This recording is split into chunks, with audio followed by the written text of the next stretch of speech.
Okay, I just went live on YouTube.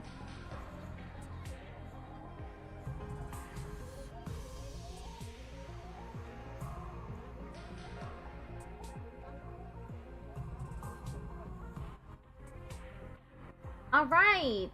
So I did stream earlier, but I'm back because it is 100 line day, and I don't miss 100 line day. I always stream on 100 line day. Okay, last time we got really far into the Red Snom arc. The Red Snom route, excuse me. We are on day 73. Ding dong bing bong. Be ready to. Poor Darumi. Eito sacrificed his life for Darumi because she's turning into a monster. And it flipped a switch in his head. So he saw her as the most beautiful thing in existence. Hello, Ticked Off Patrick. Welcome back to the stream. Okay, we are on day 73. Got 27 more days to go. Let's see how this turns out. Probably not good. She is turning into a monster after all. The next morning, we heard that the Rational-matic had been fixed and hurried to the cafeteria to try it out. Beautiful.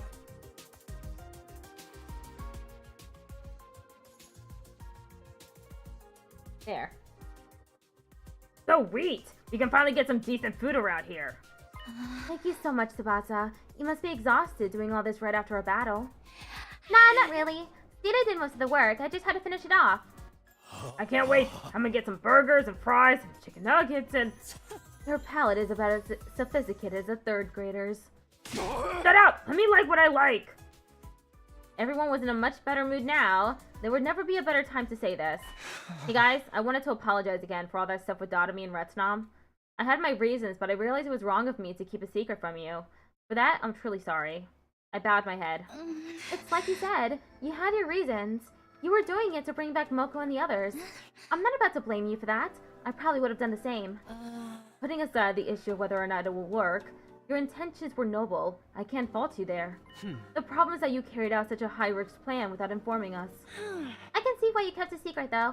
Look what happened when Side found out. Well, what's done is done. Let's just put it behind us and move on. Thanks, and sorry, again. But are we sure Darumi's okay? She's not secretly been taken over by the invaders like Side said.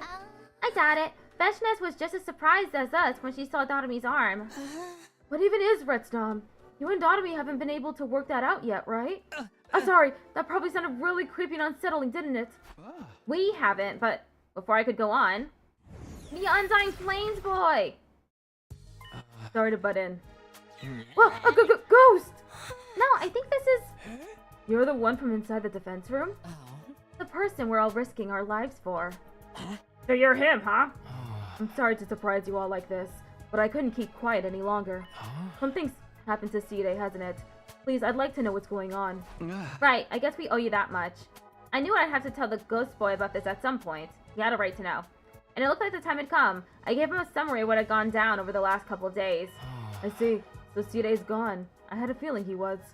Sorry, none of us had any idea Eito was going to do that. You did what you had to do. I'm going to miss him, though. The sadness in the ghost boy's face made it clear that Side had been important to him. Just how important or in what way, we might never know. Anyway, y'all here today to talk about Retsnom, right? I was hoping I could join you. I've been continuing my research and I uncovered some new information. You have? Do you know what Retsnom is now? Or if it can really revive people? To be frank, I still don't know. Huh? It's strange. I feel like the more I read about it, the less sure of myself I am. Every document I examine seems to tell a different story. Some call Retsnom an angel sent from heaven. Others liken it to a demon from hell. A demon?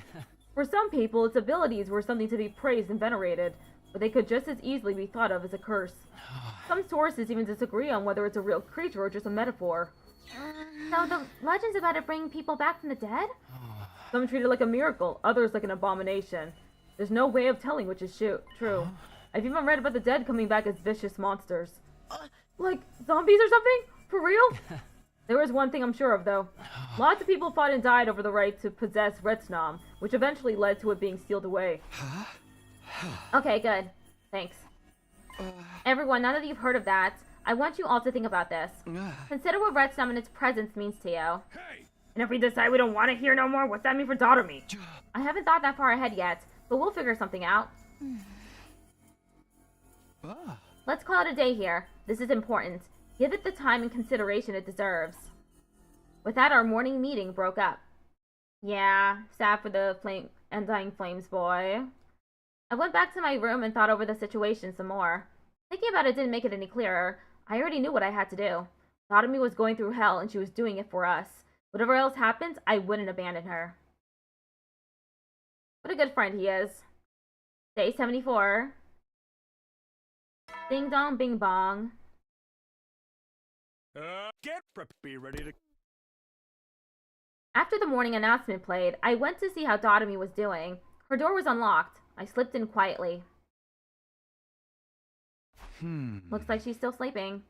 She hadn't touched the food I put there yesterday. She must have slept through the entire day. I guess all I can do is keep checking in on her now and then.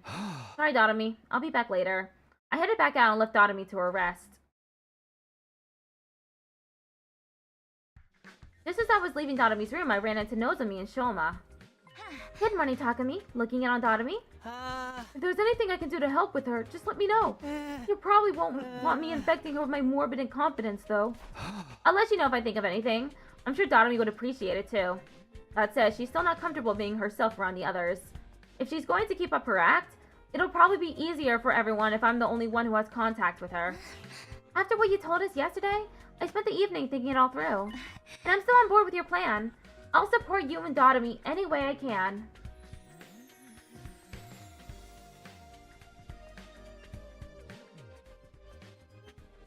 It's my old team you're working so hard to bring back, after all. Well, we wouldn't need to do any of this if I hadn't gotten them killed in the first place. And there's still no guarantee that we'll actually pull it off. But if there's even a chance we can still save them, I think we owe it to them to try. I think so too. I think what you two are doing is inspiring. If we tried to stop you or get rid of Retsum now, I know we'd regret it later. It might not be especially profound, but that's how I feel. That's more than enough. Thanks, Shoma. What about the others, though? Are they still thinking about it? Seems that way. Hopefully they'll come around given enough time. Everyone's bound to have different stances, especially with something this important. But I don't think anyone will blame you for wanting to help. I know. Even if they did, I'd still see where they were coming from. So, what should we do now? Tarumi's got Retsum covered. She's working through it in her own way. As for the others, I don't think pressuring them into a decision will do any good. Then all we can do for now is wait. Yeah, the others will talk to us when they're ready. We just have to give them time. I thanked Nozomi and Shoma again and went back to my room. I waited, but no one else came by to see me that day. Day 75.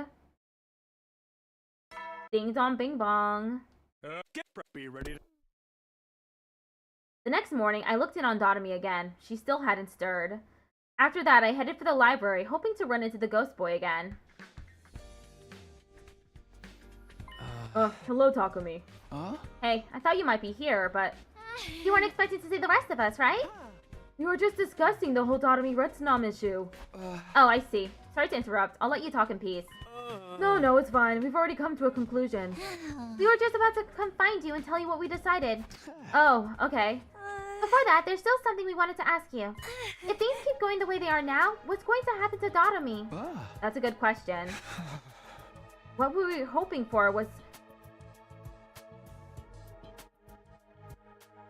Oh, there's like a typo in the middle of this. What we were hoping for was for Darumi to become more like Retsum until she was capable of creating a ruby tear. But what about after that? The old man never told us anything about that. From the look of it, you don't know either. In all the sources I've checked so far, there's no record of Retsum fusing with another being before. You knew this process would be dangerous. You knew that, but you did it anyway? Yeah, I guess I did. I'm not condemning your reasons for doing all this. I hope you know that. Trying to find a way to bring the other team back is a good cause. And it could help us all in the long run. How's Darumi doing? She's still sleeping. It's been a few days, and she's still sleeping in bed. So I don't know how she's doing yet. You're far too kind, sister dearest. As for me, I'm still mad that you hid the truth from us. Even more so because this isn't the first time. I know, and I really am sorry. Don't be mean, brother dearest. How come he's already apologized? What else do you want? Even if we all agree bringing those guys back would be a good thing, not knowing how it's all going to work out is kind of scary. I figured we should put it all on hold until we knew more, but then this guy showed up and said he'd help out with the research. That's right. I'll spend even more time in here from now on and find out everything I can about Retsnom. Are you sure you're okay to do that? I'm the only one who can read this strange language after all. Thanks. That's going to be a huge help. There are too many unknowns when it comes to Retsnom right now. We wanted some way to reduce the risk if we were going to get on board. And the ghost boy promising to do more research pretty much fulfilled that condition. Who knows? He may even find a more reliable revival method along the way. I'm happy to help any way I can. We're all in this together. The only reason I stayed hidden so much up until now was because Side told me to. But now that he's gone, well... Thank you. We really appreciate it. You probably guessed our decision by now. We're on board with your and Darumi's plan, but only provisionally. I don't know when we're gonna give him a name. We had to give him a name at some point, right? We're 22 out of 100 endings through. I think we deserve to give him a name. That's good enough for me. Thanks, all of you. It's him you should be thanking. We wouldn't have agreed to this if it wasn't for him. I didn't really do anything special, but I'm glad I was able to help a little. More than a little. You guys are the best team a guy could ask for. I'll come by to help out with your research now and then, too. Let's get through this together. Together? I'd like that. Don't forget to show proper gratitude for my dear sister's magnanimous attitude. You really don't have to. No, I'm grateful to all of you. I'll say it as many times as you want. Thanking all four of them again, I left the library. I went back to my room to think and wait things out. Not everyone had come to a decision yet, but nobody else came by to talk to me that day. Day 76. Ding dong bing bong. Get preppy, ready to... 24 more days. Hidoko and Gaku called me into the classroom on the 3rd floor. They were both looking pretty intense. Take a seat, Takumi. Okay, it's unusual to see you two teaming up. I know, right? That's just how weird things have gotten. As I'm sure you've realized, we want to talk to you about Darumi. You've probably guessed what we're going to say as well. We're opposed to using Retsnom. If it was something we could better control, I wouldn't have so much trouble with it. But that creature was sealed away for a reason, and if no one ever survived to leave a detailed account of it, that's proof, if proof be needed, that Retsnom is not something to be trifled with. Plus, there's no way you can really bring back the dead. The Revitamatic's a special case. Even if this actually works, he might bring those guys back as freaky zombies or something. It all just sounds like way more trouble than it's worth. Heck, knowing Darumi, she's probably hoping that's what'll happen. That's not true. She's not as bad as you think she is. Anyway, me and Hideko both agree. Messing around with Retsnom is a bad idea. I'm sure you're desperately trying to think of a way to persuade us to reconsider, but there's no need for that. What? The problem here isn't how we feel about Retsnom, but what we're going to do about it. It's already fused with Darumi, so we can't exactly tell you to back off now. We're not about to insist on killing or exiling one of our own either. In other words, even if we are opposed to your plan, trying to protest at this point won't get us anywhere. We don't like it, but there's really nothing we can do about it. Does that mean we weren't acting purely out of our own self-interest? You weren't. Excuse me. You were trying to protect the school. I'm not so petty that I deny you the credit you deserve for that. So basically, we don't support your plan, but we're not gonna do anything to stop it either. Sorry again. And thanks. Just bear in mind, we're still against it. If something does go wrong, all bets are off. Depending on how events unfold, our position could change at any time. Okay, I'll remember that. I promise I'll find a way to take responsibility for any kind of trouble this might cause. Sounds good. Just don't go tripping too many death flags. Were we the last holdouts? Or is there anyone else you need to talk to? Apart from Ava, there's just one person left. I'd have to wait for him to come to me. We couldn't move forward until everyone had their say. But then, as if on cue, the man himself stepped through the door. Don't talk to me. If you're done with these guys, mind if we talk next? Huh? Yeah, sure. Let's go somewhere else then. Follow me. Hakemaru and I left the classroom and went out into the schoolyard together.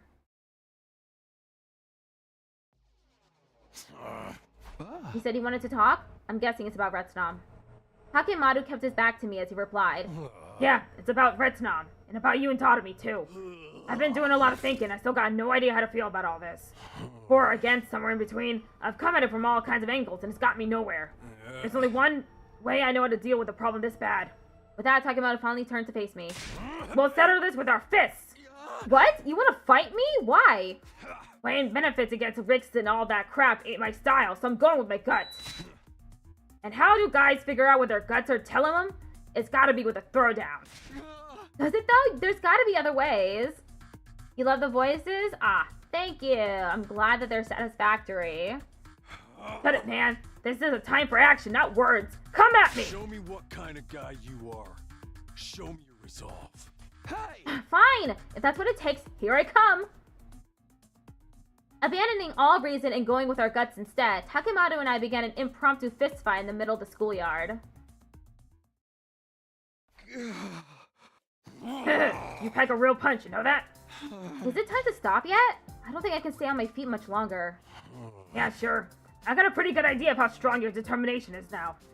Don't lose sight of that, and don't even think about going soft on me. Right, I guess our fight's over then. Thank goodness. I thought we were going to have to keep at this until one of us passed out. Hey! A man's gotta stick to his guns, you know? You gotta be the one to solve your own problems. Don't get me wrong, I'm happy to help out, but ultimately it all comes down to you. So whatever happens with Darumi and Retsnom and all that stuff, it's gonna be your responsibility to deal with it. You'd better be prepared. I am. I have been from the very start. Yeah, there is no nosebleed for this sprite. Aight, then what do you say we go grab a bite to eat? Now that the rational maddox fix, we can get anything we want. Nothing like a good meal after a fight to help you refuel. Fine, but nothing tough or chewy, okay? The inside of my mouth still hurts from when you gave me that right hook. Takemoto and I went to the cafeteria for our post-fight meal. There weren't a lot of textures or flavors we could handle in our current state, and in the end we settled for cold soba noodles. Phew! I finally heard everyone's opinions on our plan. Some support it, some oppose it, but are willing to let it go forward. Pretty much everyone criticized it in some way. It really made me appreciate them all that much more. I went to bed that night filled with an odd mixture of affection for my friends and lingering pain from the fistfight. Day 77. Ding dong bing bong. Get preppy, ready to... Another morning's here. I'll go looking on Darumi and then... Ding dong. Huh? Pretty early for someone to be coming to see me. Wonder who it is. Probably Darumi. I ambled over to the door and opened it up to see who was there. Oh! Surprise! Darumi's back and better than ever! Darumi, you're really better now? Just like that? You betcha! It's almost like I've gotten a huge power boost after recovering from near-death injuries. I guess I'm finally used to controlling my Retsnom body. I can out my arms back to normal too. Darumi held up her arm for inspection. Sure enough, it looked like a normal human arm again. I'm not even in any pain anymore. Everything's coming up, Darumi. Ow, that really is good news. You've been sleeping so long, I was starting to worry. But you're going to try waking me up with a kiss? Or maybe you want to go even further than that? I wouldn't have minded if it was you, Takumi. In fact, I think I might have liked it. Knock that off. This isn't the time to be kidding around. I just can't fool you, can I, Takumi? But let's keep things light, okay? I'm no good at teary, heartfelt reunions. So, everyone knows about Retsnom now, right? How did that work out? Right, I guess I should bring you up to speed on everything. I took Darumi through what had happened following her encounter with Veshnes. And then, for the first time in a while, the two of us headed over to the cafeteria together. Darumi, you're awake! Thank goodness. Do you remember me? You can just call me Maggot if you want. You've got a bigger appetite than before, right? I better start making extra curry portions. You want something out of the rational matic? I can get someone to help you with it. It'll be faster if I do it. Take a seat, Darumi. I'll handle everything. What's the matter, Darumi? Go on, sit down. It's your first time in the cafeteria for a while. We just want to help. No! I'm a little surprised you're all being so cool with me. I kind of thought you were going to reject me for being a monster, and this would turn into a killing game, where you're all trying to hunt me down. We wouldn't do that. I mean, you're doing all this for us, right? Shut up! Of course not! I got a chance to fuse with some freaky, unknown life form, and I took it, that's all. Sure, whatever you say. Here, take my seat. Yeah, let's eat together. Food always tastes better when you got company. You should try my chocolate chili mayonnaise jambalaya, Miss Amamiya. I made plenty for everyone. You're being so friendly. This mood is way too positive for me. Takumi, when you said you explained things to everyone, what exactly did you tell them? Oh, you know, just the truth, including how you're actually a good person. A good person? There go my chances of making this story a grim, dark tragedy. Once you're done eating, we have a busy day planned for you. You do? What are we doing? We need to know more about your body. Like whether you can still use your infuser or whether the revival-matic will work on you. There's a lot we need to test out. I will be helping. Okay, I guess we can do that. But you're all being so nice. Can't you try to alienate me even a little bit? Sorry, but that's not going to happen. We've got nothing but gratitude for you. Even if you can't bring back the others, it's wonderful that you were willing to go so far just to try. Thank you, Darumi. You're a true friend. Too wholesome! Darumi was acting like being accepted was the worst thing in the world for her, but I could tell it was all for show. That was just the way she was. She still wasn't comfortable being herself in front of everyone. At least the others knew what she was all about now. Things had worked out way better than I could have hoped for. Yo, Darumi, quit spacing out how me get Darumi some food. You're the only one who knows how much she can eat and what she likes. Of course, I'll be right there. With everyone chatting and fussing over Darumi, this ended up being one of the liveliest mornings we'd had for a long time. Darumi still ate a lot more than a normal person would, but she seemed to enjoy it more than she had before. When she was done, Hideko dragged her away to begin testing the limits of her new body. Ding dong, bing bong. Nighttime? Nighttime announcement. I wonder how things went with Darumi after this morning. Maybe I should check in with her one last time before bed.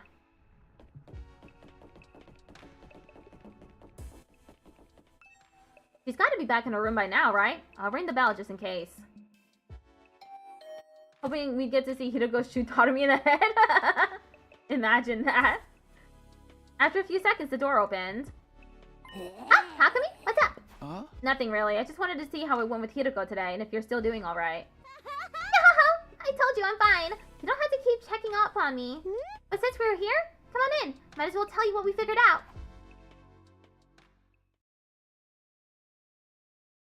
You said you figured something out? Yeah, for starters, I can't use my infuser anymore. Huh? I guess it's because my body is built different now or whatever. My hemo anima just doesn't work like it used to. Turns out that little scuffle against Veshnes was the last time I'd ever put on my class armor. No more super soldier Darumi. Does that just make you want to slit your wrist? Oh, but maybe without me, everything will descend into a desperate free-for-all. Wouldn't that be an awesome twist? Huh? What's the matter? Oh, it's nothing. We also tried a bunch of stuff to see what I can make now that my body's like this. Even without my class weapon, I might still be able to do some cool stuff, like that time with Veshnes. Unfortunately, there was one thing I couldn't make no matter how hard I tried. That's a delayed action poison that'll kill the subject in 24 hours. I could have dosed everyone with that and used the antidote to incentivize them into killing each other. Darumi, are you sure you're okay? Of course I am. I'm the same old Darumi you know and love to hate. The stuff she's saying is pretty typical for her, but that in itself is strange. Well, if you're sure, it's fine. Go on. Basically, I won't be participating in any battles for a while. I can still shit on my poison gas in a pinch, but I don't want to pass out afterwards like I did last time. I mean, that'd be bad for everyone, right? Every day I spend unconscious is a day I could be using to make the ruby tear. And the tear is what we're really after here. Doesn't matter what happens to me. Such a sad thought. It makes me want to curl and die. But it's way more fun seeing everyone so disappointed that I'm still alive. So I won't die just yet. Oh, okay. Thanks for sharing all that. Well, I'm gonna whip up some sleeping pills and put myself to bed. Yo! Unpleasant dreams, Takumi. Nitroglycerin. She could probably do that. Just real quick. Takumi waved me away with an eerie smile on her face. I stepped out the door and back outside. That was weird. She certainly has been acting like the same old Darumi, or to be more accurate, the old Darumi. The over-the-top attitude, cracking morbid jokes to try to get people to hate her, that was the kind of thing she used to do. But she'd stopped, at least around me, ever since I found out that wasn't the real her. So why had she suddenly regressed and started putting on her act again? Or was it not an act? She didn't seem to notice I thought there was anything odd about the way she was behaving. Narumi's no longer in pain, and she looks completely human now. What's going on with her on the inside? Is that really Darumi? Maybe it's Red Snob pretending to be Darumi. Ding dong bing bong. Day 78. Get prepared. Be ready to. That morning, I got up and went straight to the cafeteria. Chocolate chip okonomiyaki, huh? It's good! The way the sauce and the chocolate bind the seafood together is really something. I know you'd understand its appeal someday, Miss Amamiya. What can I say? I've started broadening my horizons. You're making them a little too broad if you ask me. I feel like I can enjoy all kinds of stuff now, like, blood, meat. Bring me meat! Darumi, you did that joke already. It is nice to have someone to share our recipes with, but I'm still getting used to the sight of you eating real food. I know, right? I used to be all about that junk food and snacks and stuff, but now I'm more in the mood for... blood! Meat! Bring me meat! Understood. I will grill some immediately. Yo! Better hurry or I might grill and eat you instead. What's the matter, Takumi? You look worried. Well, does Darumi seem a little strange to you today? Huh? Strange? I mean, she eats real meals now, and she eats a lot more.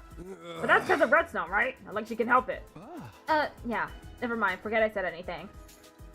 Maybe I am just overthinking this. So what if she seems a little off to me? It's nothing worth getting worked up about. It's not, right? I figured a change of pace would help silence my doubts, and decided to spend the rest of the day preparing for the next battle.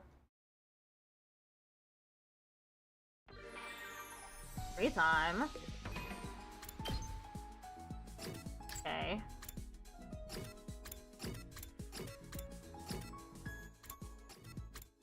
Okay, I still need to talk to Tsubasa and Gaku and Ima.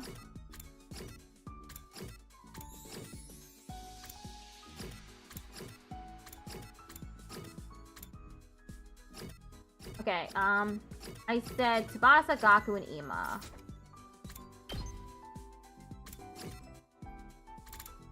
Tsubasa's in the garage.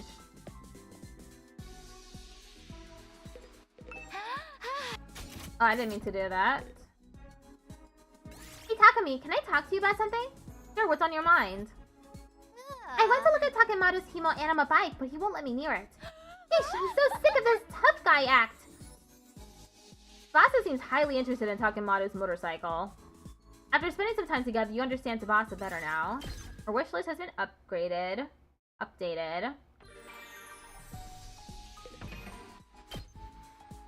Tsubasa, Gaku, Ima. Gaku.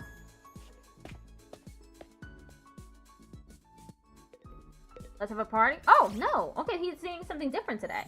Hi, Takumi. Want to hear my latest review of the food here? Sure, sounds like fun. Yeah. The food that comes out of the restaurant is real fancy and tasty, that's for sure. But sometimes it just makes it taste nasty to me. What do you mean? Why would tasty food be nasty to you? Takumi, listen real careful to what I'm about to say, bro.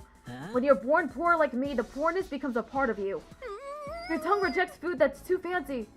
Wow, that sounds like a curse. I miss the cheap food from the group home. Want to eat the boiled leaves of some identifiable vegetable? Some sauteed bean sprouts would really hit the spot. So with some miso soup that's basically just water. His poor man's mentality is terminal at this point. Ding dong bing bong. Daddy, another day. Get some shut-eye. Another day's over. Well, nothing happened today. No obvious change in Darumi's condition either. I really must have been worrying over nothing. I'm sure she's fine. Still trying to convince myself that nothing was wrong, I slowly drifted off to sleep. Day 79. Ding dong bing bong. glory. Glory to the Special Defense Unit. Okay, time to get up. Yeah, I still can't shake off this uneasy feeling. We're getting closer and closer to day 100, and the only real threat left is Veshness. Darumi's integrating back into the group just fine, too. I should have nothing to worry about. Why? I need to use today to prepare myself for the next battle. That's really all I can do at this point. I feel the same way as Takumi. That's not right with her. Let's talk to Ima.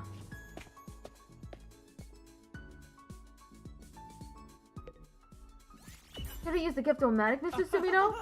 Oh, he came here to make some shampoo again.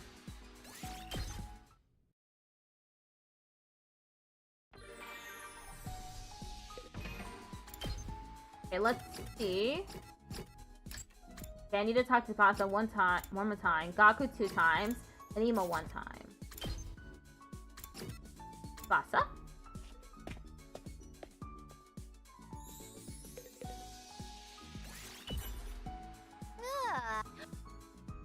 The bike again. Ding dong bing bong. Yeah, get some. That's another day done. This is good, right? Everything is going like it should? Am I still worrying over nothing? I hope that's it, but I'm still not sure. The sooner Darumi can make the ruby tier and bring the other team back, the better. When that happens, all my doubts will be put to rest. Won't they? Somehow I wasn't convinced. I still felt restless and didn't get much sleep that night. Day 80. 20 more days. Ding dong bing bong.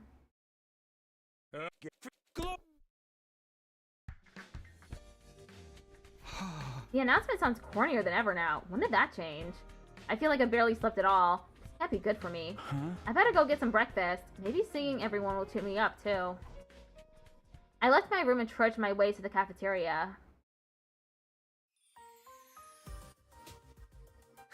Ah! Beautiful weather we're having, huh?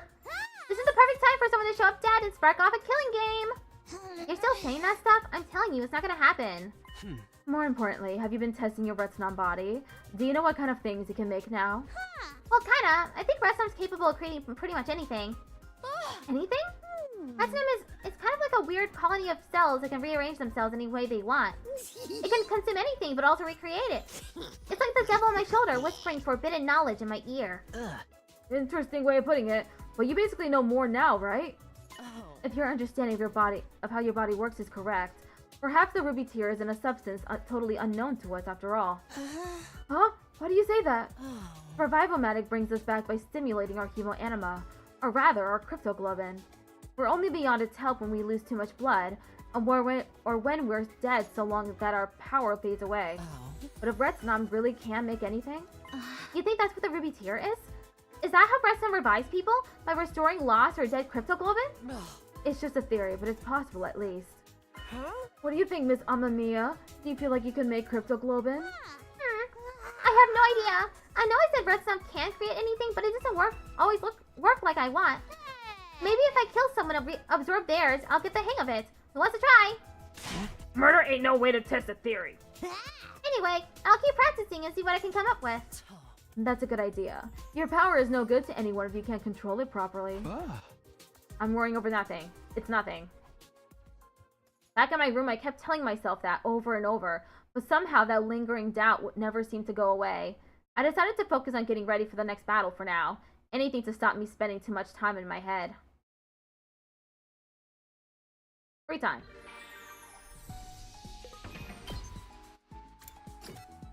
Gaku?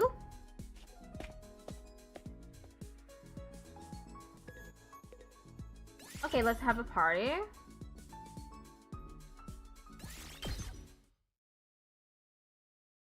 Free time. Okay, let me check.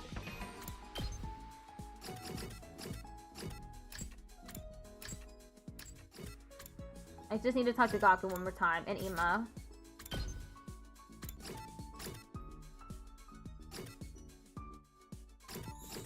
Okay, I can just make a gift now.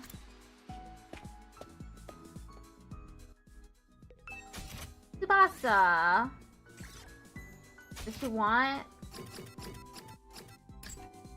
Professional books, clean tools.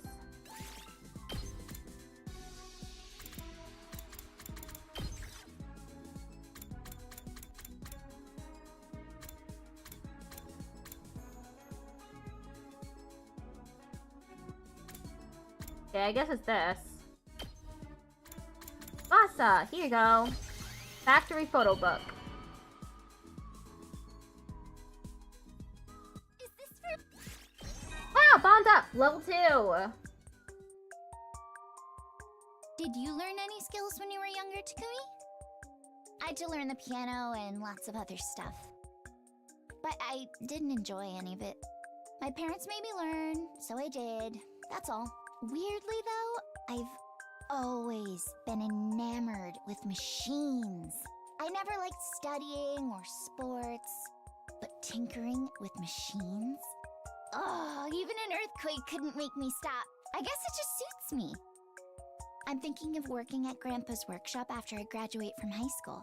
I haven't told my parents yet because I just know they'd be against it. I didn't tell any friends either because they'd think I was weird. So, I guess you're my first? Don't tell anyone I told you, okay? Bye, TikTok Patrick.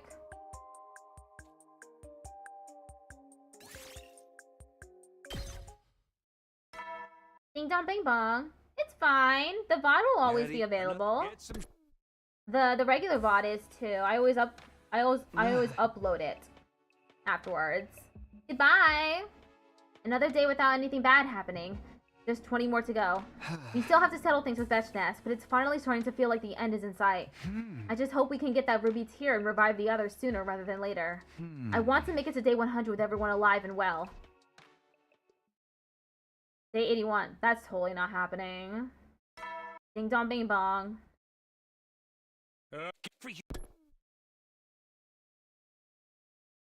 Come to think of it, I haven't been to the library in a while. I should go see how he's doing. I pulled some clothes on and hurried over to the library.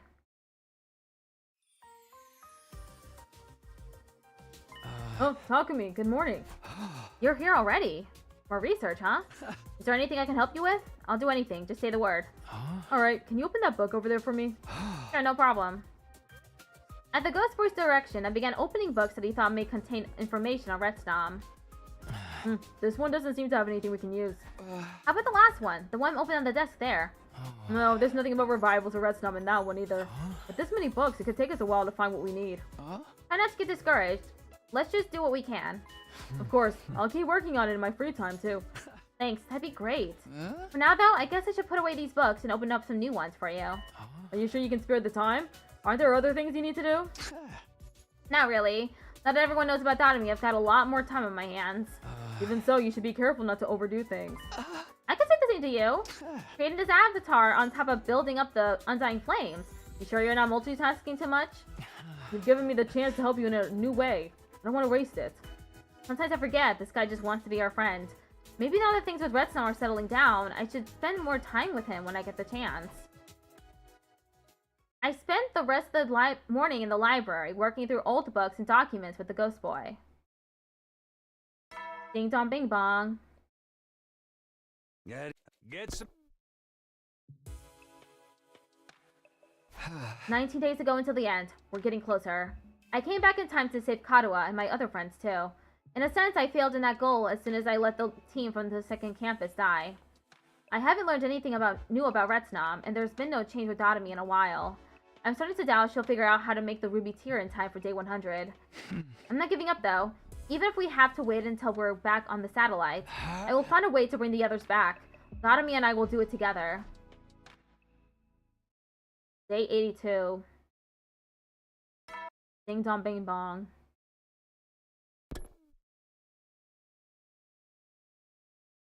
Okay, I guess I should get up. It's been a pretty long time since our last defensive battle.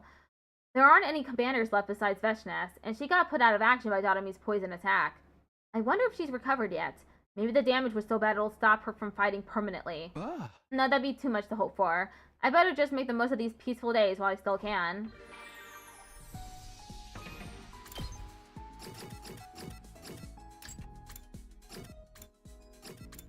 Imangaku. Ima.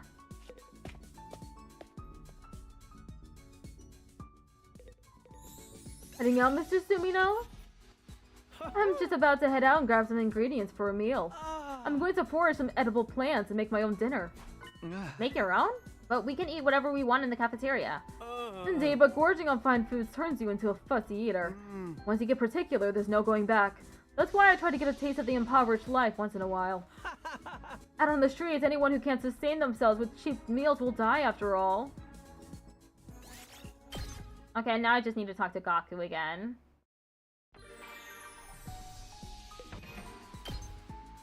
Oh! Gaku's there. Hey Takumi, what day is it today? Answer Gaku's question. Huh? Well, I have no idea what the actual date is. There are no calendars in this school. Damn it, dude, why don't we have any calendars? I don't know what day it is.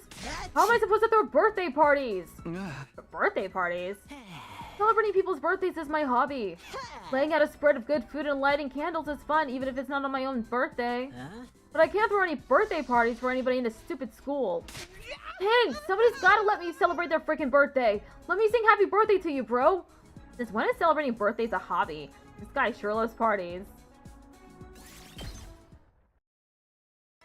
Ding dong bing bong. Okay, now I just need to make gifts for them. Get some. Day 82 is over and done. It feels like the days have been going by faster lately. Maybe it's because we're so close to the end now. Even now, though, I still feel uneasy. Almost like things aren't going to end as smoothly as we think. I should probably stop fretting over worst-case scenarios and just go to bed. Day 83.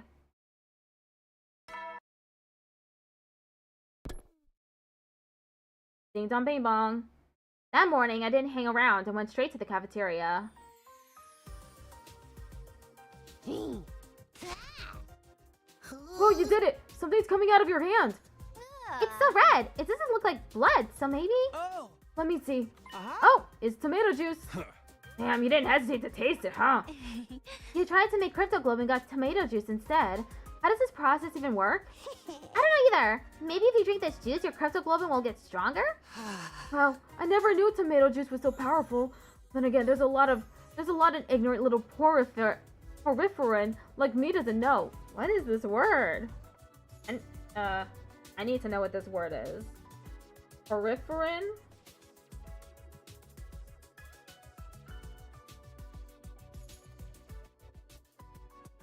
Any animal of the phylum Porifera, comprising the sponges. Okay, so he's calling himself a ignorant little sponge. This is pretty tasty. You want some, Takumi? I think I'll pass. But you used to lap in my bodily fluids all the time. What, bodily fluids? Not like that. Anyway, how is everything going, Darumi? If there's anything I can do to help, just let me know. Nah, I'm good. I really gotta do this myself. It's all about getting a handle on how my body works at this point. Don't worry about me. Just try to forget I even exist. Okay, but don't overdo it, okay? Alright? It's frustrating not being able to help, but I guess Darumi's right. It's up to her now. I left Darumi in the cafeteria and went to the library instead. I figured the ghost boy and I might get some work done and help everyone that way. Actually, it was more because I was trying to escape the jittery feeling I got whenever I saw Darumi these days. Of course, I was too ashamed to admit that to anybody. Day 84. Ding dong bing bong.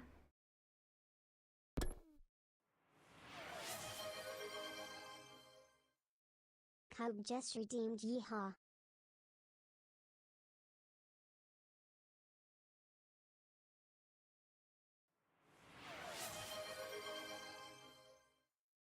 Cub just redeemed autism creature.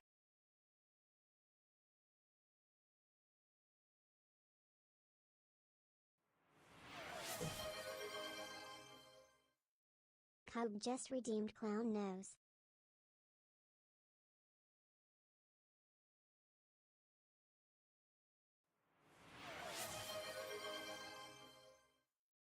Cub just redeemed pat my head.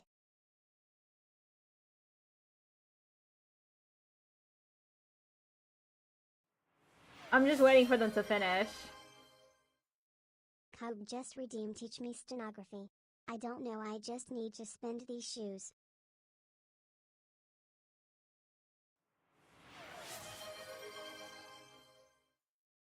Cub just redeemed posture check.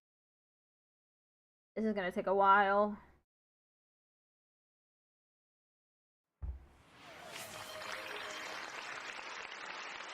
Cub just redeemed hydrate.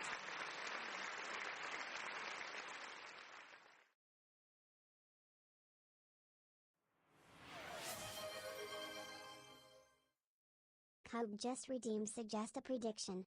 Extra show spending.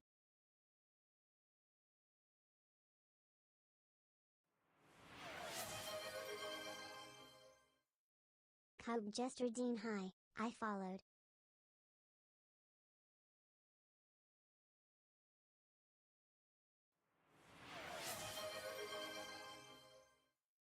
Cub just redeemed try to say this in Spanish.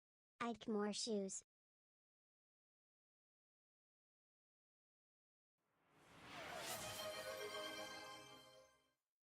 Cub just redeemed try to say this in Japanese.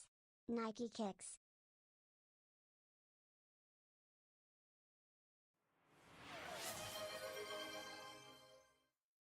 Cub just redeemed clap attack.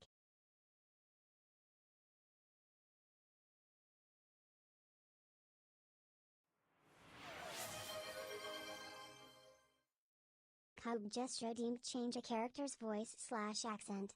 Make Takumi sound like an idiot.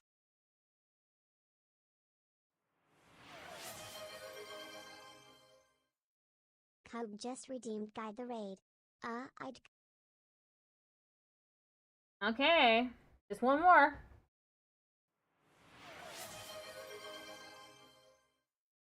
Cub just redeemed pick a game for me. The end.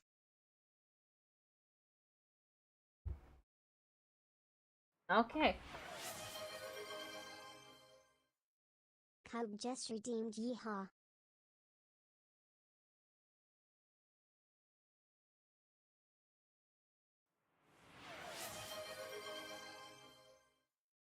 Cub just redeemed pat my head. I'm turning off the alert box. I can't play the game! Day 84, the end isn't too far off now. Even if we can't revive the others by day 100, we can still take their bodies with us and do it on the artificial satellite, right? I hope we can wrap everything up before we leave, though. The longer this goes on, the more uneasy I feel. You spent like 20,000? Ah. But I can't get distracted from our main goal here. I should use today to make sure we're ready for the next battle.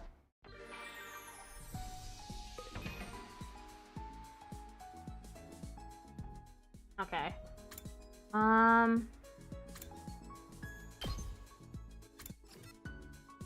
Giftomatic. Let's see. What is Tsubasa like again? Clean tools. She likes clean tools. Did I already give her polishing powder? Dabbing on swords. No. Hand cream? Oh, yeah, hand cream. I don't know how to do that. It would come off a ableist, I think. So I'm not gonna do that. Tsubasa!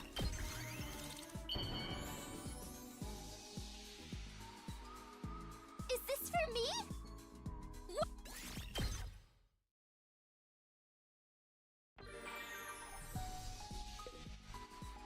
Okay, let me go back to the Giftomatic.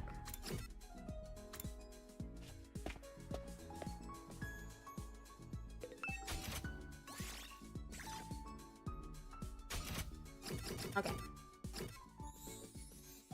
Okay, deadpan monotone. I'll try that.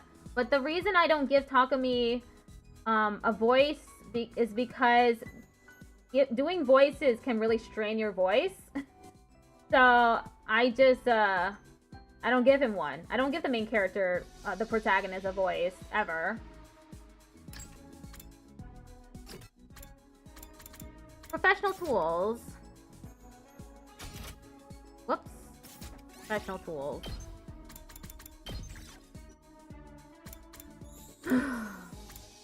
Briefcase. Replica fire extinguisher.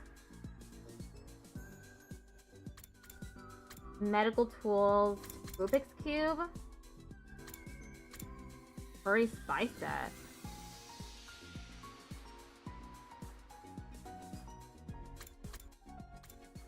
It was professional what again?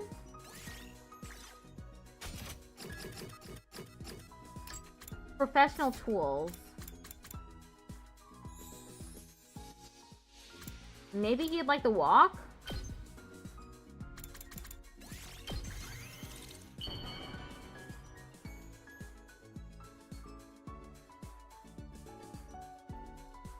Whoa!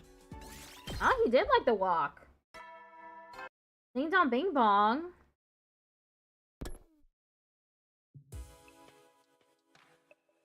Another day is over with no battles, crazy incidents, or significant progress.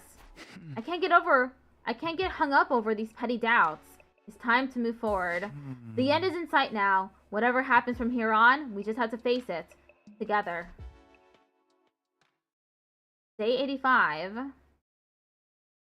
Ding dong bing bong.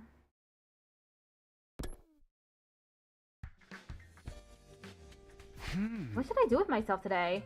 Darumi seems to be fine on her own, so maybe I'll go to the library again. Finding out more about Red Snob might lead to us getting the ruby tears sooner, after all. I got myself ready and headed out, ready for another day in the library.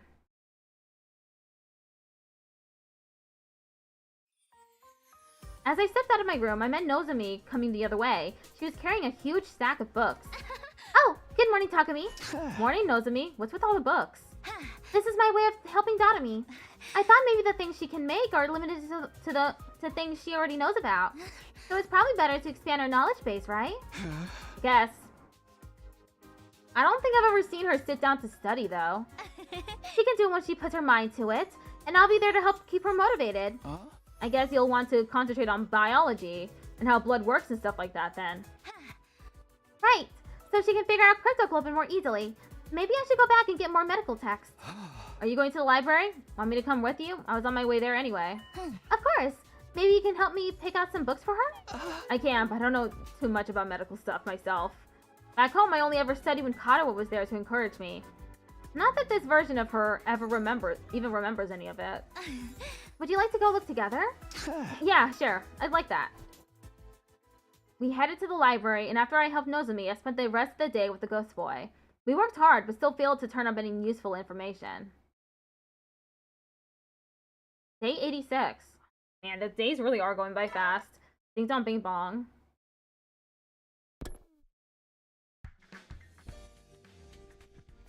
Morning again. I wonder if Darumi's made any progress. It's been a while since I've heard from her, so maybe I'll go see how she's doing. I decided to visit Darumi in her room and stepped out my door. Oh, hey, Takumi. Morning. I didn't need to go as far as Darumi's room. She was right there when I got outside. Ha! Even with this Retsnam body, I'm still not a morning person. The thought of facing another day is just way too depressing. But hey, what if I pulled off some freaky transformation and attacked everyone? Just imagine all that carnage and betrayal. You should record it for posterity, Takumi. We can sell it later and make a ton of dough. Except there'd be no one else left alive to sell it to. That kind of sucks, huh? Darumi, it's just you and me here, you know? Oh yeah, I guess. What can I say? I felt like sleeping in today. So why are you talking like that? I thought we were agreed you didn't have to put on an act around me. An act? Come on, don't you remember? I have no idea what you're talking about, Takumi. Anywho, I'm gonna go get some breakfast. See you in the cafeteria. Yeah, I'll see you there. I did go to the cafeteria eventually. I ate a quick breakfast alone in the corner and went straight to my room afterwards. That's not good. What's going on with Darumi? Is Redsum really pretending to be her? How horrific. There's a lot going on here. I need to get my thoughts in order. I can't let our training and team building fall to the wayside, though. Not when Veshness is still out there. We need to be ready for her when she comes for us.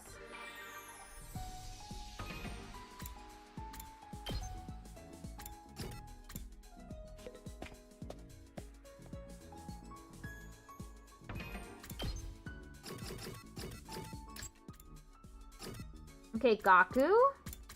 Memories items. Let me try memories items.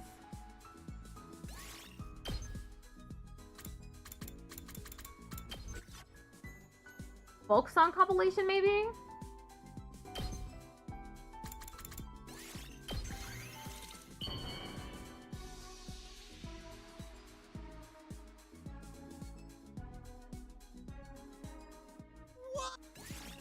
Oh, he liked it.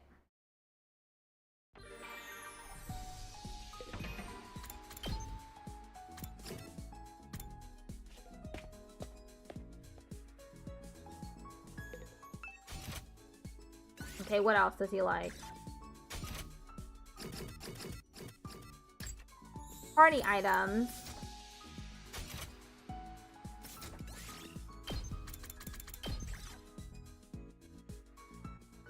Barbecue kits. Damn, I need to grill a charcoal in a gas canister to unlock it.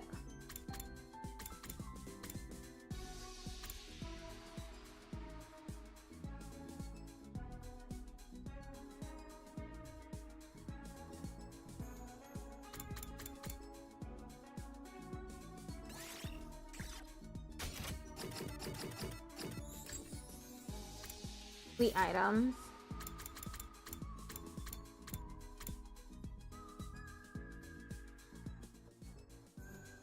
Or maybe I can give him this. This is a... That is a party item.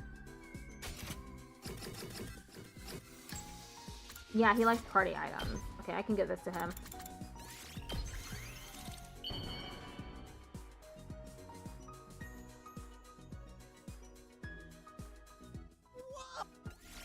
Yeah, bond up. Level 2 bond. Takumi? I bet you've been talking behind my back. Okay, maybe not talking, but definitely thinking, right? About how I'm selfish and always complaining. Ugh. I know I have bad traits, but I figure I have a right to complain too. My parents abandoned me. I was raised in an impoverished group home and had to put my wants and needs aside to look after my younger siblings. I know better than anyone else no amount of complaining or grumbling changes anything. So what's wrong with saying selfish stuff once in a while? I've always been holding myself back. At least let me vent and grumble a little now. And you know what? All this bad luck is gonna turn around and become good luck one day. I just know it. It wouldn't be fair otherwise. Just completely illogical. The universe will do right by me. I know it will.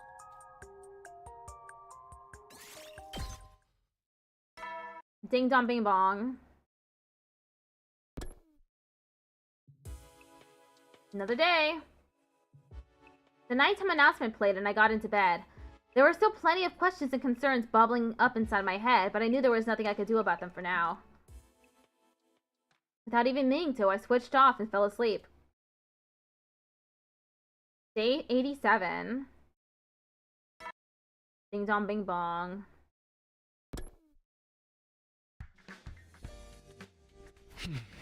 Is the girl who's calling herself Darumi really Darumi?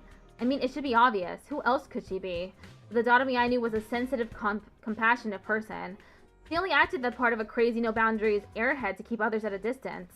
She hardly ever let it show, but she cared about us all very deeply. So why is she so different now? Who is this new Darumi? I believed in her up until now, but I'm starting to wonder.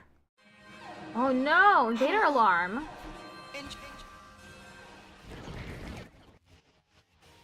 The alarm! Is it Veshness? Only one way to find out. I'd better get over to the war room. Okay, everyone's here. Good luck out there, everyone! I'll be right here watching you. Y'all get to go wild and kill to your heart's content. I'm Totes Jelly. If you want to do it so bad, why don't you switch with me? Sorry, I can't use Team Anima anymore. Yo-ho-ho! I don't know if that's a death flag or a survival flag. Guess we'll have fun finding out. So do we gotta fight Veshness this time? Or is it another no commander deal? Who knows? If she does show up, it could mean big trouble for all of us. Don't worry about it, you got this. And if it does look like you're gonna die, I'll record the whole thing. You can never have enough snuff. Yo! Please don't joke about that stuff now. Whatever happens, we just have to give it our all. I'm sure we can find a way to win. Hey! Yeah, we'll make it through somehow. If we fail here, it'll all be over, and the others will be gone forever. I won't let everything we've done be for nothing. Let's do this, everyone. Defensive battle, initiate.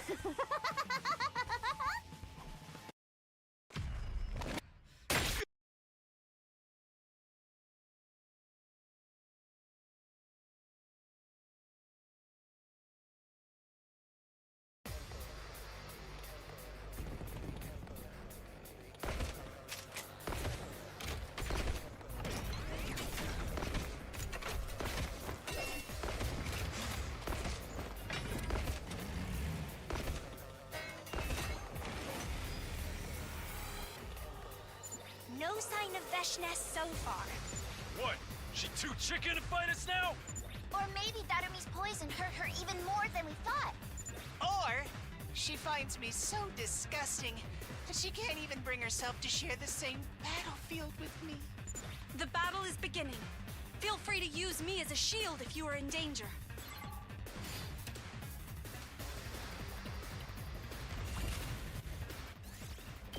Gifting battle.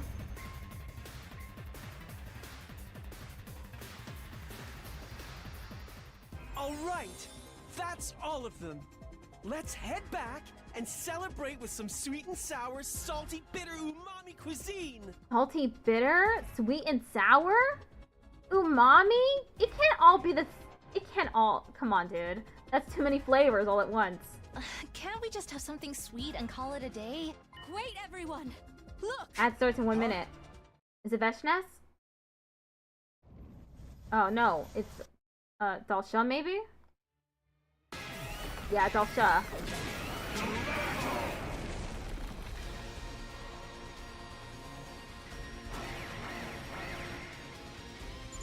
This commander looks familiar. Yeah. He looks a lot like the first one we fought, doesn't he? Wait, I thought there weren't any commanders left besides Veshness. You've been lying to us again, Takumi! What? No! I've never seen this guy before either. Now that he's here, we have no choice but to fight him. Get ready, everyone! I wonder what Darumi's gonna do. Yes! All invaders must die! What if she eats him?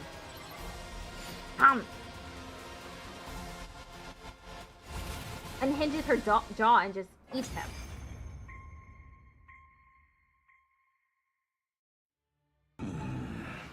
So, this is it then. Okay, I'll be right back.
Okay, we're back.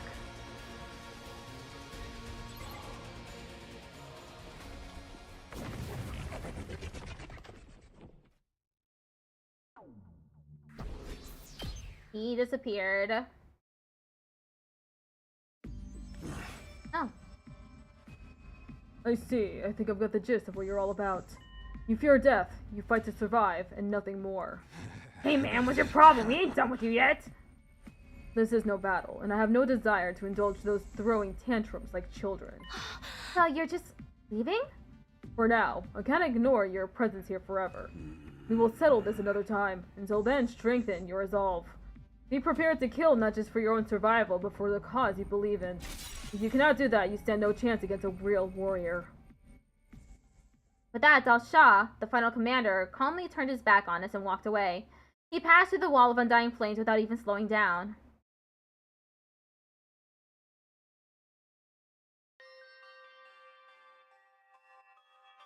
We made our way back to the warm room where Darumi was waiting for us.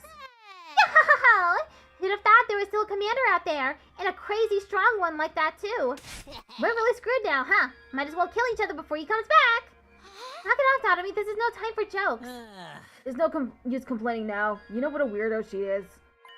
That commander said he'd be back. We need to start making plans for next time. If our next battle is anything like this one, I don't think we can win.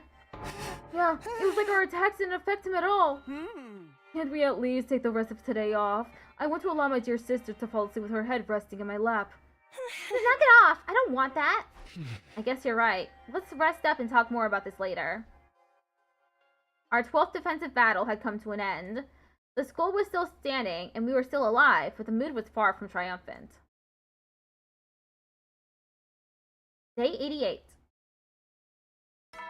Ding dong bing bong.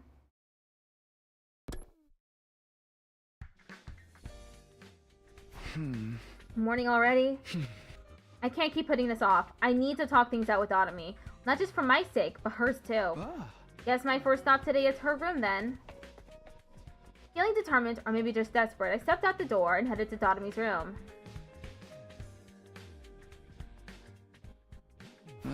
Better ring the bell first. Ding dong. The door didn't open, but I heard Darumi's voice coming from the other side. Who dares disturb my slumber? Darumi, are you awake? Do you have time to talk? Oh, it's you, Takumi. Morning. Is there a reason you're not opening the door? Are you okay in there? I'm basically fine, but if you saw me right now, you probably wouldn't like it. What is that supposed to mean? Did something happen to you? The door's not locked. You can look if you want. I don't mind. Oh? Okay, well, here I go. Music stopped. It's gonna look horrific, huh? I opened Darumi's door and was immediately confronted with a sight that almost made my heart stop. What the? In the middle of Darumi's room was something I could only describe as a giant lump of flesh. It filled the room completely, and it had an odd texture that almost seemed familiar. Could it be Retsnum? Darumi, is that you? That's right. It's your girl, Darumi. What's going on? What is this? Are you okay? Yeah, totally fine. This isn't like a bad sign or anything. I just changed my body a little bit so I could take better advantage of my Retsnum abilities. I couldn't see Darumi's face. Her voice seemed to just emanate from the grotesque mass on the floor. She sounded the same as ever, which somehow only made it all that much more unsettling. Now that I'm in this form, I think I might actually be able to come up with that ruby tear thing. Really? You can make the tear? But what about you? Are you sure you're all right? I told you I'm fine. In fact, now that my specs have been upgraded, I actually feel a lot better. Plus, I can roll over onto people and absorb them like some kind of movie monster blob. Don't joke about that stuff. I don't even want to think about it. Anyway, I figure I'll have the ruby tear ready soon enough. So just sit tight till then, okay? I can't really move from here, and pretty sure I won't be able to talk anymore either. What? But I'll be better again after a little while. It's nothing to worry about. Anyway, good night. Good night. Darumi fell silent, as if she'd slipped into a deep sleep. Nothing to worry about, huh? Of course I'm going to worry. I haven't stopped worrying since she took my place and fused with Retsnom. Darumi. The door was closed now, but I could still imagine that blob-like mass behind it. Darumi no longer looked remotely human, and her personality has started to drift from the Darumi I knew. The question I'd asked myself before seems more pertinent than ever now. Was that really Darumi in there? And whoever she really was, could I keep trusting her? For now, I'd better go tell the others about this.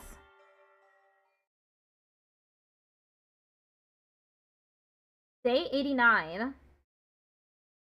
Ding dong bing bong. After everyone had a chance to see Darumi for themselves, we decided to meet up in the cafeteria to discuss things further.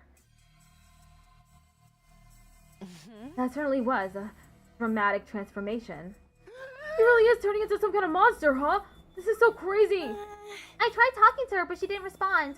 Not a single word. You think she's sleeping, maybe? She said she'd be fine in a little while, but who knows how long that actually is. It's unfortunate that it had to happen now.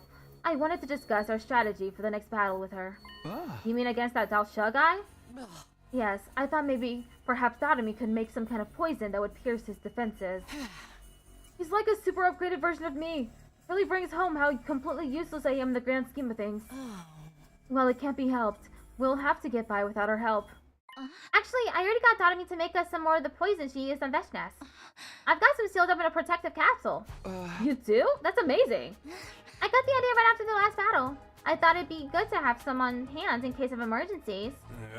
Nice of her to whip it up for us before she turned into that. Darumi. I was thinking of using it to make some kind of poison gas trap. A trap? They were really more Kurata's thing, but I'll give it a shot in her place. I see. Okay, let's go with that. The rest of us will train as much as we can in the meantime. Somehow, I don't think it'll do us any good. We still have to try. We've come so far, we can't give up now. That's right, we have to try. We have to do everything we can while we still can. The meeting ended, and we all set to work preparing ourselves for the next battle in our own ways. I got more free time.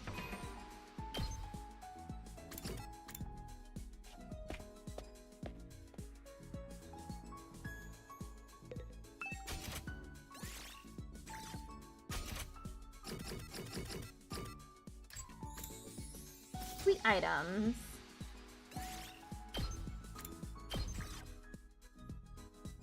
Winter ice cream stick, maybe?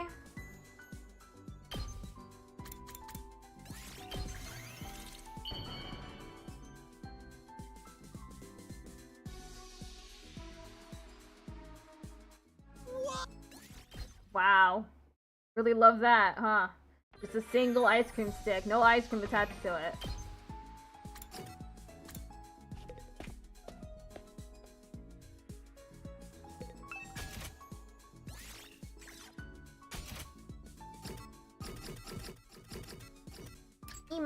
He likes candy food. Whatever that means. Candy.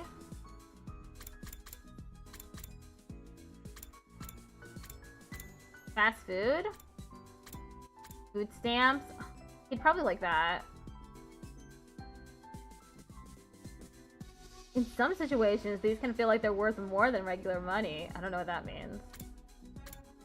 Can't even make it. I don't have enough plant. Okay, let's make something else for Ima. Candy tools. Survival knife, maybe?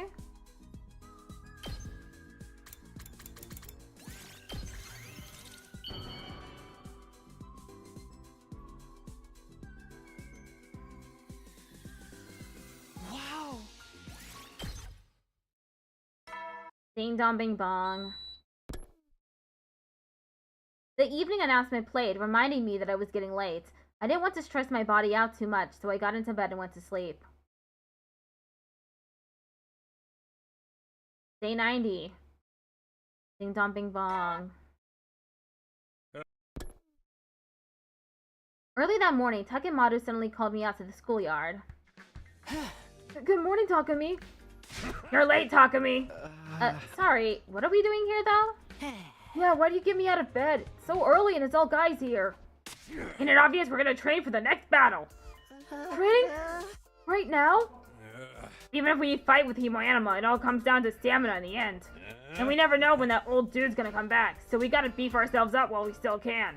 Right! I'm in! No thanks. And again, why is it only guys here? What are you, stupid or something? We gotta be stronger so we can protect the girls. That's why you only invited the boys? Speaking of which, where's Ema? I tried to drag him along too, but he switched himself out with a teddy bear while I wasn't looking. He'd have made a great magician. If Ema's not doing it, your whole boys protect the girls premise falls apart, right? Let's call the whole thing off. This ain't no time to chicken out, Gaku. Eek! I don't know if it'll help us get through the next battle even a little easier. It's worth a try. You're on his side? You've gotta be kidding me. No more whining. Let's get started. Right! I'm ready to train until I puke. No guts, no glory. Why me? And so I ended up spending a day of intense physical training with my male teammates. It wasn't easy, but it did help me to clear my mind. The whole thing left me feeling weirdly refreshed and fulfilled afterwards. Day 91. Ding dong bing bong. I hadn't spoken to Darumi since her most recent transformation, so I decided to go to her room and check on her. I don't know if she can answer, but I'll ring the bell anyway. Hello, Ai. How you doing? Ding dong. Hello, Darumi. No response. Maybe she's still asleep. No point in forcing her to get up. In fact, I'm not even sure how I'd wake her up the way she is now. Guess I'll do some more research in the library. I haven't helped him out for a couple of days now. I don't think my body can handle Takemaru's training regimen every single day either. We'd probably be in a less desperate position if the others from Second to Last Defense Academy were here with us. I know second-guessing my decisions won't do any good. Sometimes I can't help wondering what might have been. I shook my head in an effort to clear my thoughts and headed for the library.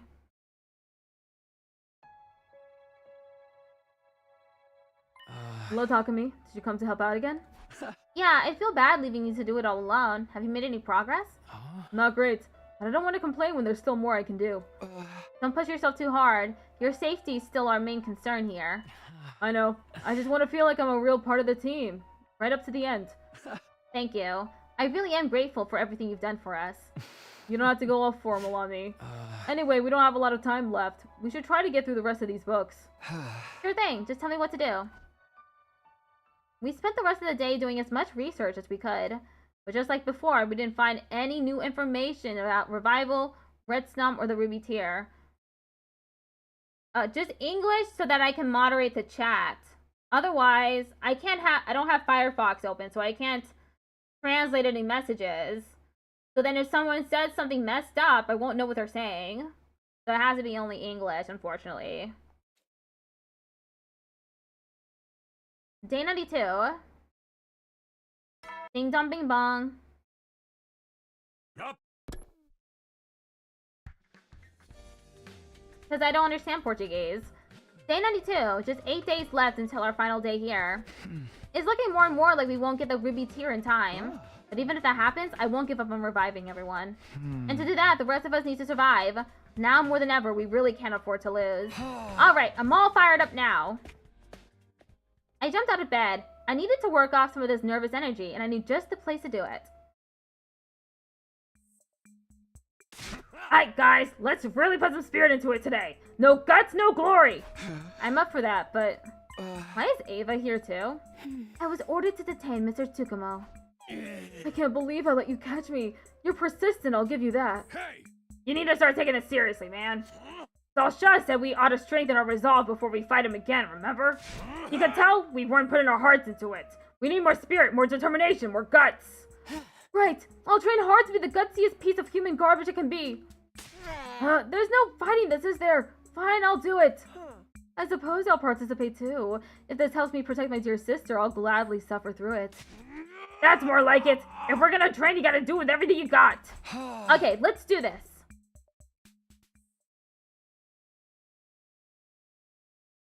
Just not here, because I can't understand it. I spent another day in the schoolyard with the other guys, training both our bodies and our spirits. Day 93. It started before the morning announcement, probably as soon as the sun rose.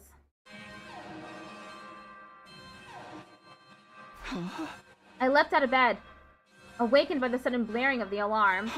This is... It's Dalsha! He's finally here! This is it. Time for our showdown. I immediately flew out of my room and ran as fast as I could to the war room.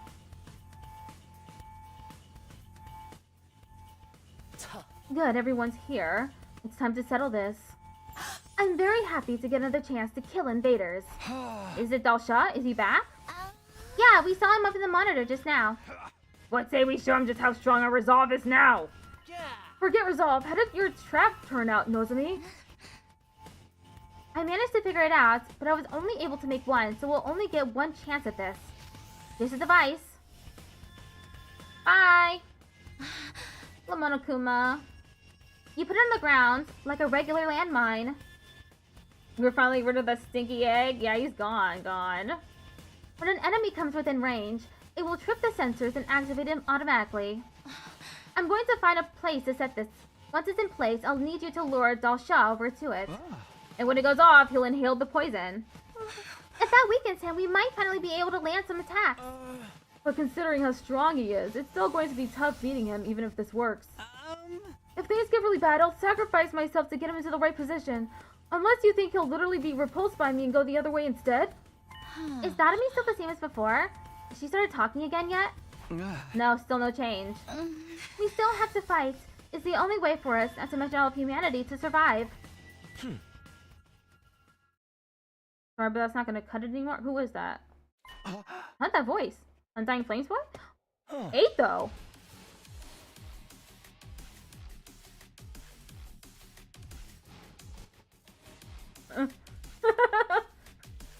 This is outrageous. What's he doing? Walking around. What the fuck? The commander told you to strengthen your resolve, didn't he? What's needed here isn't the will to survive, but the determination to kill your opponent. You need to be ruthless enough to strike down anyone who stands in your way. Eito, how can you be here? I thought you couldn't be brought back anymore. That's right. Someone you thought couldn't be revived is suddenly alive again, and there's only one explanation for that. You mean the ruby tear? The ruby tear that Retsuna makes? Darumi actually figured it out? I'm here again thanks to Darumi, that much is true. But I don't have time to explain. I'll go into the details after we win the battle. For now, I suggest we get on the battlefield and fight. Yeah, I guess you're right. But you'd better tell us everything when this is over.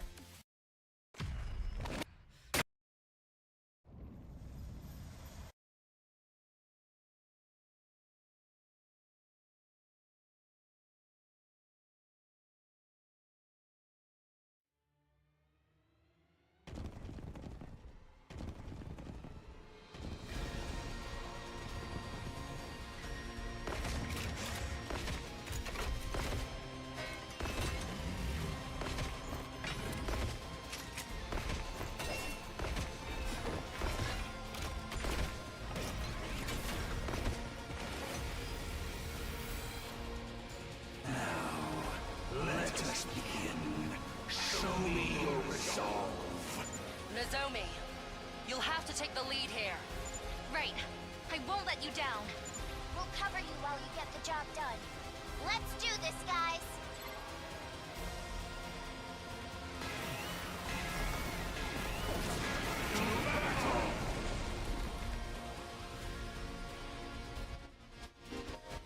You can now use LB to set poison traps. Poison traps will activate when the boss gets near one, so set them after dealing with the surrounding enemies. You can move it as many times as you wish.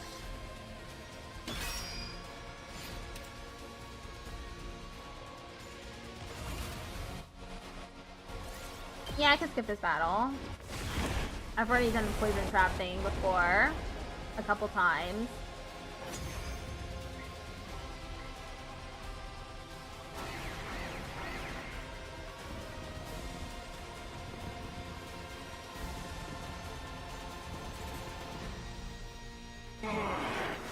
It worked! We did it!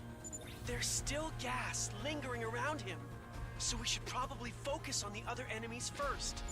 Understood. The main event will have to wait.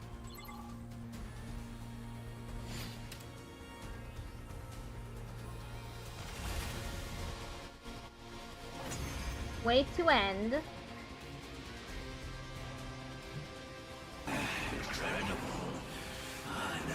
guessed there was a poison that could work on me. I'm impressed. Using any and all means to secure victory is what war is all about. And this is a battle for the survival of our respective species. We must both do whatever it takes. The survival of our species? You haven't killed me yet, though. Come, let's finish it. This will be our final showdown. Only the victor will survive.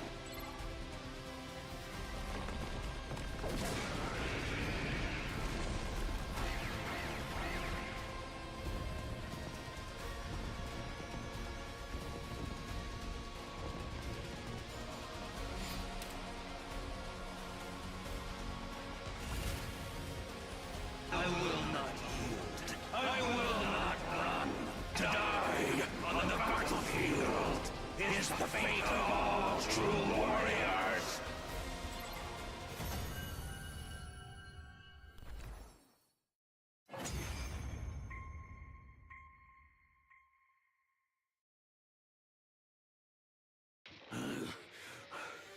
Looks like you're getting what you wanted.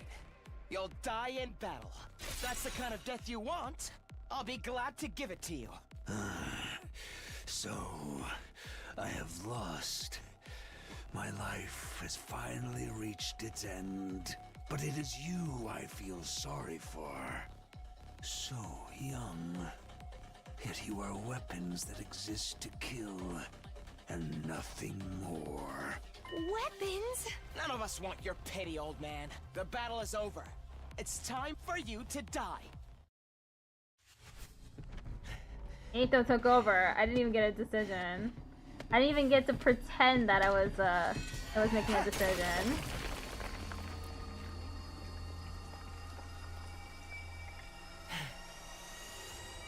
It's over.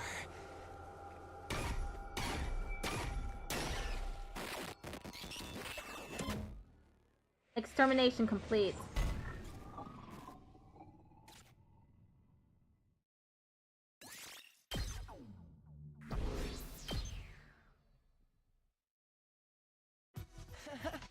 Another successful battle for the books. What a relief. Why do you go and finish him off on your own? Are you even the real Ato? Would you mind not spewing that putrid spittle when you speak in that nails-on-chalkboard voice of yours? Yeah, he's a real Ato, alright. Of course I am. Anybody can see that. So Miss Amamiya really did create a ruby tear and use it to bring you back, Mr. Aotsuki? So it seems. Only one, though. She's still in her giant fleshy form right now. She said she'll need more time to make enough tears for the others. The first one she made all went to reviving me. We're still going to have to wait, huh? But this proves the ruby tear really works, right? It means it can bring the others back, too. I'll finally be able to see them again. I will, won't I?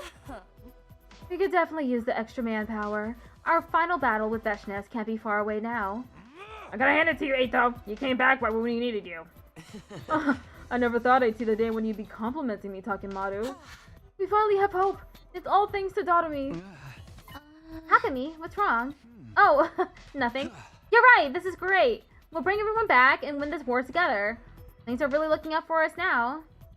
With the battle over, we all heaved one big collective sigh of relief. Exhausted from a long, hard fight, everyone went back to their rooms to rest. But not me. There was something I needed to check on first. And once I'd done that, I needed to have a conversation with the person responsible for all this.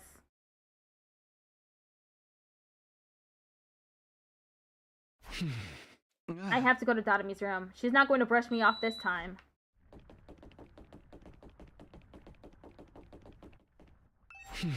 Darumi, I'm coming in. Hey, Takemi. It's been a while. You've gone back to your human form, huh? Technically, it's more like I switch back to this whenever I want now. That's a huge step forward. You're incredible, Darumi. You're here too, Ato? Good, that makes things easier. So what's so urgent that you had to sneak into my room in the dead of night? If you want more ruby tears, it's gonna take a while. I've got the hang of how to make them now, but actually doing it is harder than you might think. Or did you just want to talk to your darling Darumi again that much? Or maybe you'd want to do more than talk. I don't mind if it's you, Takemi. I'll do anything you want. Is that a no? Do you want to know more about how I brought Ato back then? Huh? Brought Ato back? Of course you did. I'm right here, aren't I? In that case, why is your body still in your grave in the schoolyard? After the battle, I went to check on your body. Even with the damage and decomposition, I could still tell it was you. If you'd really used the ruby tear on him, Ato would have come back to life and got out of his grave. Ato Aotsuki is here in front of me, but his body is still in the ground. How exactly is that possible? What's going on here? Didn't it ever seem weird to you, Takumi? Redstorm can both eat and create anything at once. If something that powerful really existed, don't you think the planet would be overrun with them? Are you trying to tell me you can't do that?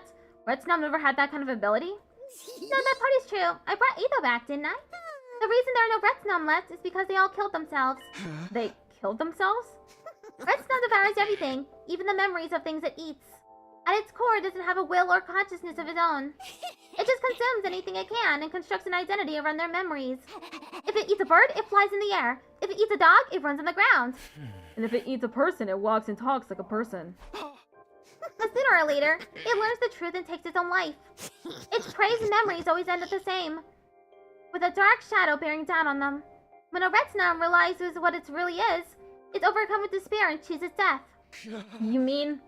Redstorm absorbs everything to itself, even memories. So who needs the ruby tear? By eating just a tiny bit of Ato's body, I got all of his memories into the bargain. Then I used my Redstorm powers to transform part of my body, put those memories into it. And here I am, alive again. No way. A new body with all the same memories copied into it. Did that really count as bringing someone back to life? And did that perfect copy still count as the same person? We could still revive the original bodies with the ruby tear, but it's so much faster to just make new ones. And we're on a time crunch here, right? You want to bring the others back as soon as possible? Maybe, but... Actually, I'm glad you came when you did. I wanted to ask your advice about this. I figured, what if I absorb you all right now? Huh? What do you mean? Once I absorb you, I can use my Redstorm powers to recreate you right after. You'll still have all the same memories and personalities. You won't even notice any difference. But you'll be stronger than before, and I'll have a backup of your memories in case of emergencies. If you ever get in a situation where the revival-matic won't work on you, I can bring you back instead. Do you have any idea how crazy that sounds? I could also create multiple copies of you, but even I think that'd be going too far. You'd probably end up killing each other over who was real and who was a copy. Don't worry, Takumi. Getting absorbed doesn't hurt at all. You won't feel a thing. We can bring back the other team and make sure everyone survives to the end. Isn't that what you've been working toward all this time? You won't find a better way than this. I don't think... Please, Takumi! I can't do this without you! Let's bring everyone back and make it to a day 100 where no one has to die. I'm doing this for you, you know? All the pain, all the weird transformations. It's all been for you.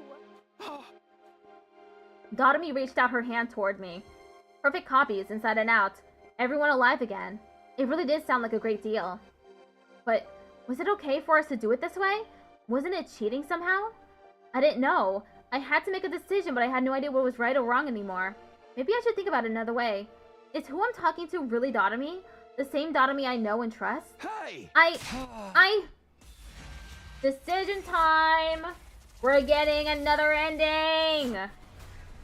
Ending 23! Let's fucking go!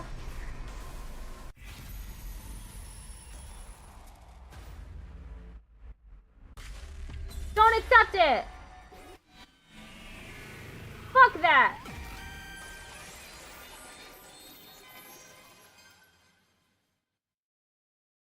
Tell me something. Who are you? Huh? What are you talking about, Takumi? I'm Darumi Amemiya, obviously. Is my makeup so bad today that you don't recognize me? Wow, that's depressing as all hell. Give it a rest, Darumi. I know you're not the same person I knew and trusted to do the right thing. You can keep using her name if you want, but it's not going to make me trust you anymore. You're being awfully ungrateful, aren't you? You're the reason this happened to Darumi in the first place. I know, but I just can't do it. I can't let you do this. I won't join you. That's how it is, huh? I'm sorry. I'm so sorry. I turned around and left to go back to my own room. I was half expecting one of them to attack me while my back was turned, but they didn't lash out, didn't try to stop me. They just let me walk away. Day 94. Ding dong bing bong. The next morning, we all got together in the cafeteria, minus Darumi and ate though. I told everyone about what had happened last night. So that's how Edo came back and why Darumi's been changing so much. And now she wants to absorb all of us too. Quite the predicament. I'll refrain from saying I told you so. I'm sorry it had to come to this. So we won't be able to revive the others after all. I'm not saying we should let Darumi absorb us, but we've come this far. Can we get her to bring Nozomi's friends back at least? Hey! Don't be an idiot. We're talking about absorbing corpses and making new bodies with all the same memories. They wouldn't be the same people, just copies. No matter how much she misses them, Nozomi's not gonna want her friends back if they're not real. Without another word, Nozomi turned and ran out of the cafeteria. Nozomi. We should probably give her some space. It's not our place to tell her how to feel. I feel bad for even bringing it up. I'm sorry. Someone as insensitive as me shouldn't be allowed to live. So what do we do now? About Retsnam, I mean. We basically need a plan to kill it, right? Brother Dearest! Sorry, Sister Dearest, but so long as that monster is in this school, I can't guarantee your safety. It's our enemy, plain and simple. You're right. The only thing we can do now is kill it. Kill Darumi? But she's our friend! That thing isn't Darumi anymore. It's just Retsnam wearing her skin. And sooner or later, it will try to absorb us. It's in its nature. We need a way to stop it. I agree, but it's not going to be easy. We're dealing with a monster that can consume and create anything at once. Fighting it head-on will only guarantee our destruction. I'm assuming you have some kind of plan. Yeah, it's not much, but it's all I've been able to think of. Nozomi's grave, Darumi becoming a monster, this whole situation, it's all because of me. I have to take responsibility and end this. Just leave it all to me. I spent the rest of the day getting everything ready for my plan and waiting for night to fall. Once it was good and dark, I figured it was time to go to Darumi's room. I have to go to Darumi's room. I have to end this. Darumi, you're awake in there, right? I'm coming in.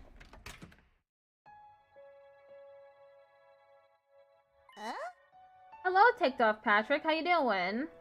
Huh? What's up, Takumi? I thought you didn't want to be friends anymore. Yo-ho-ho! You must have decided to join me after all, huh? Not great at making big decisions, are you? But I guess that's nothing new. I'm glad. It was hard watching you discard Darumi after everything she's done for you. I'm sorry, Darumi. It's fine. I forgive. But I can't stay and talk anymore. Huh? I came here to stop you. I won't let you absorb me or the others. And how do you propose to do that? You don't seriously believe you can defeat us on your own, do you? The way we are now, even the whole team couldn't take us down. Well, I'm not alone. I brought a friend. Are you sure about this, Takumi?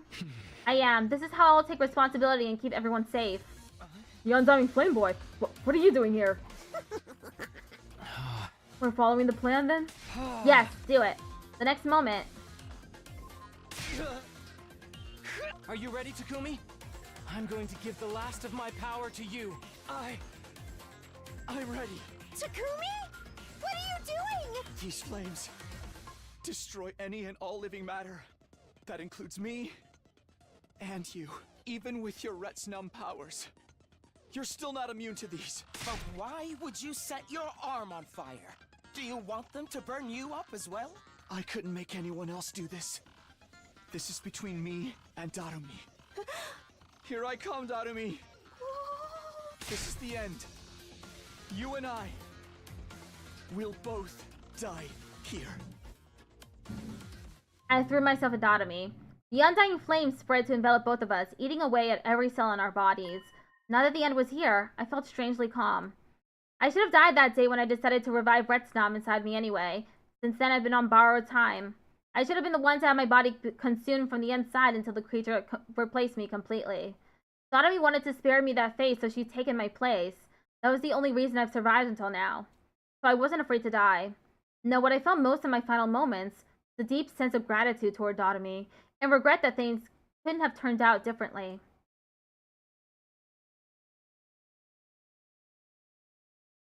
Day 95. Day 96. 97. 98. 99. 100. Ding dong bing bong. Troops, Congratulations! This is your 100th morning at the Academy!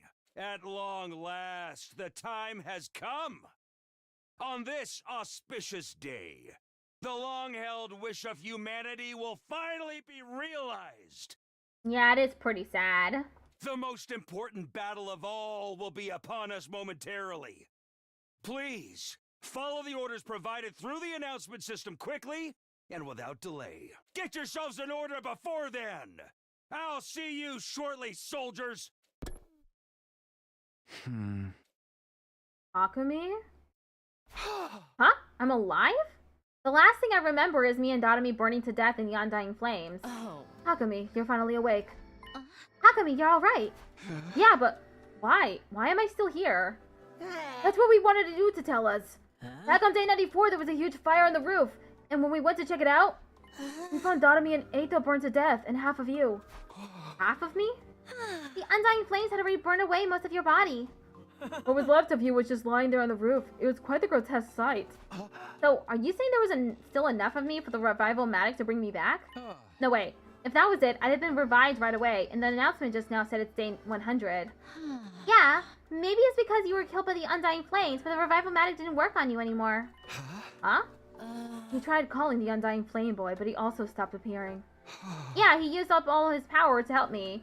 But then, why am I alive again now? Oh. We found this in the ground beside you. Huh? No way. Is that what I think it is?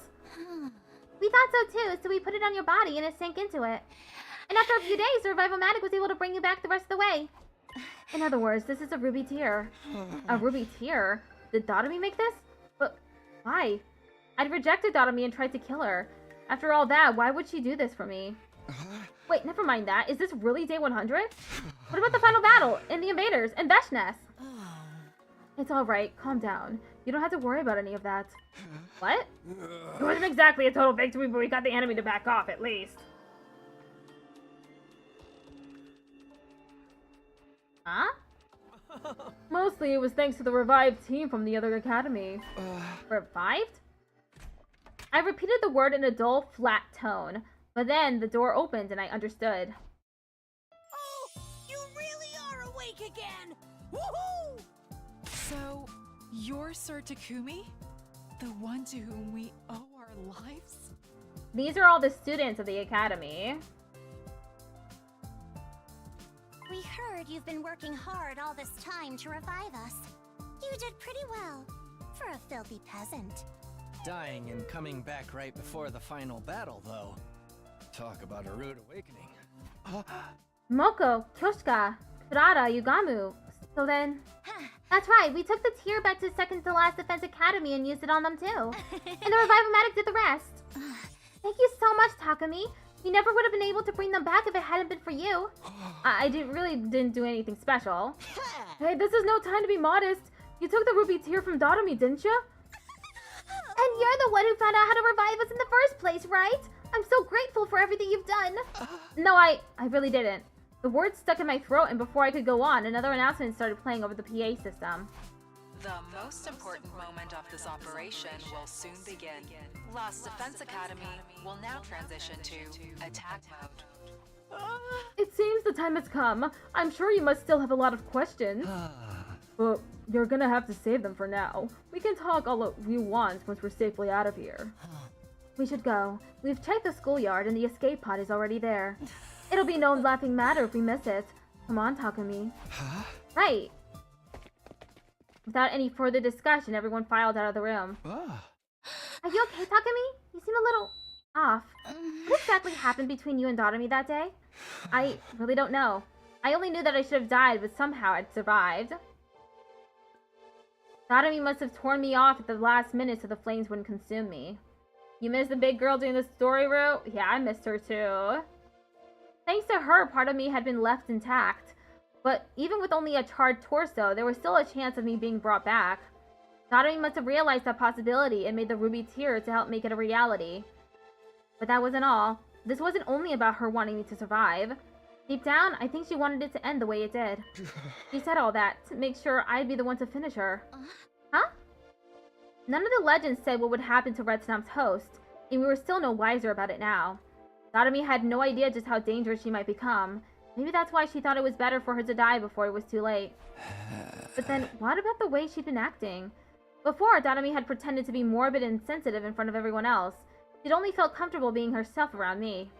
Then she'd stopped showing me her more serious, more caring side, almost as if she was doubling down on the act. But what if that was just an act too? Has she been playing the part of the inhuman creature Retsnam so I could kill her without remorse? I have no idea. And now I guess I never will. In her final moments, in spite of how much her body had changed, was there still a trace of the real Darumi in there? Or was I just grasping at straws to try and make sense of all this? I didn't have a definitive answer, or any way of getting one. How could I possibly know how Darumi had felt, or why she did the things she did? I found myself reminded of something she told me once. Do you know how other people feel, Takumi? Huh? 'Cause I don't. No one ever seems to understand me, and I don't get what's going on in their heads either. No one ever knows how anyone else is feeling, really. I guess what's really important is how I choose to remember her. Are you sure you're alright, Takumi? You've been mumbling to yourself for a while now. Yeah, it's nothing. Come on, we better get going.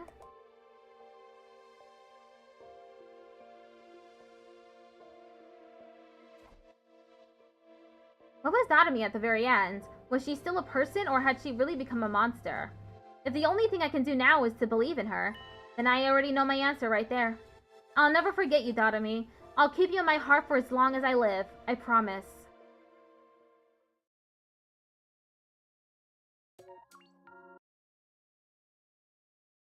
Retsnam Root, how Darumi felt. Ending 50. 23!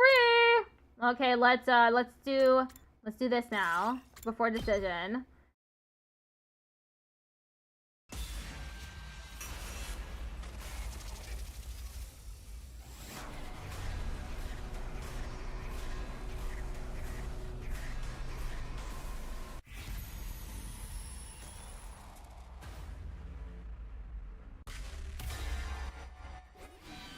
Accept Darumi's offer. This time I'm selecting yes. Let's get our monster ending. Alright, I'm going to trust you. If you really can bring everyone back and guarantee that we'll all survive, then I'll accept you just the way you are. That is what I've been fighting for after all. It's the reason I allowed you to become like this. I won't abandon you now that the end is in sight. I'm here for you, Darumi. Thank you. Now, take my hand. Huh? Yes. I'm really glad you chose me, Takumi. Nobody has ever accepted me or put me first before. If anyone was going to change that, I wanted it to be you. Thinking about you is what gave me the strength to keep fighting. That's what I remember feeling, anyway. I took one last breath and reached out for Darumi's hand. Or rather, Retsnam's tentacle. When we touched, it felt as if my entire sense of self was being drawn into something greater. That was where my consciousness and my existence as I knew it came to an end. Day 99. Ding dong bing bong. Intruder.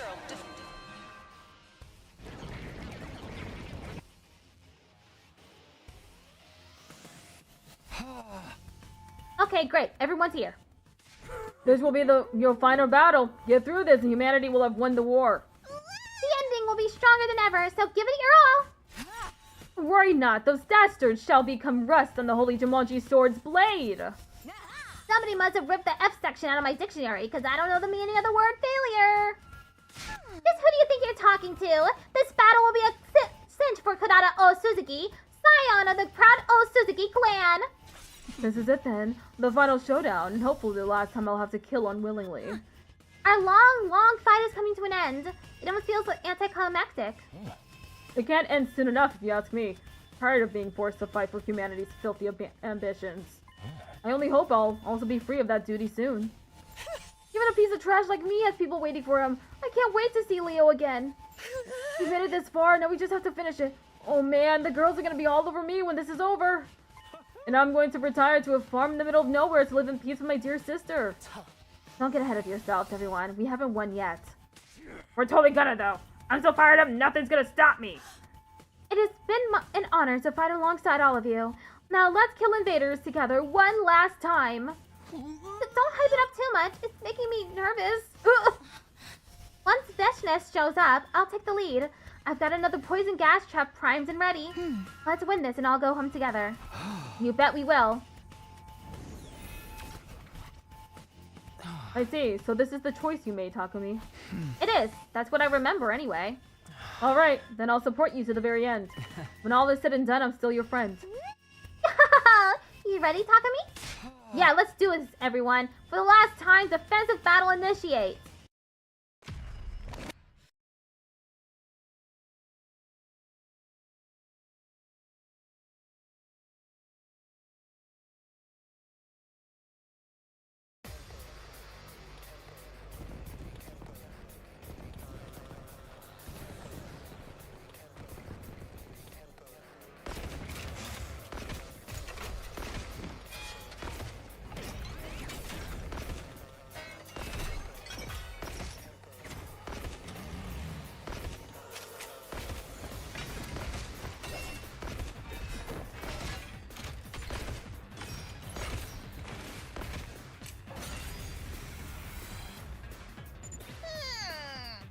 Veshness doesn't seem to have arrived yet.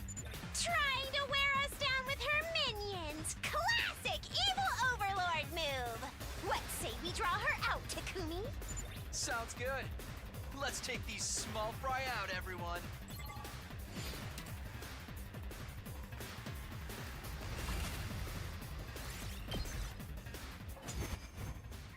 No need to do this battle. I already did it twice. Moko Mania is really running wild now! These freaks are so insolent. It's time they learn some respect. At this rate, even the final boss will pose no threat. Perchance the sunlight is damaging to their wicked souls. This is no time to kid around. Looks like we've got company. You're right! There she is! Moko and Yugama are back. Hell yeah! We all looked to where Moko was pointing. There she is. The Supreme Commander was calmly walking toward us as if she owned the place. Then she stopped right in front of us as we all stood on guard.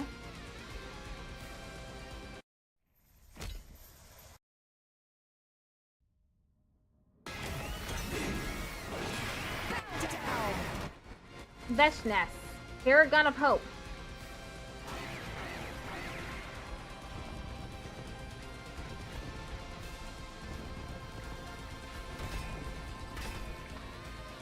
Last time we met, you had the gall to attack me with poison. Allow me to pay you back for that. But wait! Why are the soldiers I killed back among you? It's weird, huh? I wonder if you can figure it out. Impudent invaders! You used one of our planet's forbidden techniques, didn't you? Just how much do you have to take from us before you're satisfied? That power belongs to me! Yeah, it is a pretty sick boss form. Wow, she's really mad about this. Then it's time to use my power. I promise to support you to the very end, no matter what decision you made. Now, do it. Use my power. I saved up extra especially for times like this. You really think you can kill me? The only one dying today are you!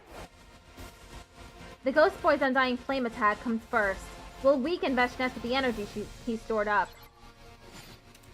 Hit Veshness with the secret weapon? Question marks? Goodbye, everyone. This is the last of my power! No, but we haven't given you a name! You can't die now! How dare you do this to me? Curse you! Next up is the trap. Leave it to me.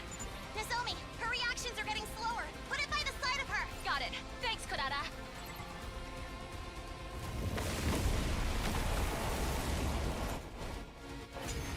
Wave to end.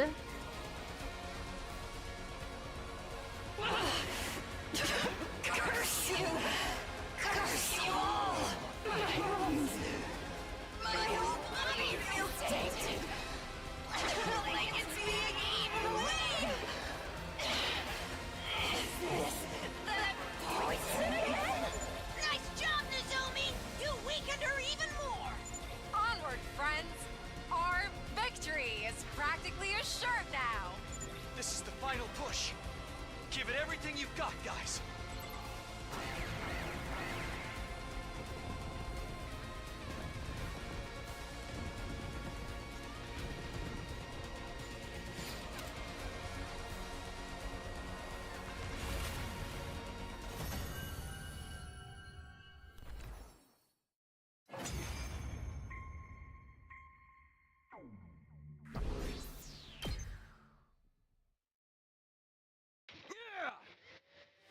Give it up, Veshness. We've won. How could I be defeated? I am superior. Is this the power of that bizarre arm? What kind of insane power did you get your hands on? Sorry, but you don't need to know that. Hello. Now it's time for me to absorb you too. What are you doing? Get away! What's going on? This is no mere absorption ability. You're going to be one of us now. No! Stop it! Stay away! Get out of my body! Shh, now. There's nothing to be scared of. Everything will be okay. I promise. Just relax and let it happen.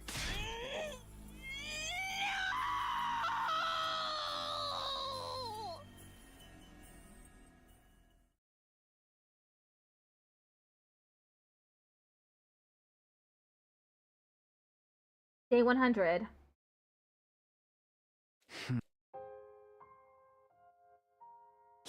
Good morning, Takumi. Huh? When did I fall asleep? You must have been really tired. You've been working so hard. You've experienced so much death and despair, but you've overcome all of it to end up here. I know how hard it's been for you. I am you now, after all. Yeah, of course. But you don't have to carry that burden anymore. I'm going to take everything and everyone into myself. Once I do that, there will be no more war, no more fighting. We can all live in peace, free from the fear of death. Is that your new goal? Yes, all the people on the artificial satellites, all the living beings I can find. I'll absorb them all, along with their memories. We'll all become one. No one will ever have to die. No more grief or painful goodbyes. And you won't have to suffer anymore either. That does sound good, but are you sure you can handle it? Don't worry, I'm not about to kill myself. I've wanted to die a ton of times throughout my life, but never gone through with it. I guess that's part of why I was so compatible with Retsnam. I really was the perfect host for it. I guess it's settled then. That's right. You don't have to worry about a thing. I'll make you happy, Takumi. I'll make everyone happy. I'll take all your pain away and create a new world, just for us. Thank you, Darumi.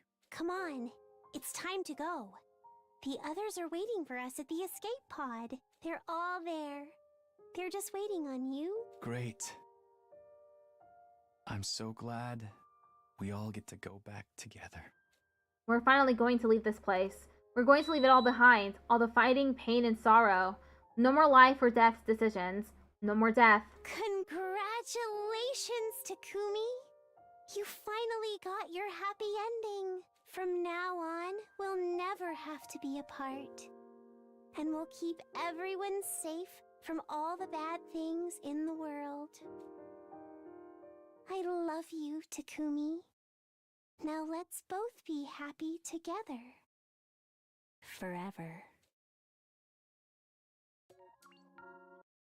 Yeah, it was really creepy.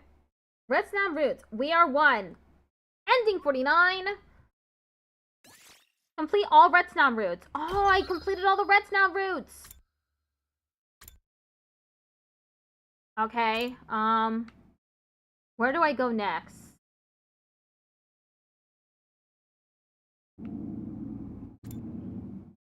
That's the mystery route.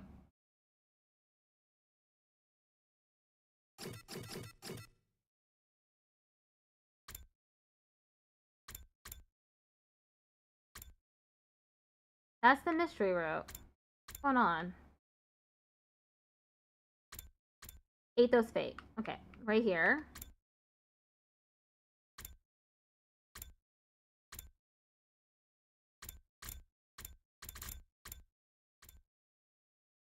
Reveal your secret.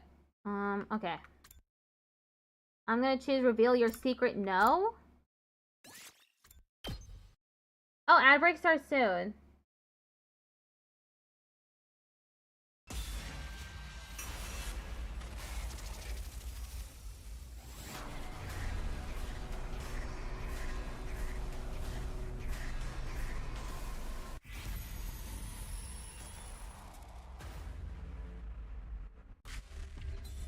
I've never chosen no before. So we'll get something different from this. Guaranteed.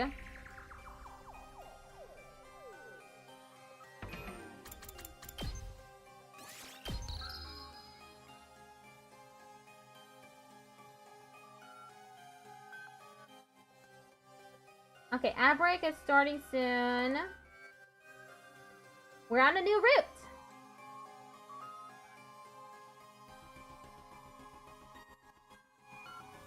The fact that I got an achievement for getting all the Redstone routes endings means that I didn't get it all for the killing game route, the comedy route.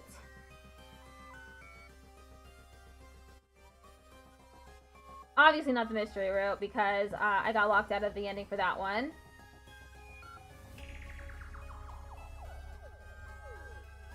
Did I get any other routes? I don't think so.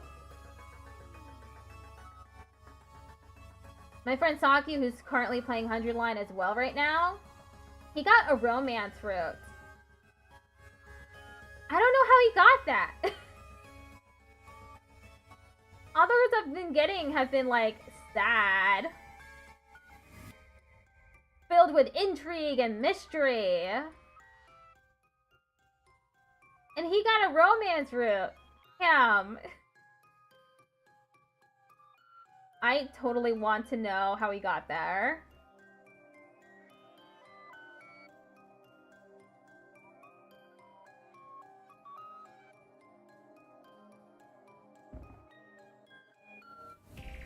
It'd be a nice change of pace.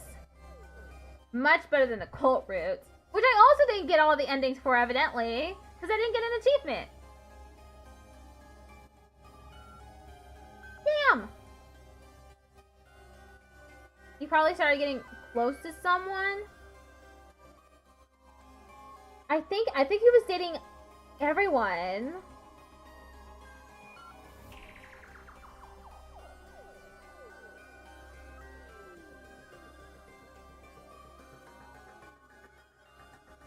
I don't even know what route this is gonna be. Gotta wait until I get an ending before we find out what the route is. I chose the liar option. I keep making him lie or do twisted stuff.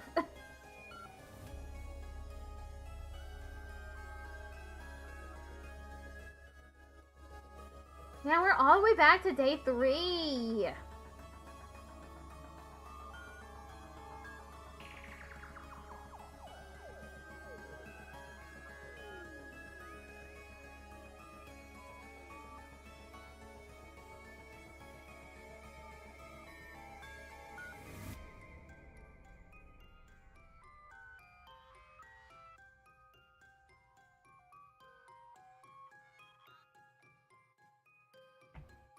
Okay. Just a few more seconds.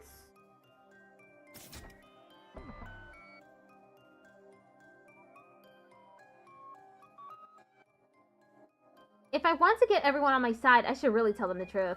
But it's not like they'll all believe I'm a time traveler right away. Even if they did, that could come with its own problems. If they learn about the future, history will change again. If you change too much, you won't be able to predict what will happen as easily as before. You could probably help the others avoid making the same mistakes as before without telling them everything. Of course, there's no way of knowing if that's the right choice either. Being able to predict what will happen next is a huge advantage. I didn't want to lose that, especially not if it could help me guide everyone toward a brighter future. With that in mind, I did the only thing I could. Why'd you climb up all of a sudden? Answer us! How'd you know Aetho was a traitor? Well, I lied to them. Last night I went to Aetho's room to talk to him about what we were going to do here, and I just happened to see his diary left open on his desk. He'd written out his whole plan in it. This is such a bad lie! Talk to me, if you're gonna lie, it has to be better than this. Like, they'll want to know where the diary is. Oh, there is no diary anymore. What happened to the diary? Oh my god! He's so bad at this! At least he's not good at lying. There's that. At least he's not good at it. Huh? That's not what you told... I gave Sire a sharp look. I hoped that he would see the message in my eyes. I'll explain later. Anyway, that's how I found out what Aetho was up to.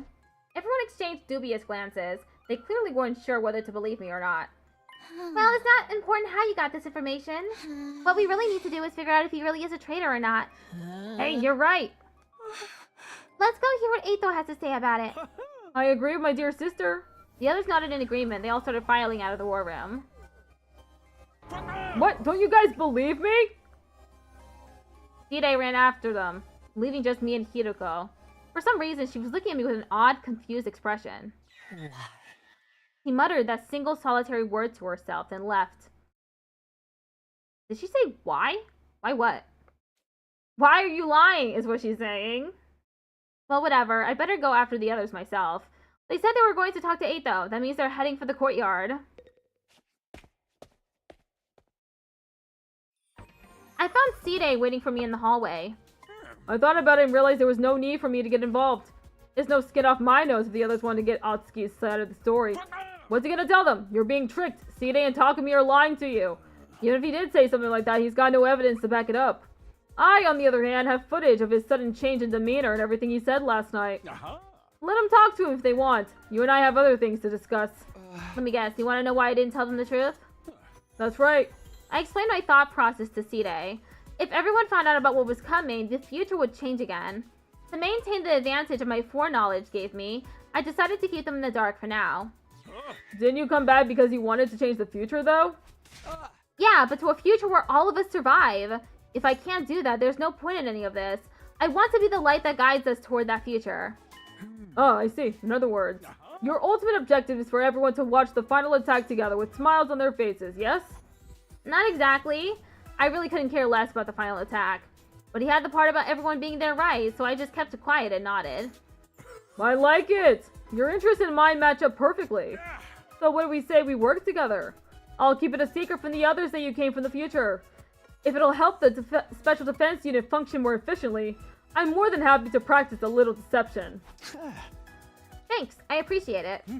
One more thing. How much do you know about our mission here exactly? And so I told Sire how things went down during my original 100 Days at the Academy. Starting with what happened when I went to second to last Defense Academy and met Nigo and the other team members. Then the revelations that followed. World Death, Crypto Globin, the Exodus Project, and the Artificial Satellite. And of course, the fact that the boy made of undying flames we'd spoken with last night was what, or rather, who, was in the defense room. I told him more or less everything I knew. The only thing I left out was what I learned about Nozomi. The secrets she'd shared that first time were between her and me. I see. And is that all? Is that all? You mean there's more? What? No, of course not. You've already learned a crazy amount of stuff. That's enough, isn't it? Actually, there was still something that was bothering me. Right. That's what you think the truth is. You got it all wrong, though. Yeah, how about the fact that everyone here is an alien? They came from Earth? So that they could genocide this population. I've got your number, Sire. The fact that the other people are calling them invaders confirms it. They said our planet. This ain't Earth. This is a different planet altogether. Anyway, I better get going. I'll pretend like we never had this conversation. All sneaky-like. Sneaky, incognito, reliable, ethical, inside man? That's me. Side hurried away, looking more suspicious than sneaky. Do I really not know the whole truth yet? Eito right? Well, even if he was, it's no use asking him now. This version of him has only been here for 3 days. He doesn't know all the things he told me in the defense room back then. Still though, maybe I'll go talk to him anyway. Everyone else is probably there already.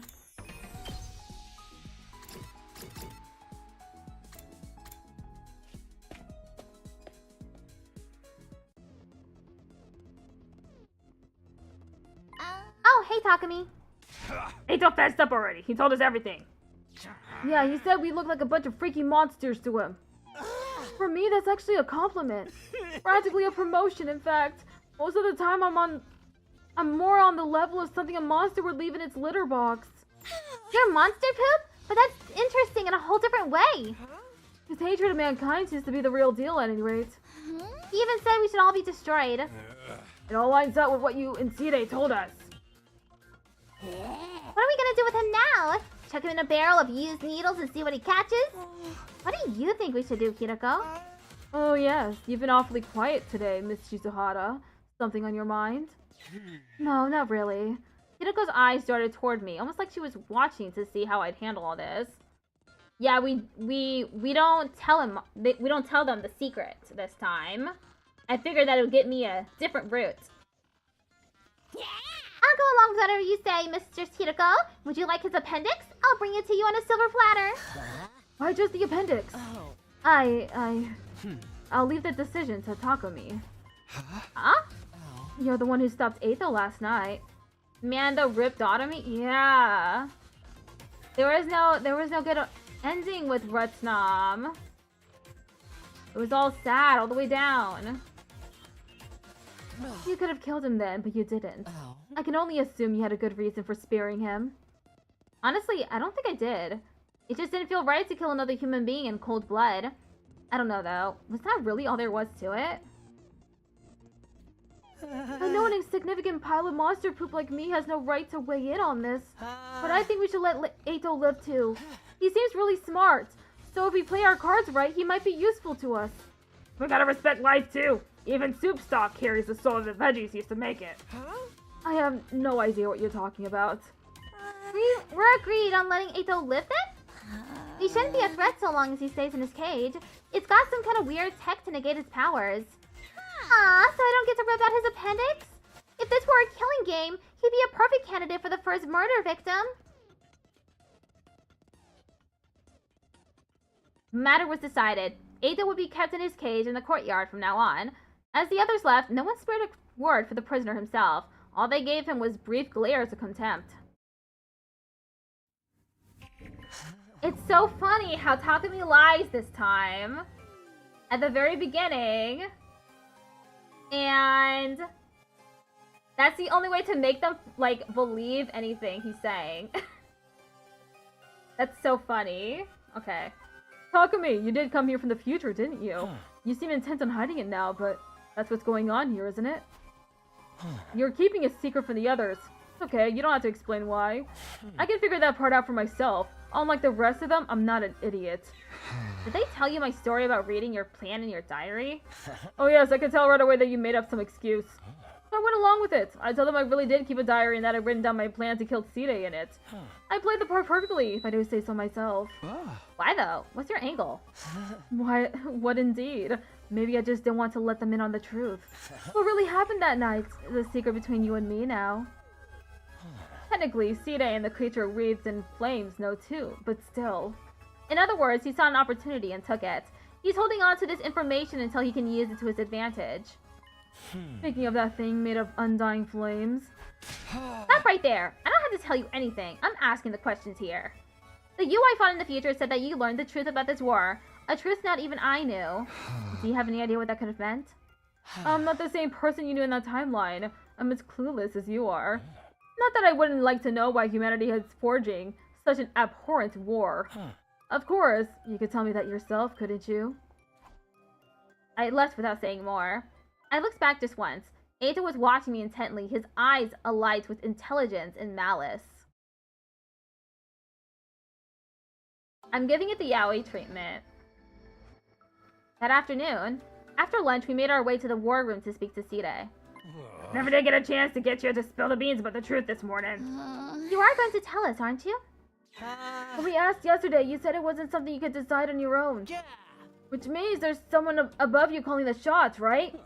Yeah, but don't sweat it. I got permission. I'll tell you everything. Alright then. No time like the present, I say. Go ahead and tell us. What's going on here? Sire nodded and began his explanation. None of it was new information to me, though. It was the same stuff I learned during my first 100 days. I think it's because Sire's just repeating everything Takumi told him. That's what I think, though. That's what I think. I think Sire's lying. Because the truth would make them upset, at the very least. World Death, Crypto Globin, the Exodus Project, the artificial satellites, the boy made of undying flames in his physical body in the defense room, the existence of Second to Last Defense Academy and the 5 other fighters there. It all felt so familiar. There was nothing there to surprise or unnerve me. Everybody else was just as shocked as I'd expected, though. When it was all done, they stood there dumbfounded, trying in vain to take it all in. By the time Sire had finished his explanation, the whole day had passed us by. So, what exactly does all that mean for us? Weren't you listening? We're about to hold a killing game, duh! Nobody said anything about that! In other words, we need to defend this school for the next 97 days. When we do that, the missiles that the baby had been charging up will be launched. One final attack to wipe out all remaining life. Including the invaders! And that'll stop world death once and for all. It's basically like winning a killing game on a worldwide MMO scale! Yo!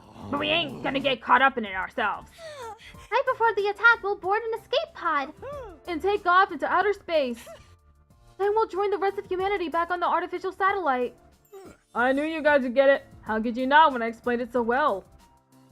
For some reason, Hideko remained silent through all this. She refused to even make eye contact with any of us. It seemed like she was thinking hard about something. And this explanation has helped elevate your will to fight to a whole new level, am I right? Hell yeah, I'm ready for this! Let's kill us a whole bunch of invaders! Yeah, you've convinced me. If it means making it back to the satellite alive, then I'm in. I'll give it my best shot. I might need a couple of barf bags, though. I'll fight too. I'll do whatever it takes to protect my dear brother. What? But sister dearest. Don't try to stop me. You can say what you want, but my mind's made up. I don't think I've ever heard you speak so forcefully. I guess that's that then. How about you, Shoma? Honestly, I don't think a festering dung beetle like me will be of any use. But I felt this weird surge of power pulsing through my body last night. I feel like I've ascended to the level of, I don't know, a festering stag beetle? Yeah, man! That's the spirit! Takumi, Hideko, you two have been fighting right from the start. So I guess there's no point in asking you, huh? We'll be fighting with the full team in our next offensive battle then? Seems that way. Let's all work together and wipe out those rotten invaders. Oh yeah, I'm really feeling it now. Come on, let's do a motivational cheers to celebrate everyone. To celebrate. All together now. Special Defense Unit, best in the world, indestructible and undefeated. Never lose, never yield. Special Defense Unit, fight on! Unfortunately, or perhaps fortunately, I didn't get caught up in the pep rally mood Sire had going on. In my last timeline, Gaku, Tsubasa, Shoma, and the twins hadn't made up their minds to fight until much later. Had hearing the truth really motivated them that much? Or did their sudden boost in power have more to do with it, like in Shoma's case? Was the juice of cryptoglobin flowing through them, giving them more confidence than before? Either way, I was grateful I wouldn't have to convince them to fight all over again. At the same time, though, this could mean history would change again, deviating from the future I knew even more. When I thought of it that way, I couldn't help feeling uneasy. I felt an intense gaze on me. I looked around and locked eyes with Hideko. She was looking back at me, also with a weirdly uneasy look on her face.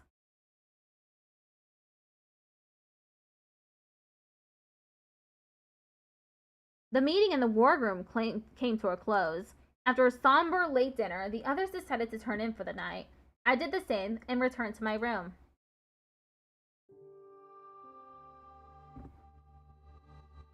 I lay down on my bed to just space out for a while, but then, ding dong! I got up and went to the door to greet my late night visitor. Huh? Hideko, what's up? I wanted to ask you about something. Oh, what is it? After we spoke to Eito in the courtyard, I went back to his room. I searched it from end to end, but I didn't find any diary. You've been lying to us, haven't you? What? Me lie? I don't know what you're talking about. You're from the future. You traveled back in time somehow and ended up here. That's how you really knew what Eito was up to, am I wrong? Being confronted with the truth so abruptly threw me for a loop. My face tensed up and my palms began to sweat. How can you possibly know that? I realized too late that I shouldn't have said that. It was practically admitting she was right. Hideko must have realized it too, although in her case she seemed to relax a little. I thought so. Well, that's all I wanted to know. I'll be going now. Hey, come back! Tell me what this is all about! I knew you were acting weird today. Ever since yesterday when I lied to the others, actually. When they all left, you stayed behind and you asked why. You didn't look happy either. What did you mean by that? Just how much do you know anyway? Hideko didn't answer. She just looked away. Her brows were furrowed and she was biting her lip in thought. We stood there in silence for a while until she gave a sigh and spoke up again. Let me sleep on it. I'll tell you everything tomorrow if I don't change my mind before then. You will? Yes. But I'll tell you one thing right now. Two, in fact. Keeping your time travel secret from the others was probably the right choice. The same goes for not killing Eito. Huh? Until tomorrow, then. With that, Hideko left the room, leaving me alone with my confusion and angst. Interesting. Day 4. Ding dong, bing bong. Get.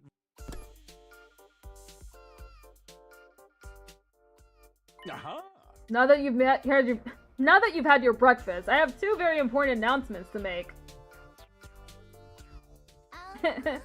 She's looking away as she's looking directly at you. Yeah, true. Announcements?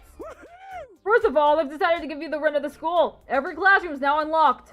I'd originally planned to open them up little by little, but I was really touched by your show of determination yesterday. Consider this your reward. Awesome! Dibs on first try in the guillotine room. Whatever that is, we don't have one here. What about the second announcement? In order to make you a more efficient fighting unit, you need a team leader. Invaders have commanders, so we should have one too. And the position goes to... Seriously? You want me to be the leader? Nobody said anything yet. Yeah, besides, it's Sumino. Huh? Me? You exposed the traitor in our midst and saved your commanding officer from a terrible fate. You've also demonstrated your ability to rally others behind you. Your personality makes you a perfect candidate, too. What do you guys think? Any objections? I think it's a good idea. Yeah, I'm fine with it. I'll cast my vote for Takumi, too. Although in my case, it's probably only worth 0.000000001% of a normal vote. It's always the Red Ranger that leads the team in those hero shows. Takumi's got red hair, so he should be fine. My dear sister and I dress in red too, but Mr. Suna is probably the better choice. I had a vision that this would happen. Takumi will lead us all toward a brighter future. Fine, if that's how you all feel, I'll step down and let Takumi take over. I'm more the cool outsider type anyway. What about you, Shizuhara? Hideko took a moment to think about it before answering. I have no reason to oppose this decision. Good enough for me. Takumi Sumino, I hereby confer upon you the position of Captain of the Special Defense Unit. I expect you to help your team members grow and lead them all toward a spectacular victory. What was I supposed to say? Thanks, but no thanks? I don't think anyone would have let me weasel out of it like that. Instead, I resigned myself to the inevitable and nodded. Yeah, okay, I'll do my best. I mumbled a half-assed acceptance. Everyone said things like, nice to meet you, Captain, or don't let us down, Captain. I think they were just teasing me, though. After a few slaps in the back, they filed out of the cafeteria. Last to leave was Hideko. I hurried over to her before she could get out the door. Hideko, wait! What is it? What do you think it is? We're supposed to talk. You tell me what you've been hiding today. I don't remember making any such promise. What? I said I'd tell you everything if I didn't change my mind. I thought about it all last night. Unfortunately for you, I did change my mind. You've got to be kidding me! I have never kidded anyone in my entire life. Hideko pushed her glasses up the bridge of her nose for emphasis. She looked Tired out somehow. I thought you were on my side. Your side? You didn't object when Sita made me captain. That doesn't mean I approve of you. I just thought if you were leading the team, it would make things easier for me. Much better to have a figurehead in place so no one will bother me. A figurehead? In other words, you're a puppet leader. You could have just taken the position yourself. I'm really not the type to take the lead. Besides, I've seen this play out before. What are you talking about? Forget about what I said last night. Just move forward and do whatever you believe is best. With that, Hideko turned and left. The clacking of her heels echoed through the cafeteria, down the halls, and eventually faded away completely. Too bad! I couldn't stop thinking about what Hideko had said. How did she know I traveled back in time?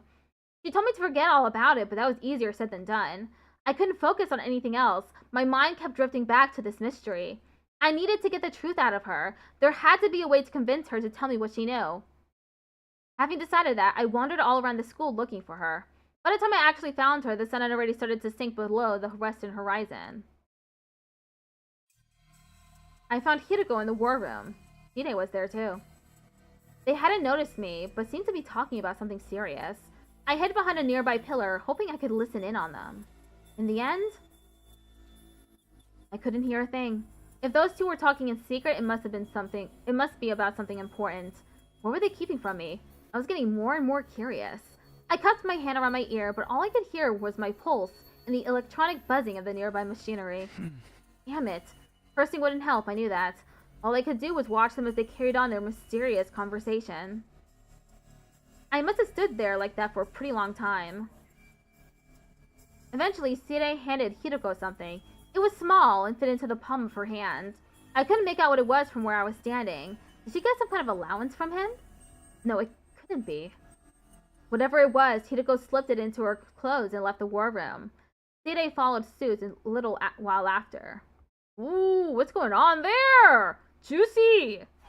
All that time and I still didn't find out anything useful. What could Hideko have been talking to Sire about? And what was that thing he gave her? I should go after her. I still have so many questions that need answering.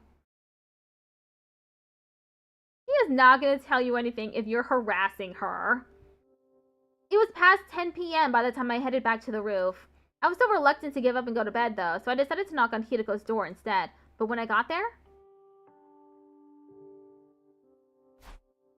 there was no one there. It was like Hideko had disappeared completely. This is ridiculous. Just where did she go? As I stood there wondering to myself, I heard a noise. It sounded like propellers? I looked over the railing and down into the schoolyard. There, hovering near the wall of the fire, was a drone with a fire extinguisher mounted to it. And standing next to it, Hideko. Hideko activated the extinguisher and created a hole in the wall. She stepped through it and out into the night. Where's she running off to now? I scrambled down the stairs, hoping it wasn't too late to catch her. I arrived in the entrance hall, and sure enough, one of the fire extinguishers was missing. I grabbed the remaining one and handed it outside. Once I was past the wall, I walked around for a while, but didn't see any trace of Hideko. Guess I shouldn't be surprised. She could be anywhere out here. But now that I'd come this far, I couldn't just give up. Between what she told me last night and her conversation with Sire today, Hideko had a lot of explaining to do. I wanted to know why she was wandering around off school grounds at night, too. Just what is she up to? Still glancing around, I made my way down a narrow alley between two crumbling old buildings. That's when I saw it. As I was turning a corner, I caught sight of someone. They were a pretty long distance away. It was dark too, so I couldn't make out many details. But even from behind, it was obvious enough who it was. Hideko. She was standing outside the entrance to a building on the edge of the town ruins. It didn't look like a house. It was probably some kind of office or facility. She looked around her one last time before slipping inside and disappearing from view. I hurried after her. What is this place? Guess I'll head inside. I went through the entrance gate and headed toward the main building. I opened the door as slowly and quietly as I could and went inside. I bet she knows that Takumi is following her at this point. I feel like he is not very skilled at acting sneaky. Unlike her, so I feel like she knows already. Right away, I noticed that one of the doors in the hall was slightly ajar, and light was spilling out from the room beyond. I crept closer and peered through. What the? My hand shot up to cover my mouth. I almost said that out loud. Hideko was in there, alright, but she hadn't noticed I was here yet. I noticed some kind of large machine casing a few feet away from the door. I darted in and snuck behind it. Phew! With a sigh of relief, I took another look around the room. It was packed with weird-looking machinery, most of it rusting or broken. Maybe this was a research lab once? Doesn't look like it's been used in a long time. I poked my head out from my hiding place to see what Hideko was doing. She seemed to be operating one of the machines, pausing every now and then to adjust her glasses. That should do it. Now. She walked over to a giant locker and pulled the door open.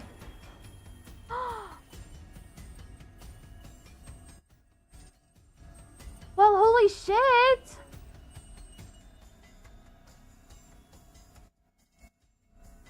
Those are the suits! The suits that are invulnerable to hemo-animal attacks! It's the suits! So that's why she knew! What? But this is a different planet. How did she know this?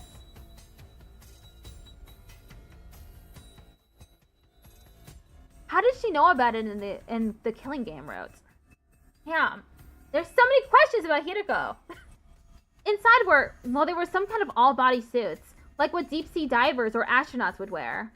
There were several hanging in that locker, more than 10 at least. There were helmets too, old-timey, heavy-looking ones. Hideko grabbed a suit and helmet and took them out of the locker. Wait, she's not going to change right here, is she? The thought of being here while she undressed got me really nervous. Luckily or unluckily, she didn't actually strip down, but put the suit on over her clothes.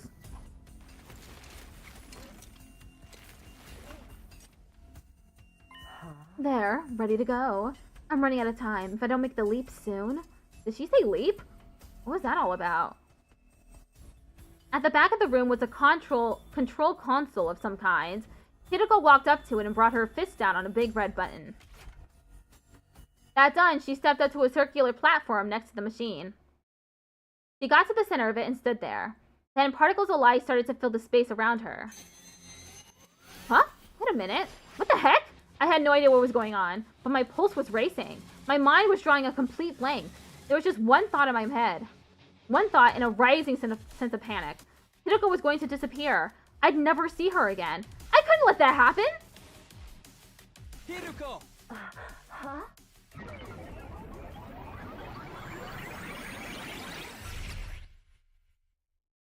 Ban talking me is reckless. Whoa! This is so new! What is happening right now? Are they traveling to a different timeline? I'm not really sure what happened after that. But when I came to, I was on the floor and Hideko was holding me in her arms. At least I think it was Hideko. She had a helmet on, so I couldn't tell for sure. The next moment, though, that question was answered. Takumi, are you alright? Get a hold of yourself. It was muffled, but it was unmistakably Hideko's voice. I felt a wave of relief wash over me, followed by a sharp pain. What were you thinking? Jumping in without a leap suit. Well, he doesn't know what a leap suit is. Leap suit? Is that what the thing you're wearing is called? Yes. If you perform a parallel leap without one of these, it puts an incredible amount of strain on your body. What's a parallel leap? She didn't answer, and because of the helmet, I couldn't see what kind of expression she had on her face. What are you doing here? I followed you. I had some questions for you, about 100 of them at least. Although now it's more like 200. At least your head wasn't seriously damaged. How's the rest of your body? It feels numb. I don't think I can move. I feel really cold and nauseous too. If you're going to throw up, do it after I leave. Leave? Where are you going? Back to the academy. You're going back already? Why? I don't have time to explain. It's already past midnight. Midnight? What day is it now then? Day 5, technically. Late night, day 4, or early morning, day 5? What does it matter? Are you trying to waste my time? Ugh, I have to go. You stay here and rest. I mean it. Don't you dare move from this spot. Hideko stepped away from me and made her way to a nearby locker. Not the locker she'd taken the leap suit from, a different one. She opened the door, revealing 2 drones, both fitted with fire extinguishers. Huh? Ew. That didn't seem right. If Hideko used one of them to leave the school, where did the other one come from? I'd left the extinguisher I used outside leaning against the wall. It could have ended up in here somehow, could it? While I was still trying to make sense of everything, Hideko grabbed one of the machines and rushed out the door, still wearing her leap suit. After lying there for a while, the feeling started coming back to my legs. Pretty soon I was able to walk around again and got to my feet. I'm still in the same place I was before, right? It looks the same anyway.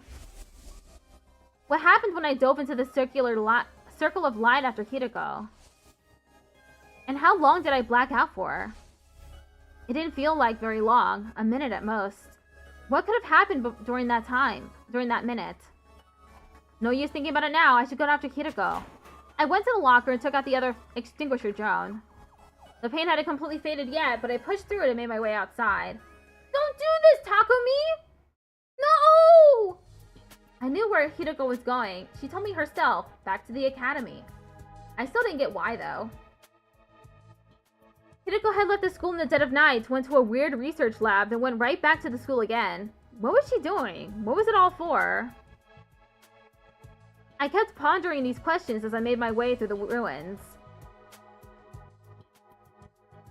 Eventually, I came in sight of familiar territory. Last Defense Academy, standing there just like I'd left it.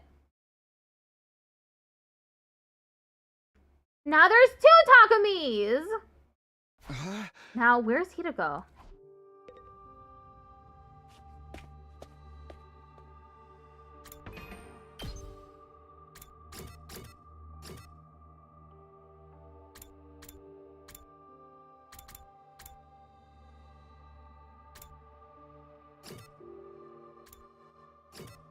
There's no one in the courtyard.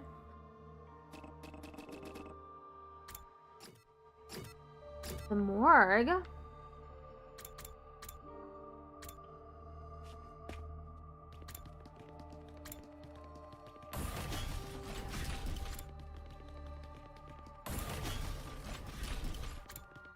Strange room. Oh.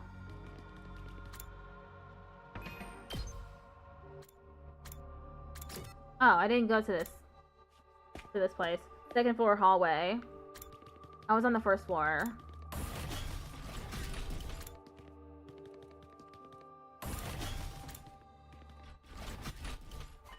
Huh? Isn't this classroom usually locked? It looks like I can get inside now. Huh? What is that? Several desks were lined up in this strange classroom, and there was something lying on top of one of them. Something vaguely human-shaped, under a white sheet.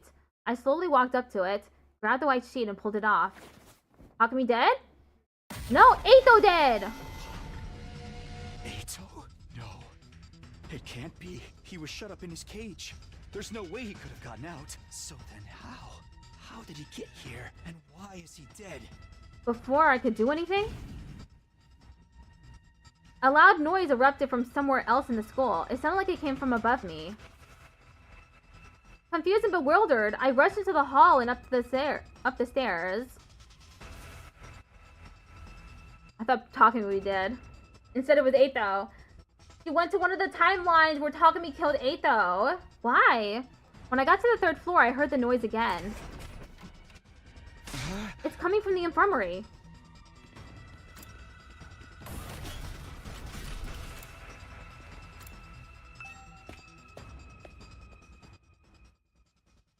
Somebody was collapsed in one corner of the room. She still had the weird suit on, but her helmet was gone now. I could see her face clearly. It was Hideko. I scrambled over to her and propped her up just like she'd done for me earlier. Hideko, are you okay? Come on, hang in there. I shook her shoulders and her eyelids fluttered open. When she saw me, her eyes went wide with shock. And then for some reason, she kicked me in the stomach. I went flying like a rag doll. I smacked into a corpse recovery drone and it fell to the ground with a clatter. And that wasn't the end of it either. When I looked up, Hiriko was standing right in front of me. She reached down and began squeezing my neck hard. It felt like she was trying to wrench my head clean off. Hiriko, what are you doing? Please, stop it. I tried to pry her hands off me, but I wasn't strong enough. Whatever happened in the research facility had taken too much of a toll on me. Please, Hiriko, at this rate, I'm really gonna... I never got to finish. The next moment, I blacked out completely.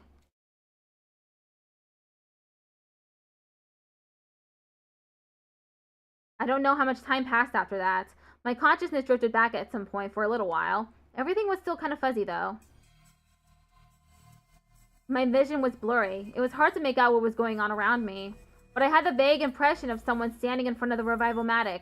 It was Hiriko. There was a corpse recovery drone on the floor next to her. Was somebody inside? I really couldn't tell from where I was.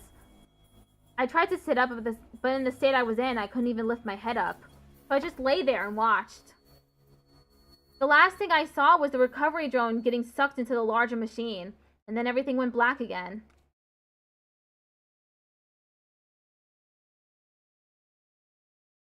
The next time I woke up, it was a lot more sudden and more violent.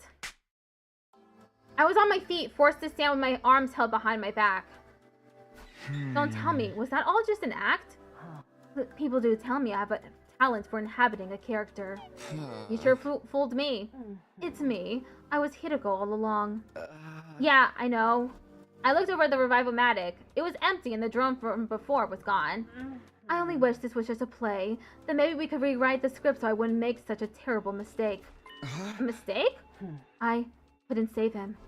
I had no idea what Hiriko was talking about, but it felt like it would be a bad idea to press her on it. Her voice was small and fragile in a way I hadn't heard before. Well, we're done here. Let's get going. Huh? We're going back to where we belong.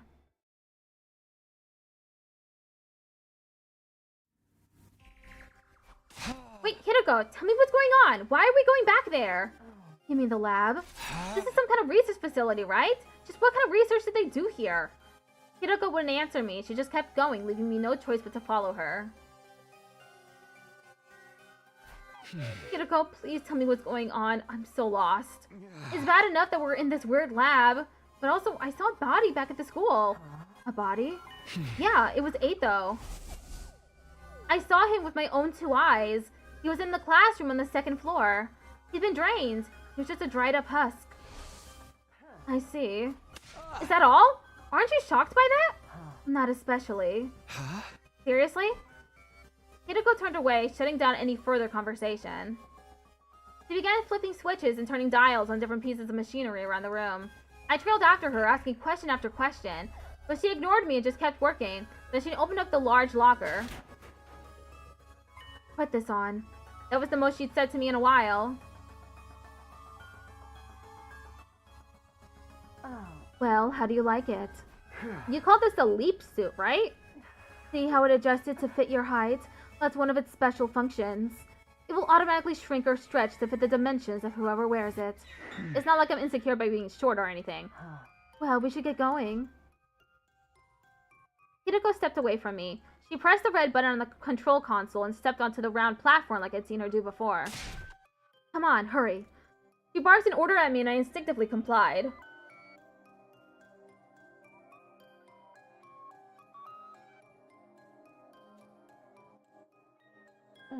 It'll start any moment now. What will? 3, 2, 1.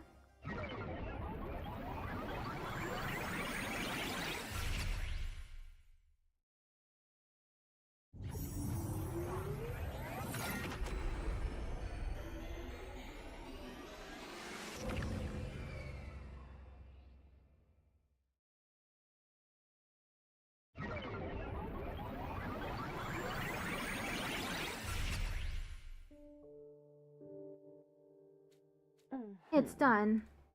Huh? Let's head back. Back? Where? Are we going to go through this every time? Where else would we be going back to? Hiriko stepped off the platform and hung up her leap suit in the locker. I did the same, still totally at a loss about what was going on. Don't tell anyone what you've seen here today. You understand what will happen if you do, don't you? Behind her glasses, her eyes were filled with murderous intent. I gulped nervously and nodded.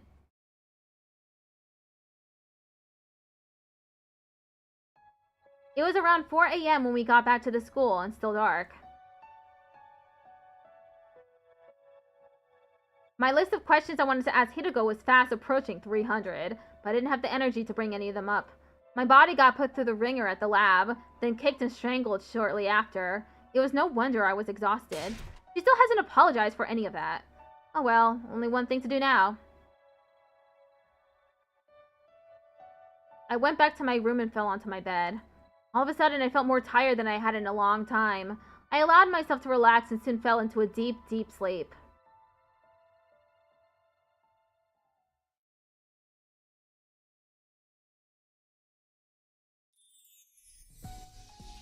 There's a train coming.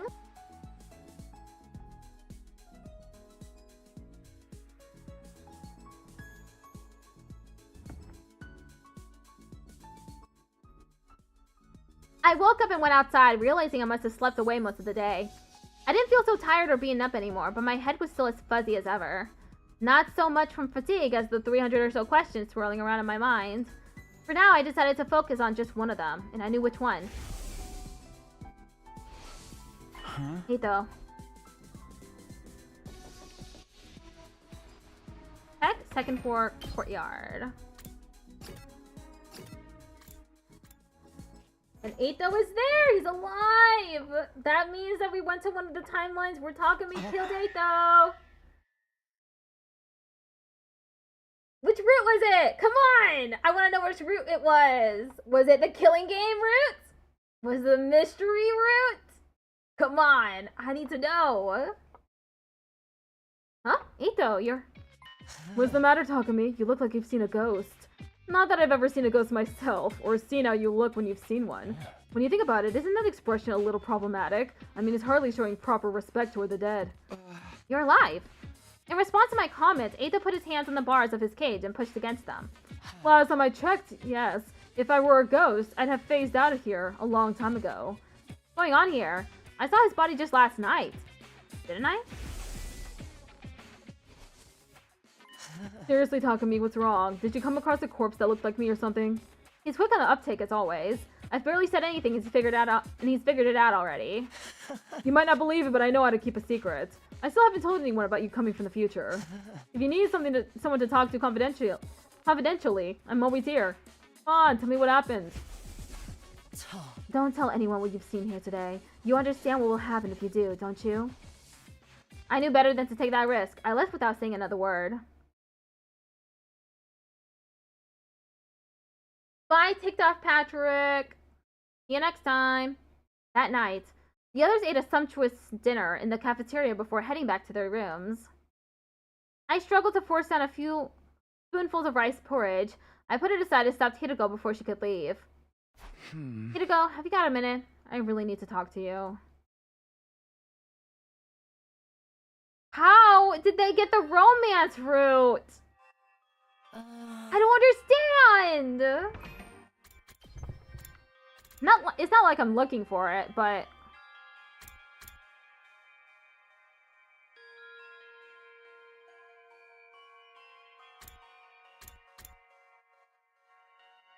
Here's another... Pick the attacker. This is another Ito dies.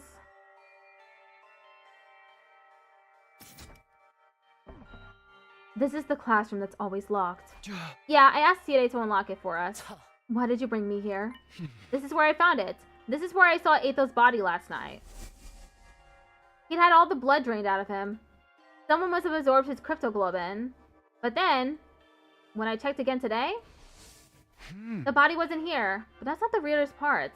Ito's still alive. He's in his cage like normal. I even spoke to him. And I got to thinking, and this has something to do with that weird lab, doesn't it? You mentioned something called the parallel leap before. That's what you did when we used that machine, right? I still don't really get it, but I get the feeling that's why so much just doesn't seem to add up. Hideko was silent. It wasn't all that surprising. The way she'd been acting, I didn't expect her to tell me everything just like that. But I wasn't giving up. Instead, I ushered her into another room. Why here? You spoke to Side about something important in here yesterday. You were spying on us? I'd prefer it if you didn't put it like that. Either way, it's not a pleasant habit. When you finished talking, Side gave you something. What was it? Just some dried kombu kelp in case I got hungry. Okay, now tell me the truth. Again, no answer. I sighed, shook my head, and moved on.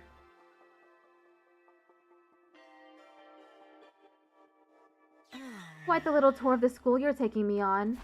This'll be our last stop. Last night I rushed in here and found you passed out in the corner.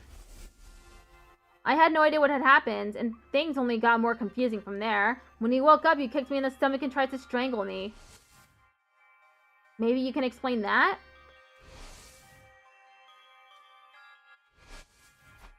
You still haven't apologized for that, you know? I didn't have a lot of choice in the matter. It was a regrettable accident. An accident that nearly killed me. Fine, I'm sorry. You've got your apology. Can I go now? Hideko was already turning to leave, but I grabbed her arm before she could go any further. I'm not done yet. After you nearly killed me, I came to, just for a moment. And I saw you in front of the Revival-matic with a corpse recovery drone. Who was inside the drone, Hideko? You said I couldn't save him. Him who? Were you talking about whoever was in the recovery drone? Was that all you wanted to ask? Just one more thing, and this one's the most important of all. You already know that time travel exists. You knew I came here from the future. How? Hideko pushed aside a lock of her long, silky hair and looked away. She was clearly nervous. She was biting her lip, fiddling with her choker, tapping her heels. Finally, she made up her mind and spoke up. All right, I'll tell you. You will? On one condition. Starting tomorrow, I'm going to have a lot to do. I might struggle to get it all done by myself, so I'll need someone to help with it. You mean me? Naturally. What exactly would you want me to do? Just do as you're told. Follow my instructions and don't ask questions. I need to be able to work in peace without stopping to explain things to you. Provided the work gets done, I'll answer all your questions on the evening of day 9. You really will this time, right? You're not going to change your mind again? I give you my word, just so long as you hold up your end of the bargain. Hideko looked me dead in the eye. I met her gaze without flinching. Okay, you've got yourself a deal.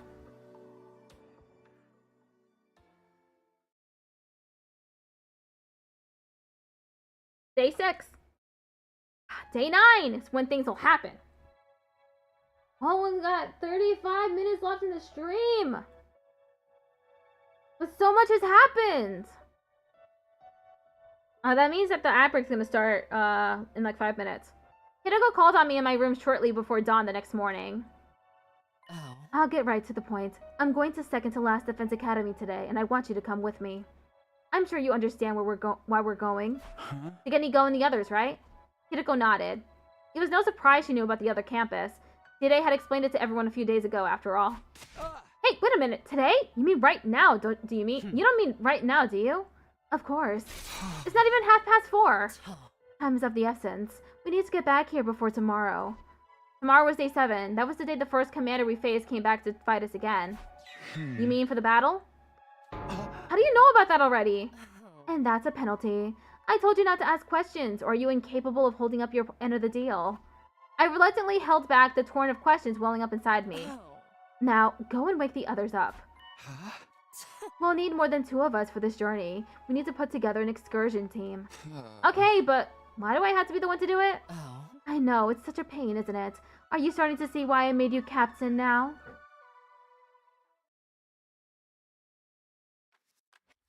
Ah, so he really is a puppet figurehead. I decided to run things by Side before getting the others involved. In my future, the other academy was attacked on day 10. During that battle, Moko was taken prisoner and later killed. It's better for us to avoid losing soldiers if we can help it, right? So I was thinking of going there and bringing them back here. Why so early in the day, though? Because there will be an invader attack here tomorrow. We'll have to leave soon if we want to make it back in time for that. Side spent a few minutes thinking the matter over. Alright, I'll allow it. Thanks, and there's just one thing worrying me, though. When the attack does come, everyone's probably going to ask how I knew about it. I've already decided not to tell them about the time travel, so... Don't sweat it. I'll come up with something.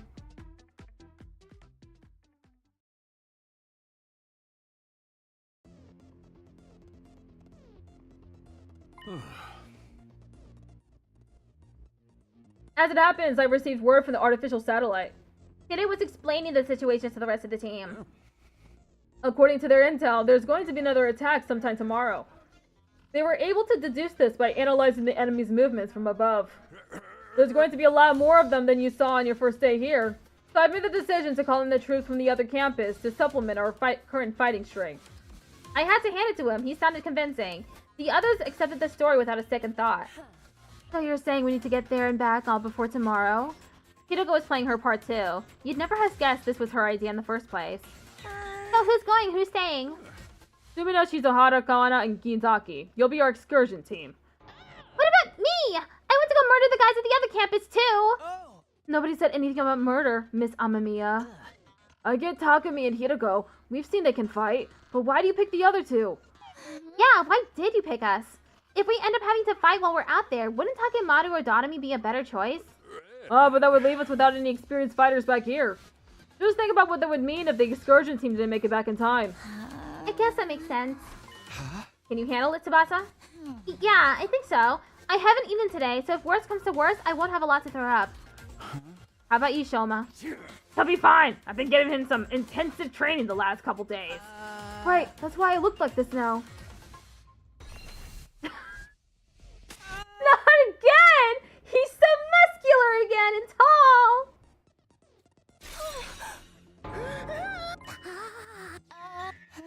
I can even control it now. If I relax a little, I go back to normal. Sorry, you must have found that pretty revolting, huh? Nobody spoke. We were all still in shock. He can do it on command now! Well, not all of us. Shoma himself was fine, and Takemaru, since he'd been the one training him. And also, for some reason, Hideko wasn't fazed by Shoma's transformation either. Almost as if she'd seen it before. Anyway, you don't have to worry about me. I'll do my best to be useful in my own trashy way. Do you guys remember when I mentioned feeling a surge of power before? You all felt that too, right? We all nodded. I get the feeling we could do great things with this power.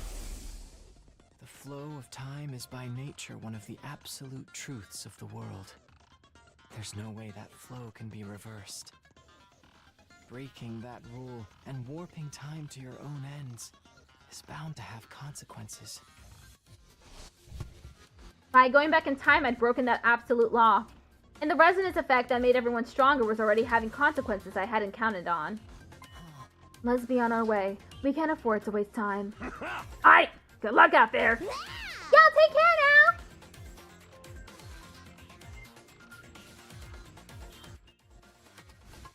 With that, the members of our excursion team went to the war room for an additional briefing from C-Day.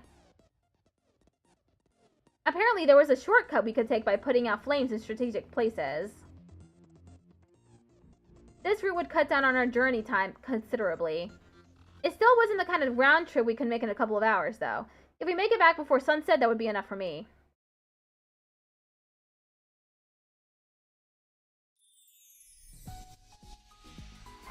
Is everybody ready? Yes. Ready? I don't know. We'll take good care of the place while you're gone. Then let's go. Wait, I still need to go to the bathroom.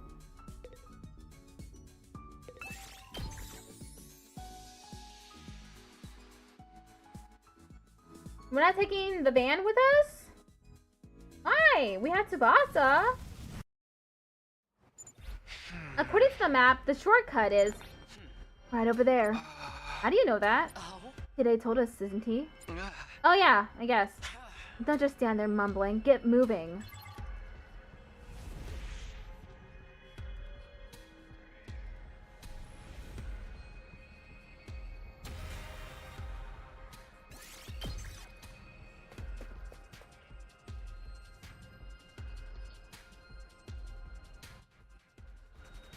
Phew, we finally made it. So that's second to last Defense Academy? That's it, no doubt about it. You're talking like you've been here before.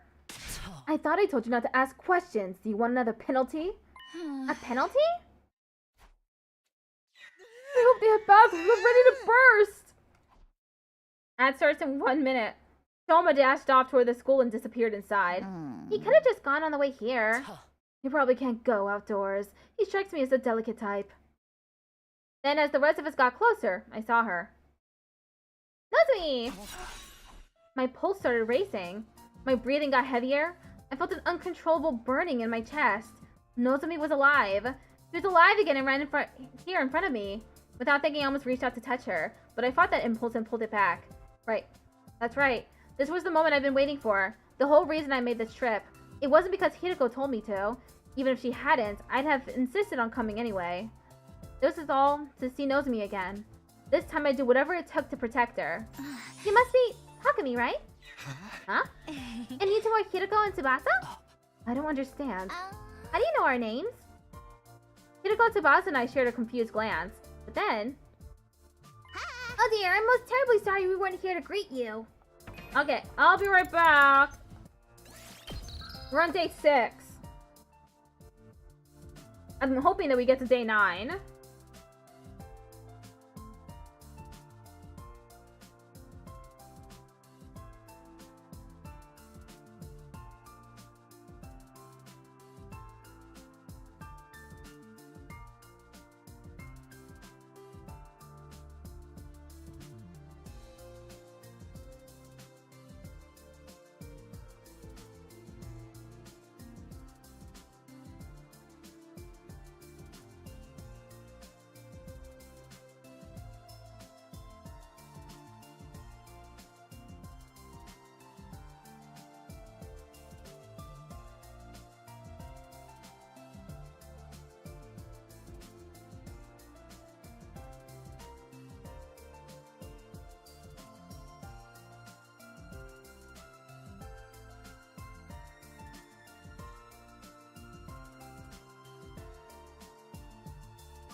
Okay, we're back. Talking to Nozomi. Read us? We had to help Kyoshka get her sword out of her you-know-where. Technically, it was her sword sheath. It was stuck in there pretty tight. It took us a while to pull it out. Her you-know-where? You don't mean... But please don't get the wrong idea. It was lodged in the drain pipe in the bathroom, that's all.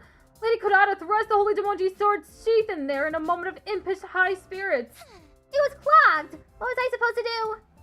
Just what do you think my beloved sword is? Well, I know it's something you used to... Well, don't say another word! Whoa, back up a minute. Can you answer our question, please? Yes. What's all this about coming out to greet us? We received a communique from the Honorable Side, you see? I see. So basically, Side called ahead and let you know to expect us. Not just that, he told us the other stuff he's been keeping secret, too. Explain how the circumstances have changed. Wait, I still don't get it. If Side could contact you, why did we have to come get you? He was only able to get in contact a few hours ago. The electronic interference has been rather fierce of late. But you know what's going on? About the attack on Last Defense Academy tomorrow? Yes, we do. That makes things easier. I wouldn't want to waste time explaining things to you. Nigo, get the school bus ready to leave. It already is. I'm afraid that I won't be joining you, though. Huh? I am unable to abandon Second to Last Defense Academy. I've been ordered to guard it with my life. Ordered? By who? Was it this Side person? No, these orders came from someone higher up. Nigo looked up as he said this. Up at the huge celestial body in the sky, lit with countless mechanical lights, the artificial satellite. The enemy hasn't realized this school is only a decoy yet. Sooner or later, they will attack it. When that happens, are you planning to self-destruct? Oh my! How did you know? Sorry, but I won't allow that. We can't afford to lose you. If I thought Hideko was showing a softer side of herself, I was wrong. In the very next moment, she dashed toward Nigo and brought her heel down viciously on his head. What the? Eek! Whoa, that was sweet! I wish I could do axe kicks like that! Nigo fell to the ground with a thud, still scattering sparks from the top of his head. Some part of his body was making a high-pitched staticky whine I'd never heard before. Why did you do that? Good grief, and I thought I was the killer of this group. Don't worry, an attack like that won't destroy him. I just forced him to shut down for a while. Everyone stood rooted to the spot, stunned into silence. It felt like we were doing that a lot today. As usual, Hideko was totally unconcerned about what anyone thought of her. Now, let's get going. He picked Nigo up like he was a piece of hand luggage and began carrying him for the parking lot where the school bus was waiting. And then, with all of us safely on board the school bus, we left Second to Last Defense Academy behind without another word.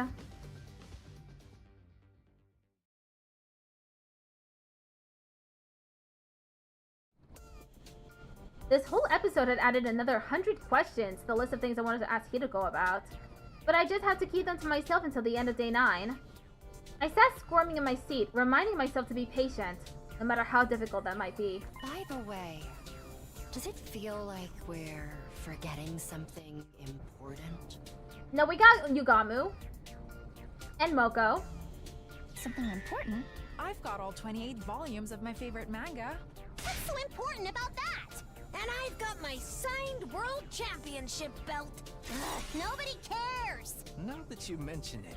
Weren't there supposed to be 4 of you? Oh no! Shoma!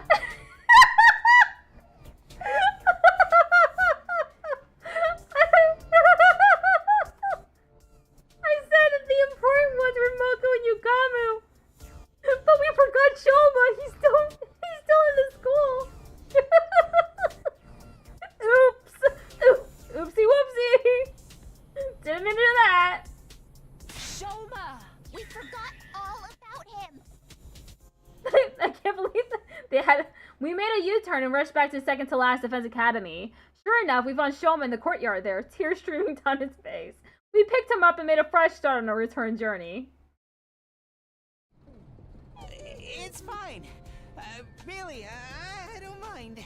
It's no wonder you'd forget about me. I know my existence is about as flimsy as a point 0.01 millimeter thin piece of rubber. That's not true! Did you actually understand what that meant? Not exactly, but I kinda got the gist of it, you know? There's only one thing you can use a rubber that thin for. Kudara!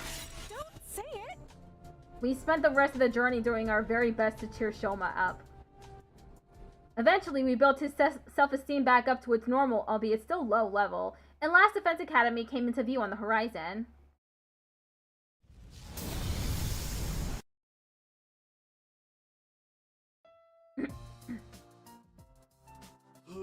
Y'all made it back. That's a relief. Aw, were you worried about us? No, I was just... Never mind, it ain't important. He's been pacing around the school in a tizzy the whole day. That's just part of my training routine. Today's leg day, that's all. So those guys with you are... The faceless NPC squad? Hello there, my name is Nozomi Kirifuji. I'm Moko Mojiro, the apocalyptic maiden of destruction! Toshika Magadori at your service. Now your heads, peasants. I am Kudara O Suzuki, the great and powerful. And I'm Yugamu Umakage, teenage assassin, hopeless romantic, and all-around nice guy. They're all totally distinct characters. Maybe a little too distinct? We gotta introduce ourselves too, or else we'll look boring next to them. That's alright, Nigo already told us all about you. Nigo is that little critter in the red beret, yes? Ahem, I am second to last Defense Academy. You're basically Sirai's underling, right? He filled us in on you guys from the second campus already. Anyway, let's get started. What are the rules for this killing game, Sirai? There is no killing game. We have a battle coming up tomorrow. Now that the introductions are over, we should rest up until then. You guys are really gonna fight with us? You know it! We'd scarce come all this way just to deny you now. The team from the other academy had discussed the resolve on the way over. After Nigo told them all about World Death, Crypto Globe, and the Exodus Project and the artificial satellites, they were in no doubt about what they had to do. From here on, we just protect the baby in the defense room until day 100, right? Then the missiles he's been charging up will be launched in all directions. All the world invaders will be wiped out, and that'll be the end of World Death. But right before, we shoot off in an escape pod to meet back up with the rest of humanity on the artificial satellite. What possible reason could we have for refusing to help?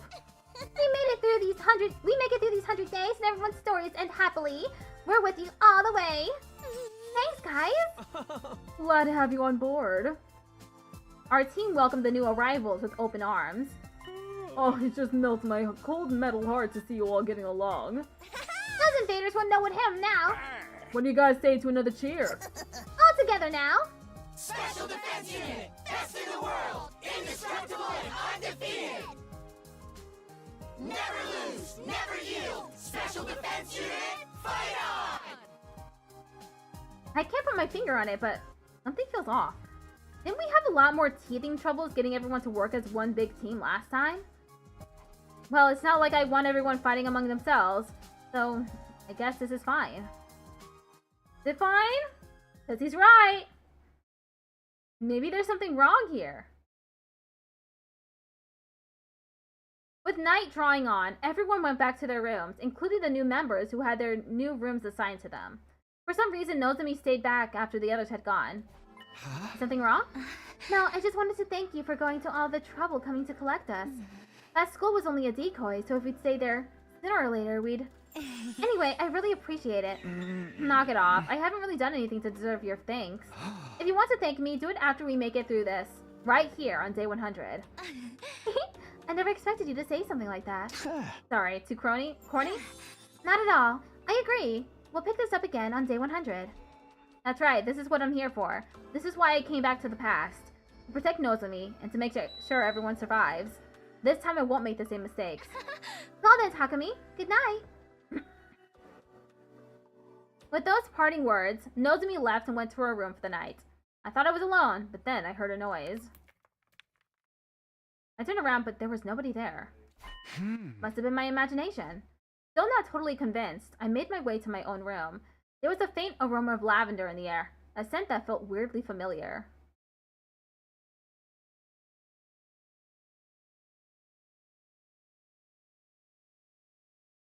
Day 7. I wonder what that was all about.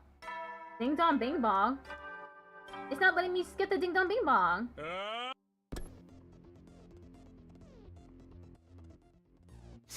Alright, so when are those disgusting freaks gonna show up? I'm already here. I wasn't talking about you. You meant the invaders, right? Today, do you know when they'll be coming?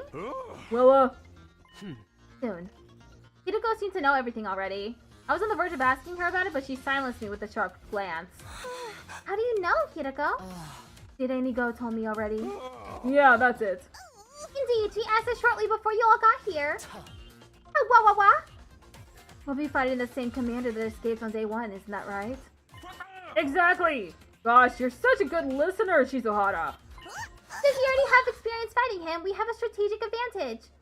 Not to mention we've got a much bigger team this time. Just fight! It should be no challenge at all. Oh, alarm. Eek, they're really here. I told you, didn't I?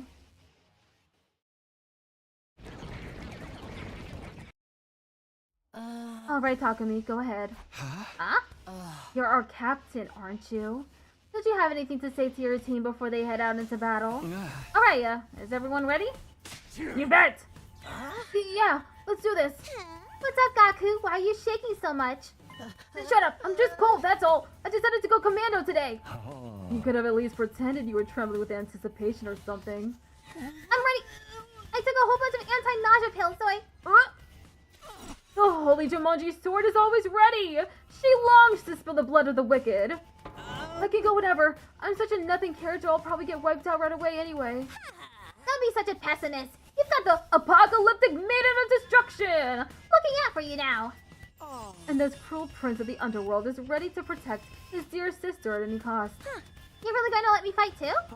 You've made your feelings abundantly clear. I know I couldn't stop you even if I tried. Yeah, boy! I'm ready to wash all this blood off my hands with even more blood! Let's all work together out there. Humanity's counting on us. This isn't just for them, but for ourselves too. We fight for our future.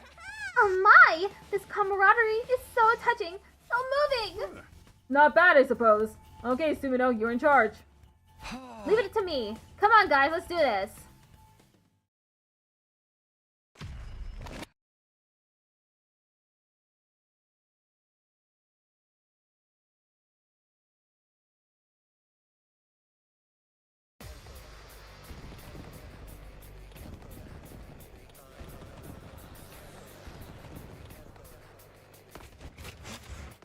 Since we're not talking about time travel, Vashnes is going to leave empty-handed when she comes by the campus.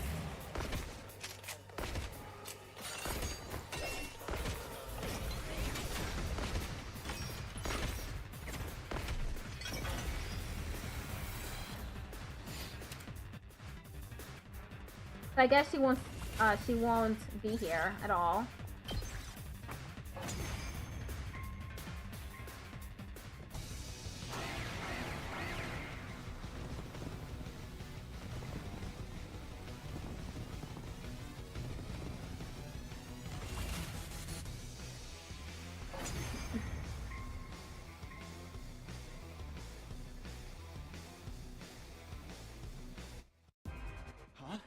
Oh, Who is that? never mind. Vashnes is still here.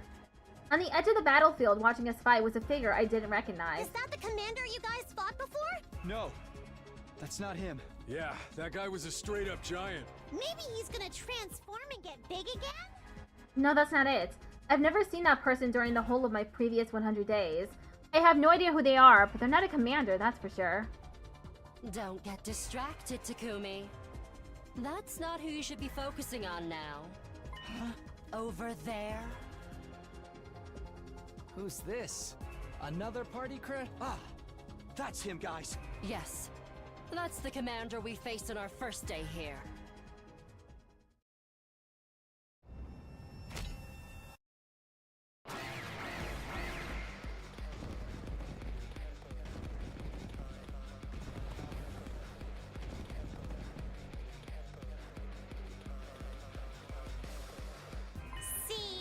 Transformed and got big! Told you so! You were talking about someone else when you said that. Hoodie over there hasn't done anything though. Hoodie? The person in the hood, duh. Who is that? Why is someone I've never seen before showing up all of a sudden? Did the timeline change again? Oh, leave them, Takumi. You're the captain now. We need you to lead. I know. Everyone, concentrate your attacks on the giant commander. I believe he called himself Mervrum, yes? Got it!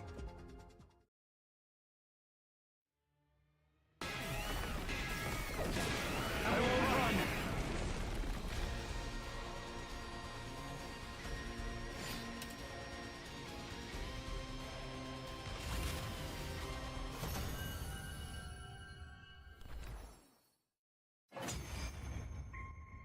I don't care what the countdown says. We end the stream after day 9.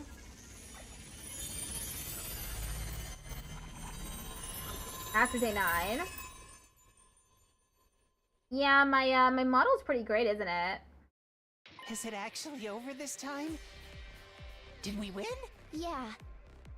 I think so. Wow! Go us! Excuse me while I go rip out that Mervrum guy's appendix. Why just the appendix? What happened to Hoodie? I looked around. The mysterious figure had disappeared at some point during the battle. Who was that anyway? Mayhap a simple wanderer? What do we do with this guy? He ain't dead yet. Hakemaru pointed to where Mervrum lay on the ground, heavily injured but still breathing. I think he's trying to say something. Let me take a look. Yugamu knelt over the fallen commander. After a quick but surprisingly thorough examination, he spoke up again. His vocal cords have been crushed. Someone must have hit him right in the throat. Oh yeah, those throat chops can really do a number on you. Believe me, I know. He's not going to be able to talk then? No. Sorry. Even if he could, it's not like we can understand their language. Yes, we can. When he first showed up, he told us his name and stuff, remember? I am Mervrum, the Paragon of Order. In the name of order, I will strike you down. He was the one who got struck down, though. Epic fail! Yeah, so what do we do now? Did you call me? Nobody even mentioned you. But you're all in need of guidance, right? You want to know what to do with Mervrum? Well, yeah. The answer's easy. Just put him out of his misery. Do what? Finish him off and take his hemoanima for yourself. If you guys want to win this war, you'll need to do everything you can to increase your power. This is for your own good, not to mention the good of humanity. Go on, you know it makes sense. Give him what for, Mr. Sumino? I'm for finishing him off too. I'll let you decide who does it, Takumi. Just do as you're told. Follow my instructions and don't ask questions. Provided the work gets done, I'll answer all your questions on the evening of day 9. Yeah, we're gonna continue until day 9's over. Make your choice. As our captain, this is your responsibility. Saying no wasn't an option. I nodded and prepared myself for what came next. I'm giving it to Takumi. Make him even stronger, huh?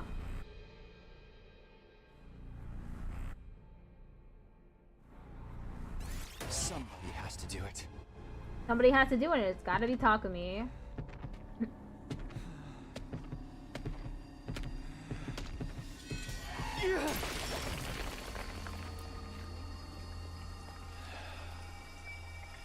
This is it. You're finished.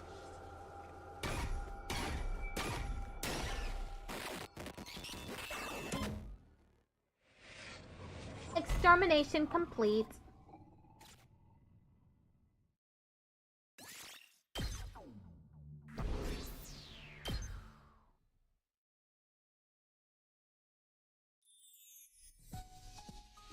Somehow, we all made it through the battle in one piece. I took a shower afterwards to try and get my head together. We decided to meet up in the rec room that evening to celebrate our victory. It's a little early, but maybe I'll head over there now.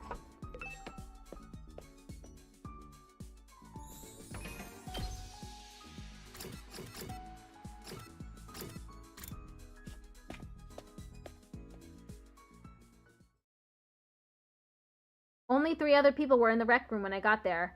Hirako, Side, and Igo. They were deep in conversation, but they stopped abruptly the moment I came into the room. Oh, hey there, Sumino. Kind of early, aren't you? Wait, so nobody else is here yet. They couldn't have handled that less smoothly. I could say that I'm sweating all over. What were you guys talking about just now? Just some light small talk.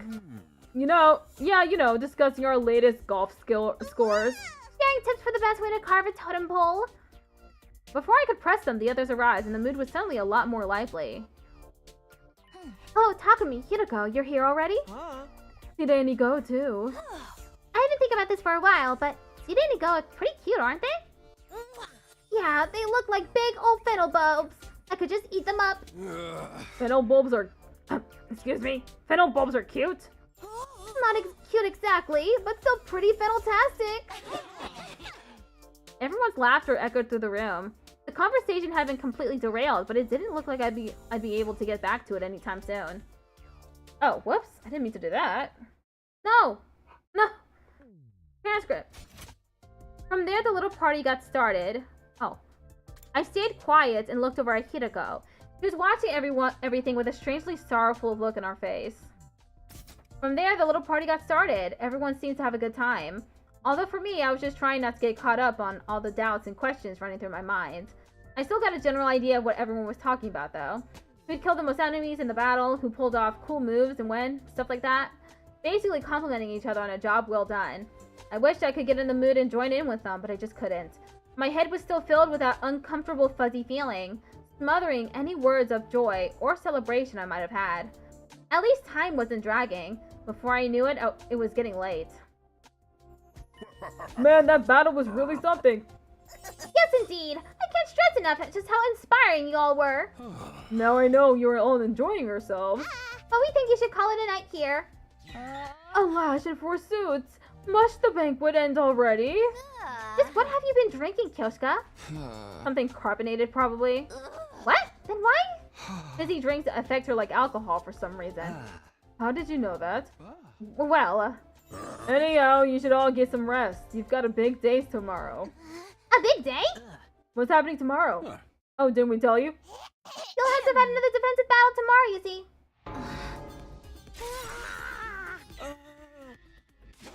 Why the hell didn't you bring that up sooner? Yeah, that can't be right. It doesn't make sense. Really? Why not? Isn't it obvious tomorrow's only day 8? And in my last timeline, nothing happened on day 8. There was no attack here at Last Defense Academy or over at Second to Last Defense Academy.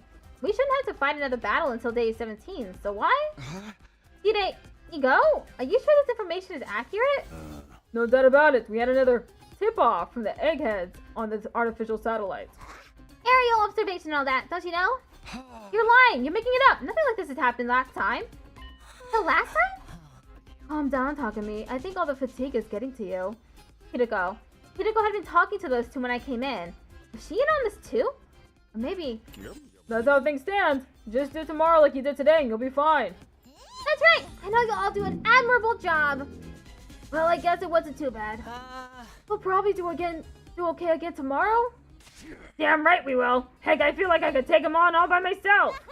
Not me in. I'm always down for killing stuff. If we work together, I know we can do this.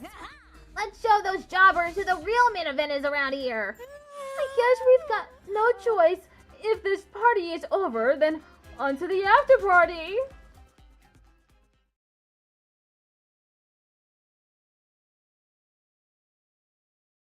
I had barely closed the door to my room when he appeared. No after party after all? You were there while all that was going on? I can send this body pretty much anywhere inside the school. You could have shown yourself then. The others should be able to see you now. Kind of like how they could understand Murvrum in the battle today. Yes, that's because of you coming back in time and your cryptoglobin resonating with theirs. And it turns out that's affected the enemy as well. Murvrum was stronger than the first time you fought him, wasn't he? His cryptoglobin has resonated and powered up too. And that one change has led to another change. Let me give you an example. Let's say Rocket A takes off at point S, travels 60 miles through space, and arrives at point B. After that, Rocket B also takes off from point S, but its angle of trajectory is 1 degree different. After traveling 60 miles, how far away from point P do you think Rocket B would be? 1.05 miles. Just 1 degree results in a mile-long difference. In other words, even the smallest deviations can lead to big changes in how things turn out. Like with the enemy attacking me tomorrow? Yes, for one. The commanders are stronger now, so they're able to mount attacks sooner than in your timeline. And that person in the hood appearing must be another one of those changes. Hoodie, as you ended up calling him. I don't know who they are or why they're there either. But I don't think they're here to help us, I'm sure of that much. And their presence is proof that history has begun to change significantly. Your knowledge of the future might not be as useful as you think anymore. That's okay. I came back because I wanted to change history after all. And why don't you tell the others about it? Do you want things to change or not? Well, how can I put this? If it's like your example, I want to keep the difference in Rocket B's trajectory as close to 0 as possible. It's never going to be exactly the same, and there's sure to be some unexpected changes along the way. But whenever I can, I want to stay in control and keep us on an even keel. Will you help me with that? Will you keep the time travel stuff a secret from the others? It's a moot point. I'll probably never talk to them anyway. Why not? I'm not like you with your 100 days worth of experience. I don't really know any of them yet. I guess there's something in that. I know we can't rush things, but I would like you to get along with them. Oh, why is that? Because one of my goals here is to change your future as well. My future? The version of you in my last timeline told me. Next time, I want to befriend all of you. I want to argue with you and fight with you. And until the moment I die, I want to do everything I can to live. I said that, huh? Is that the right choice, though? If I befriend all of you, it will make things harder for you later. My happiness and yours can't exist at the same time. Come on, don't say that. I should be going. Even appearing like this uses up energy. Today's told me not to waste my strength on anything that isn't important. In our conversations, are our conversations not important? That question finally got a smile out of him. They are to me. I wouldn't trade them for the world. Still smiling gently, the ghost boy disappeared. Come on, let's give him a name! Nicholas? No, it's gotta be in Japanese, not English. Akira? I accidentally skipped through that bit of dialogue. Let me state. Ding dong bing bong. It's not letting me skip the ding dong bing bong. Even after he'd gone, his flames remained a little longer, faintly shimmering in the dark before fading away. Get preppy, ready to... No freaking way! Give me one good reason we should agree to this. I keep telling you, we need every extra bit of firepower we can get. Oh no, they're talking about Atho, huh? Releasing him? The argument began in the cafeteria that morning after breakfast. Side and Nigo were nowhere to be seen. Apparently, they were shut up in the war room, nailing down the strategy for the battle today.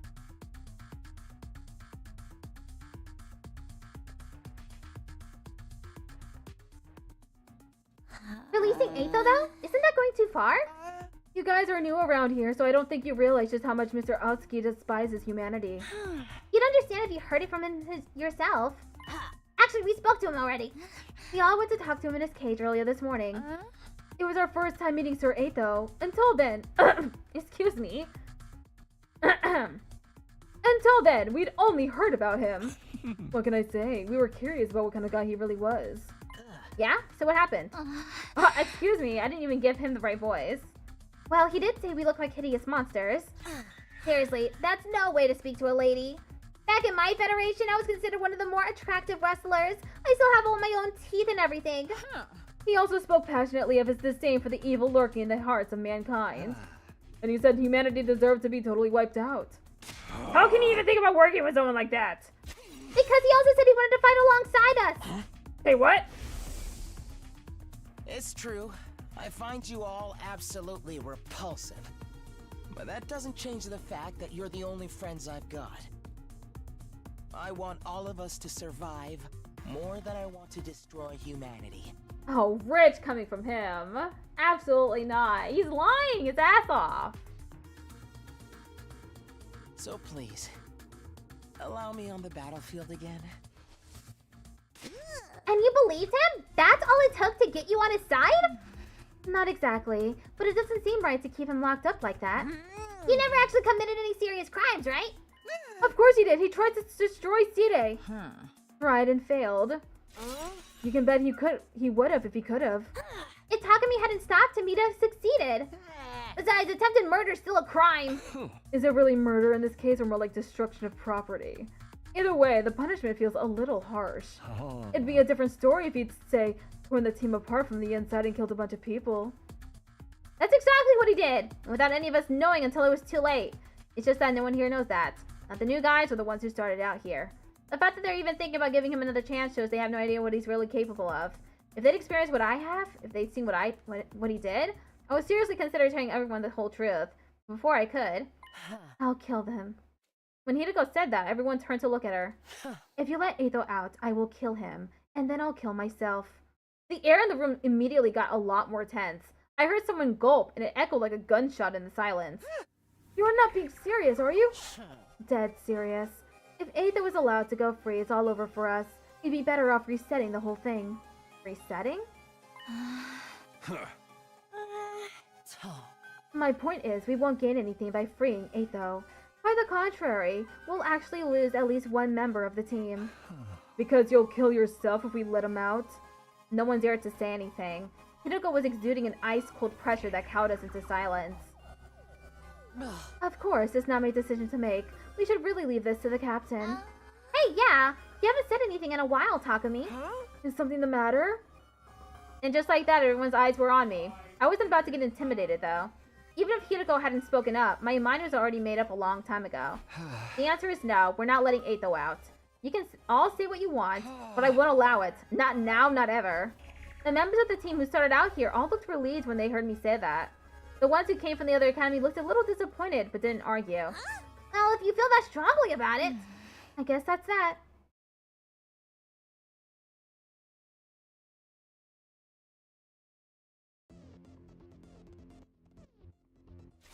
I'm still bored! Bored! That one said gourd. Sorry. How long are they going to make us wait? Did you say gourd at one point? It'll be night soon. Jeez, are they ever gonna get here? For real, I'm starting to get sleepy. Don't be so harsh, guys. I'm sure the enemy has a good reason for taking so long. Perhaps they missed their train and had to wait for the next one? How about we all do that to kill some time? Do what? A killing game, of course! Who wants to die first? Sorry, Darumi. It looks like the killing game will have to wait. Well, that stinks! I'll just have to kill a bunch of invaders until I feel better.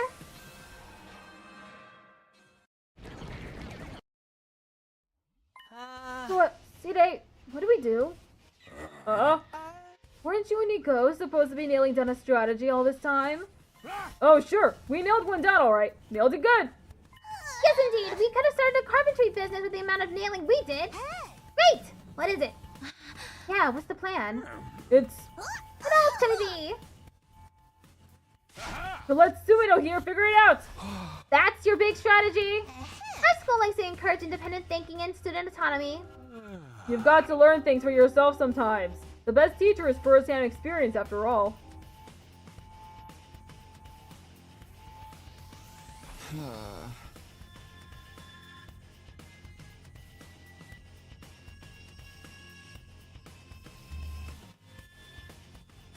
That was a train, so I muted. You just didn't think of anything yourselves, did you? Hey, dear boy, we thought of plenty! Yeah, we even had a plan that involved stealing the Supreme Commander's panties. You three, this is no time to stand around running your mouths. He's quite right! Get it together, Sumino! I sighed. It was no use arguing with them now. Is everybody ready? Then let's do this! Special Defense Unit, move out!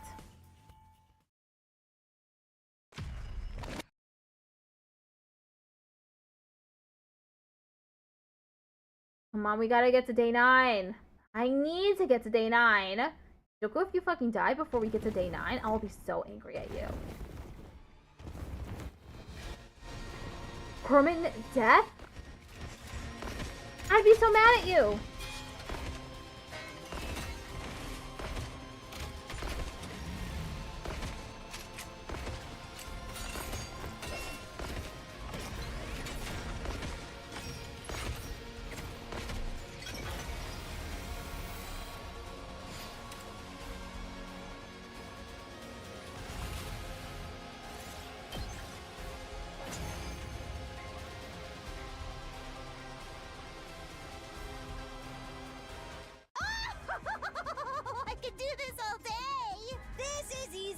Taking a splash in an inflatable bounce house! Don't let your guard down yet. Look over there.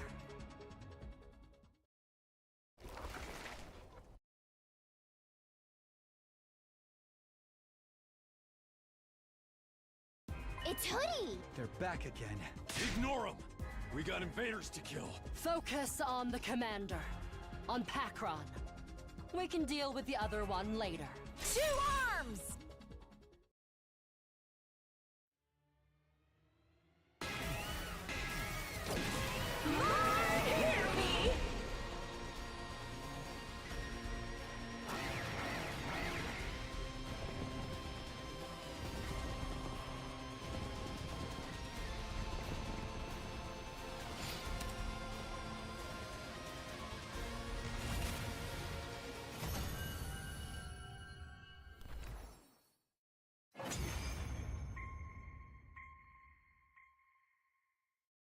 Another bloodbath.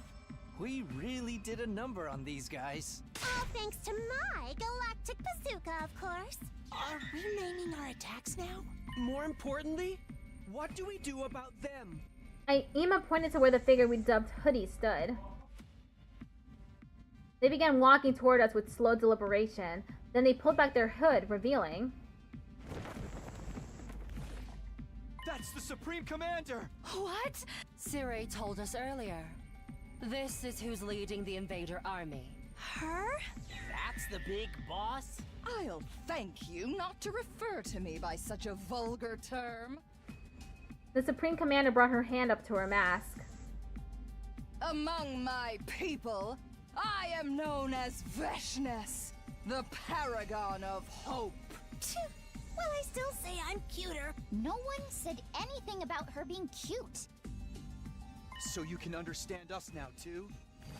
Veshness narrowed her eyes in response to my question. Was that your attempt at a bluff?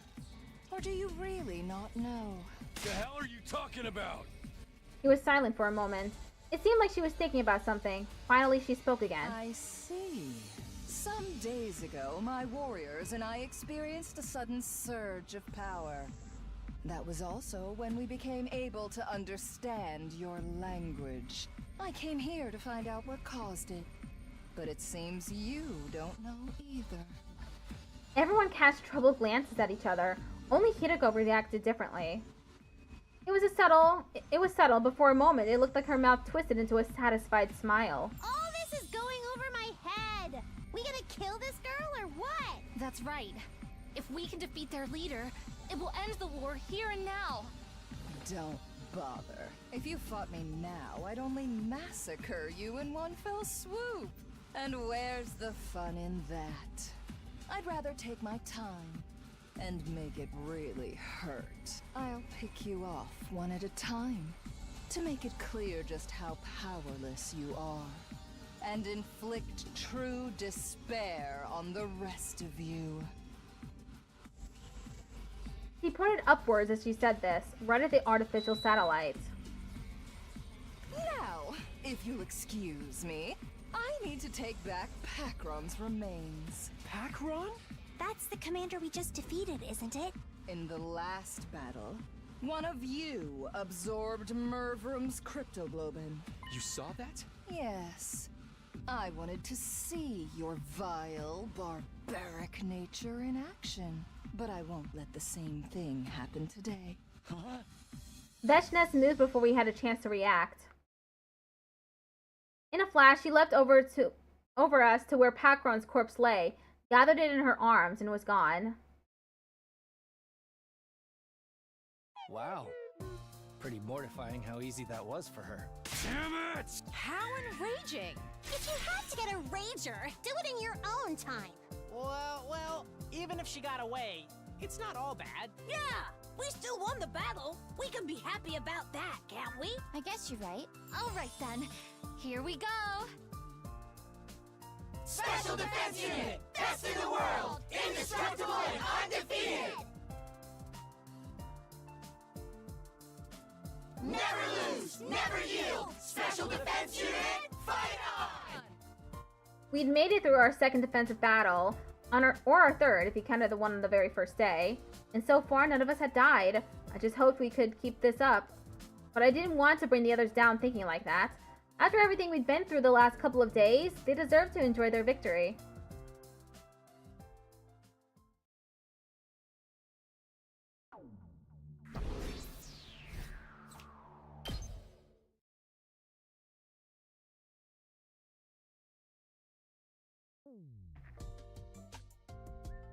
Hey!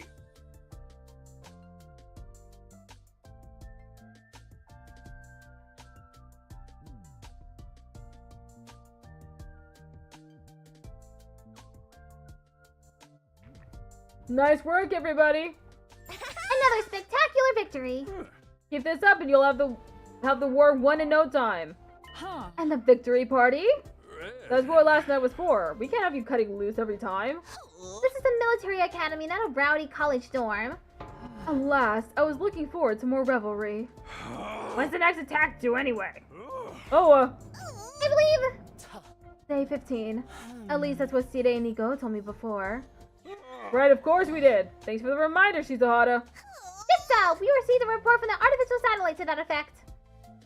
I was surprised, but I didn't panic. I was past that now. There was no attack on day 15 the last time around. The same went for today on day 8. At least that gives us some time to rest. From day 8 to day 15, that's... round it up to nearest 10. Here are the 1. 6 days from now. It's 7 days! 15 minus 8! What's so hard about that? That means after today, we've got 6 whole days to take it easy.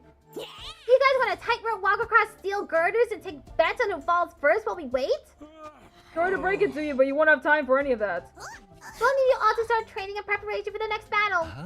Oh, for the love of murder. Guess we should have seen that coming.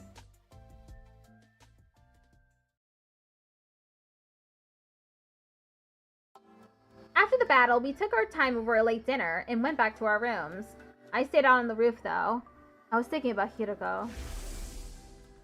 Starting tomorrow, I'm going to have a lot to do. Just do as you're told. Follow my instructions and don't ask questions. Provided the work gets done, I'll answer all your questions on the evening of day 9. That was on day 5, and for the past 3 days, I'd done everything she asked me. There really was a lot to do. We'd been so busy I hadn't even had time to think about all the things I wanted to ask her. But all that was about to change. Tomorrow was day 9, the day I'd get my answers. I'm holding you to it this time, Hiroko. I won't back down until you've told me everything. I was conscious of a weird, restless feeling in my chest. Was it from anticipation? Or was it something more like fear? At that point, I still couldn't say for sure.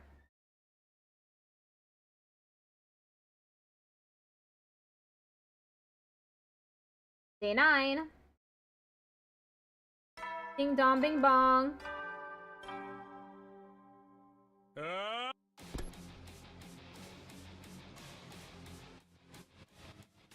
Takumi, come quick! It's Eito! He... A little after breakfast, Shoma came charging into my room in a panic. Eito, what did he do now? He's not in his cage! He's gone! He's escaped! What? I was on my feet before I knew it. I followed Shoma and we both rushed outside together. Where's everyone else? You're the first one I've told. Takemoto knows too, though. He and I were doing our morning training in the courtyard. That's when we noticed the cage was empty. Alright, you go tell the others about this. I'll look for Eito. Okay. Shoma nodded and hurried away.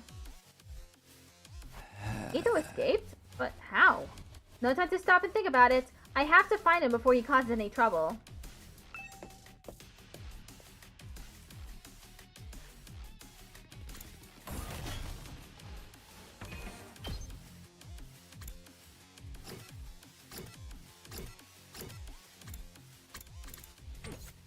Is he maybe in the infirmary? That's where Takamaru is.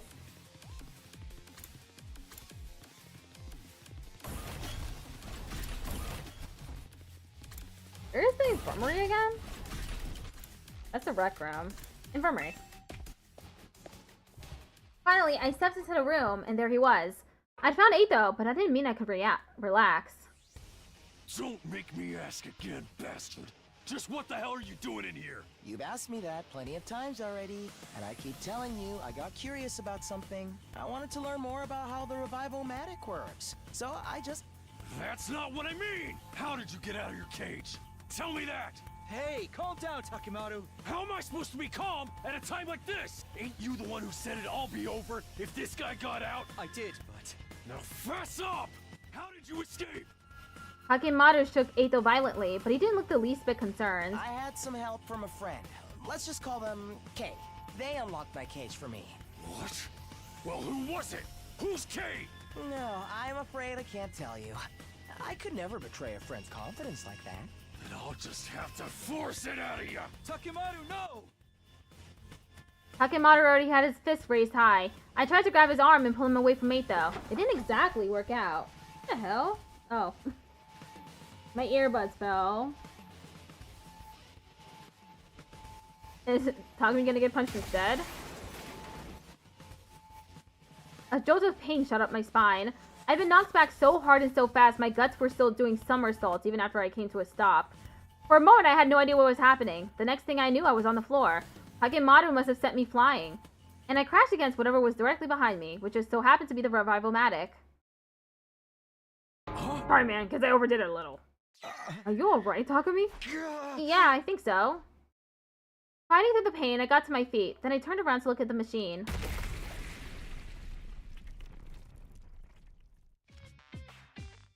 Huh? Oh? It's broken? An ominous plume of black smoke was rising from the wreckage of the revival-matic. I had a feeling things were about to get a whole lot worse. This is bad, right? That's one way of putting it. It wasn't long before everyone else heard the noise and came running. Yarg, just what the heck did you guys do in here? The revival-matic, oh dear. Eito, you did this, didn't you? Eito just sighed and shook his head in exasperation. Perhaps you'd care to explain what happened, Takumi? I reluctantly gave everyone a quick summary of the events that led to our current predicament. So basically, Takemaru did it? It wasn't on purpose. Takumi grabbed my arm and just lost control. Whoever is to blame, this is a catastrophe nonetheless. Yeah, if we can't use the revival-matic anymore, and any of us die in battle, then we stay dead! There's no coming back anymore! The whole group seemed to freeze up for a moment. A lot of them started to glare accusingly at Takemaru. Come on, everyone, it's not all bad. Maybe we can repurpose the wreckage and use it to grow fish. I better inspect the damage to see if I can repair it. Before you start, it's back to the cage for you, Awatsuki. I don't remember saying you could wander around as you please. You guys take him back to the courtyard. Nigo and I will get things started here.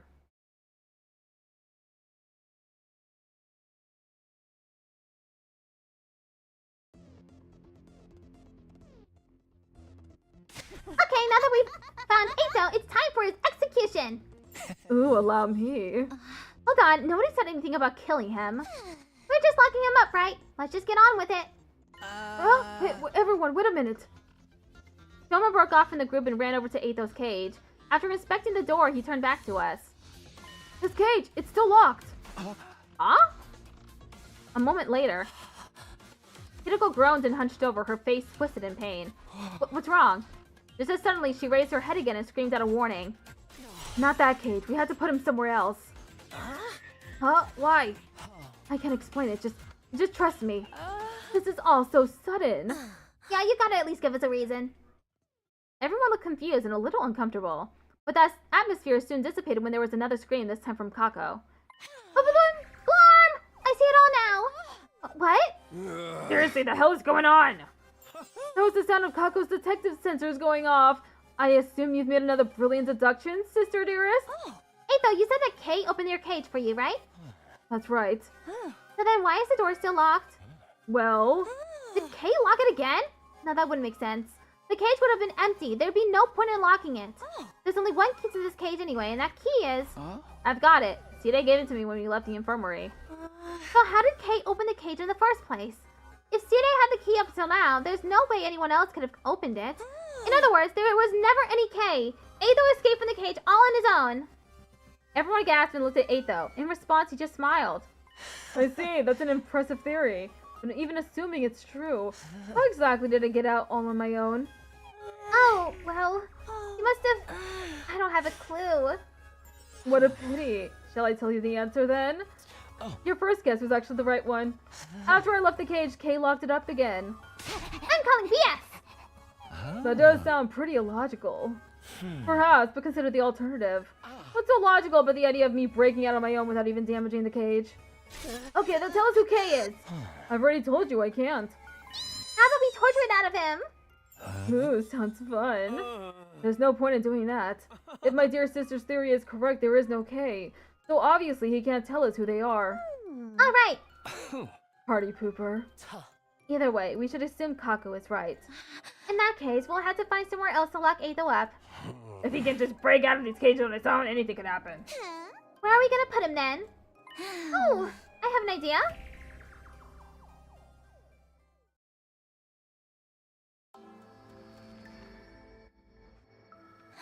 How about in here?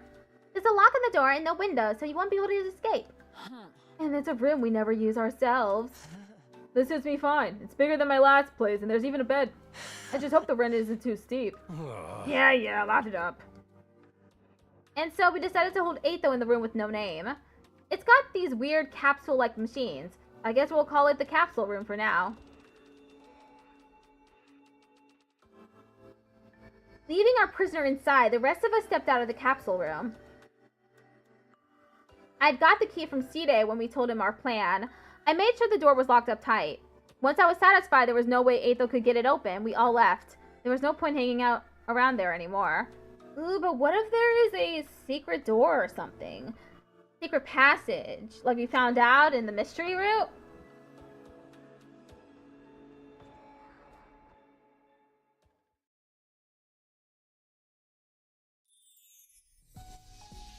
I had a lot on my mind. Aetho, the broken revivomatic, the mysterious K person, or whether or not they even really existed. And Day 100 was still a long, long way off. I'd have to strengthen my bonds with the others if we were going to become a real team before then. Hideko said she'd tell me everything today. Tonight, actually. That means I still have some time to kill. Maybe I'll go hang out with someone for a while.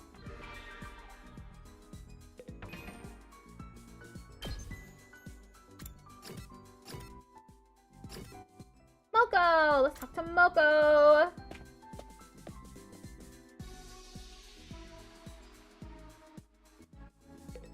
Takumi, come swim with me! Swim with Moko. Yoo-hoo, Takumi! Isn't my swimsuit just cute as a button? I made these fine threads all by myself. Huh? That's a swimsuit? It looks just like your usual costume to me. Takumi, I can't believe you! What kind of man insults a pretty girl's swimsuit? Hey, I wasn't trying to insult. A young maiden is a delicate creature. One that might die of sadness if you don't tell her she's cute. I believe you have something to say to me. Right, Takumi? Moko, you've never looked cuter. That swimsuit makes you look like a swan on the shore. Eep! Stop complimenting me like that, silly boy. Flatter won't get you anywhere. But thanks.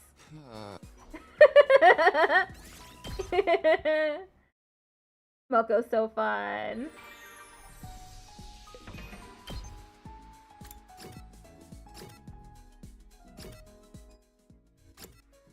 Aw, I can't talk to anyone else. Okay, I guess I'll just make a gift. Wait. What did I just see on the map? Oh, okay. Nigo and Side are in the infirmary. Of course, they're trying to revive the revivomatic.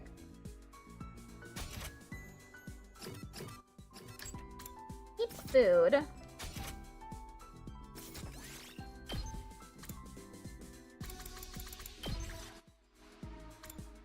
Ah! I don't have enough materials. Should have gotten her the gyudon.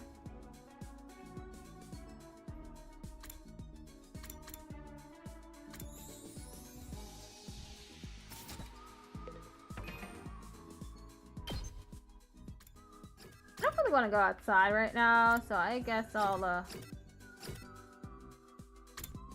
He's in the boys' bathroom cleaning it. Takamaru's in the parking lot thinking about painting the van gold. I guess I'll just have Takumi go back to sleep, honestly.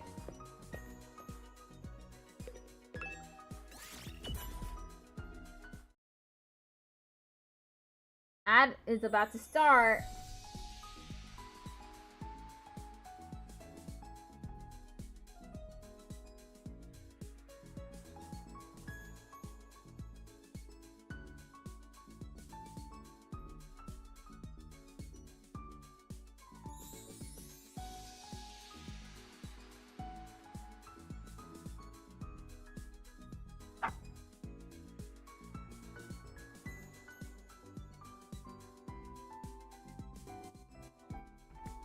Ad break is about to start. We're about to learn some stuff from Hiroko. Okay, I'm gonna add 30 more minutes to the... Okay, I'll add 30 more minutes as soon as the ad break ends.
Okay, we're back. Before I knew it, the sun was sinking beneath the western horizon.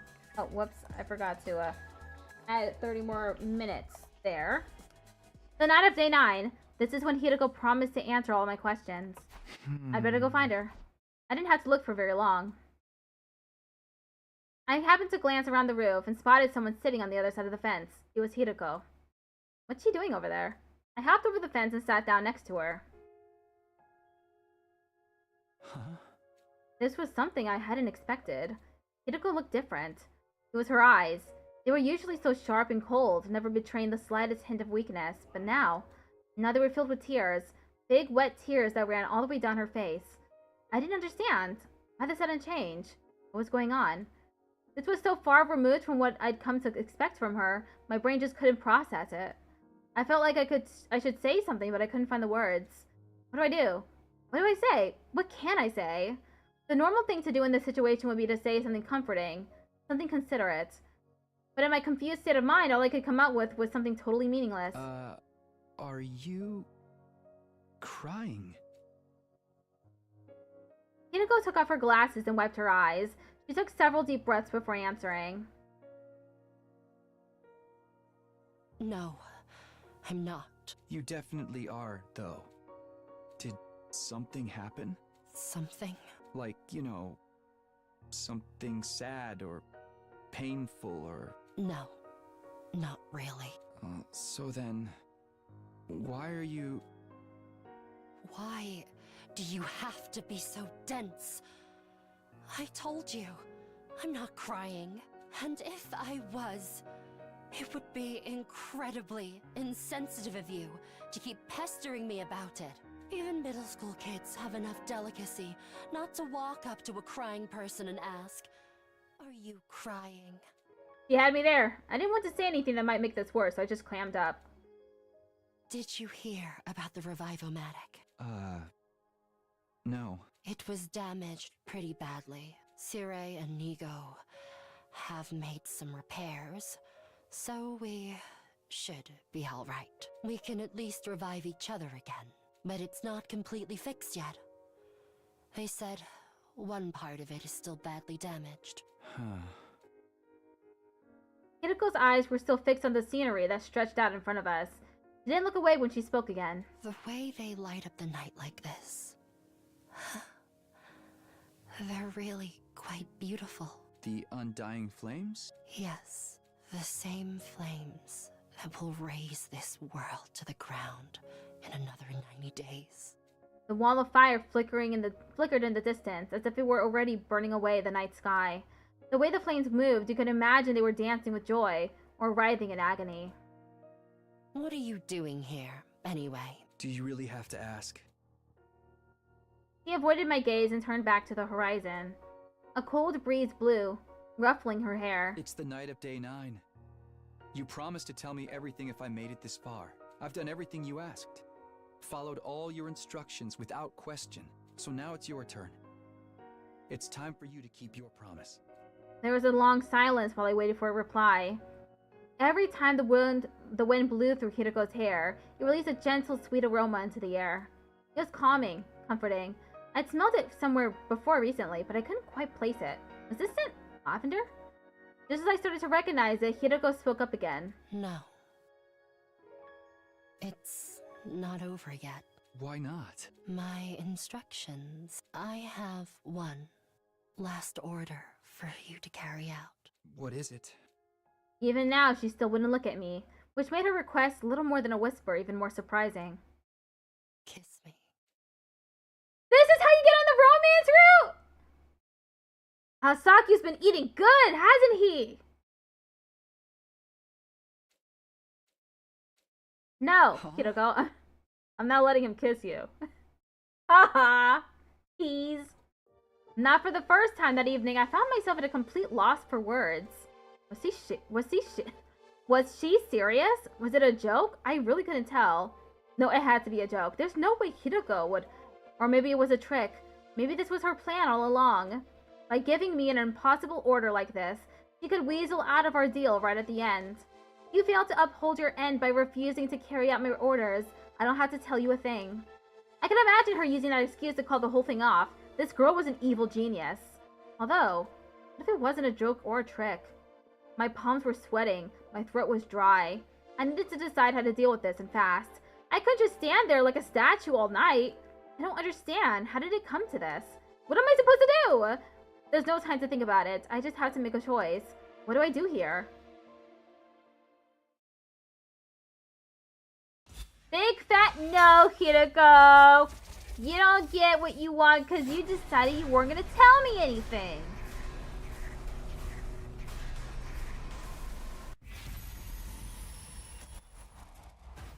The full answer is no. Bye-bye. I don't even care if this gives me a bad ending.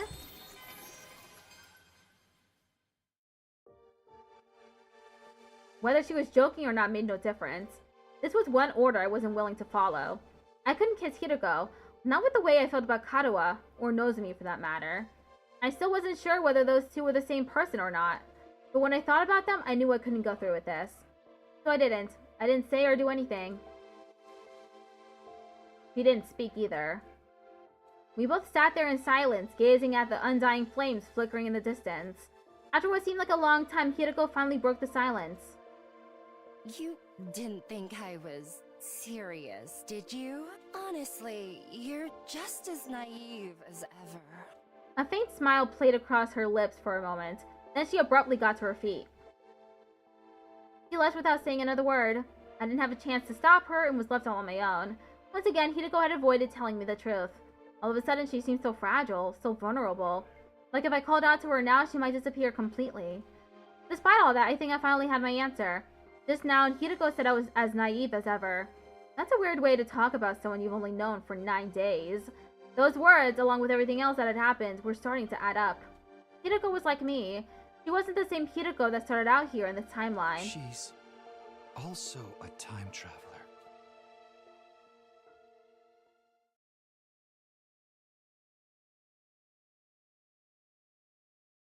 No. He is not a time traveler, Takumi.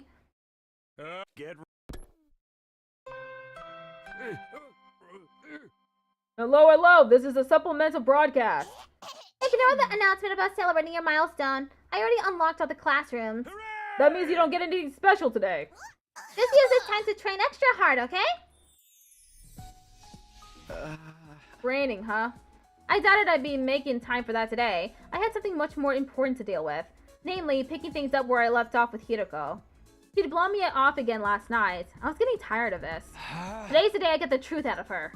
Of course, just saying it was one thing. How do I actually do that, though? Technically, I refused to carry out Hiroko's final order. That meant our deal was off. If I had tried the straightforward approach, she'd only blow me off again. But what else can I do? This sounds like such a cliche, but maybe I could give her a present? Something special. Something that would show her I really care and get her to trust me. Only problem is, I can't think of anything that would move Hiroko that much. I thought about it a while longer, but I still couldn't come up with anything. Guess I'll just have to ask the others. And so after breakfast, I set out to ask around and try to figure out what to get Hiroko. Alright, who should I talk to first? Milko! Gonna go ask Aetho? Takumi! Perfect timing! Can I put you in a Cobra twist real quick? I'd rather you didn't. And what are you even doing here? What is there to do in a gym besides wrestling? There's tons of stuff. It's okay, I get it. You've come to interrogate me about that thing, right? Well, it's true. I opened the valve for the fountain in the courtyard all the way. What about it? You saying that could have had something to do with how Aetho escaped? I didn't say anything about anything yet. This sounds like it could be important, though. Can you tell me something more about that? It was yesterday, really early in the morning. I'd say 1 a.m. on day 9. I felt really hot and I couldn't sleep. So I went for a little walk in the courtyard. Then I ended up talking to Aetho. I've been wondering just how high that fountain over there can reach. Maybe you'd be good enough to turn it up for me? Once he mentioned it, I got curious too. I opened the valve and the water started shooting up like a huge geyser. And you just left it like that? Yeah, Aetho asked me to. Said watching it would help him sleep. That definitely sounded suspicious. I wasn't sure what that meant yet, but it felt like I should remember it for later. Right now, I had to focus on Hiroko. I switched gears and asked Moko if she had any idea what she might like. She thought for a moment before answering. I don't know how much this will help, but she once told me she likes stuff that comes in sets of 3 colors. 3 colors? Yeah, stoplights, sports medals, that kind of thing. Even wine that's got red, white, and rose. Oh, and another thing. Moko reached into her hood and pulled something out. Huh? Sancho coupon? It's 3 flavors in 1 bun. I got it from the cafeteria. I was gonna eat it later, but I've got plenty more. You can have this one. I had no reason to say no, so I took the bun and left.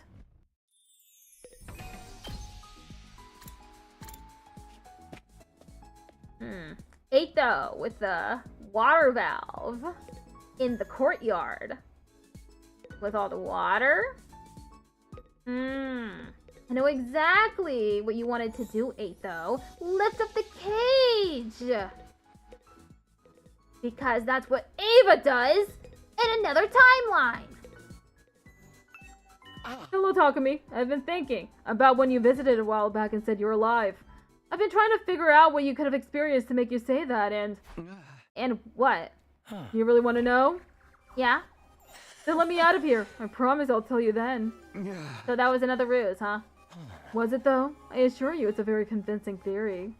As if anyone would fall for that, I glared at Eito for a moment in silence. If you did let me out, I could be useful in other ways too. I could act as your advisor, help you out with any little things you don't want anyone else knowing about. Not interested. You're the one who's visiting me. Why are you even here if not to hear what I have to say? I came here for ideas on how to get through to Hiroko. But even if Eito did know anything useful, he was the last person I wanted to get help from. Oh, don't look at me like that. I might just have to tell everyone about the other thing, you know? Which other thing? About you coming from the future. You still haven't told them, have you? I'm kidding. I wouldn't do that. It's a secret between you and me. And a secret that's important isn't something you blurt out in the heat of the moment. No, I'm saving it for the right moment. Suddenly, I noticed something sticking out of Eito's pocket. I darted forward, reached in, and pulled it out. What's this? Ooh, it's one of the rubber balloons! I see, Eito. I see what you did. I got my eyes on you, Eito. I know what you did. This balloon proves it. This is what Ava did to kill Shoma. Can't you tell? It's a balloon. Not just any balloon either. It's made of a special kind of rubber that makes it extra sturdy. I stared at the balloon in my hand, trying to piece some things together. You can have it if you like. There's plenty more where that came from. I shoved it into my pocket and left.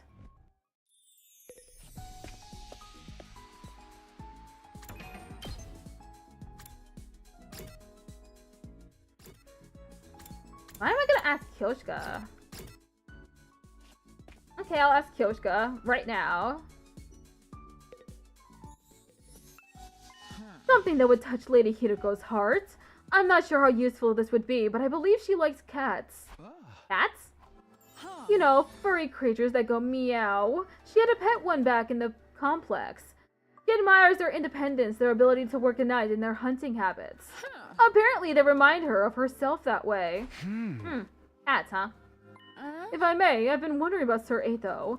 Do you really think he could have broken out of his cage without any assistance? Is something bothering you about that theory? It may be nothing, but something curious happened 2 days ago, on the night of day 8, after we'd all assembled in the cafeteria. When I heard there was to be no post-battle celebration, I wandered to the courtyard to get some air. While I was there, I heard a voice coming from the animal pen. It was Sir Eito, of course. He requested that I close the drain in the corner of the grounds. The sound of the water was keeping him awake. Even a prisoner deserves humane treatment, and I thought I couldn't possibly do any harm. So you did it? Yes. I don't see how it could have any bearing on his escape, but I thought I should mention it. Thanks, Kyoshka, for doing that for Eito. You helped him escape. Unwittingly.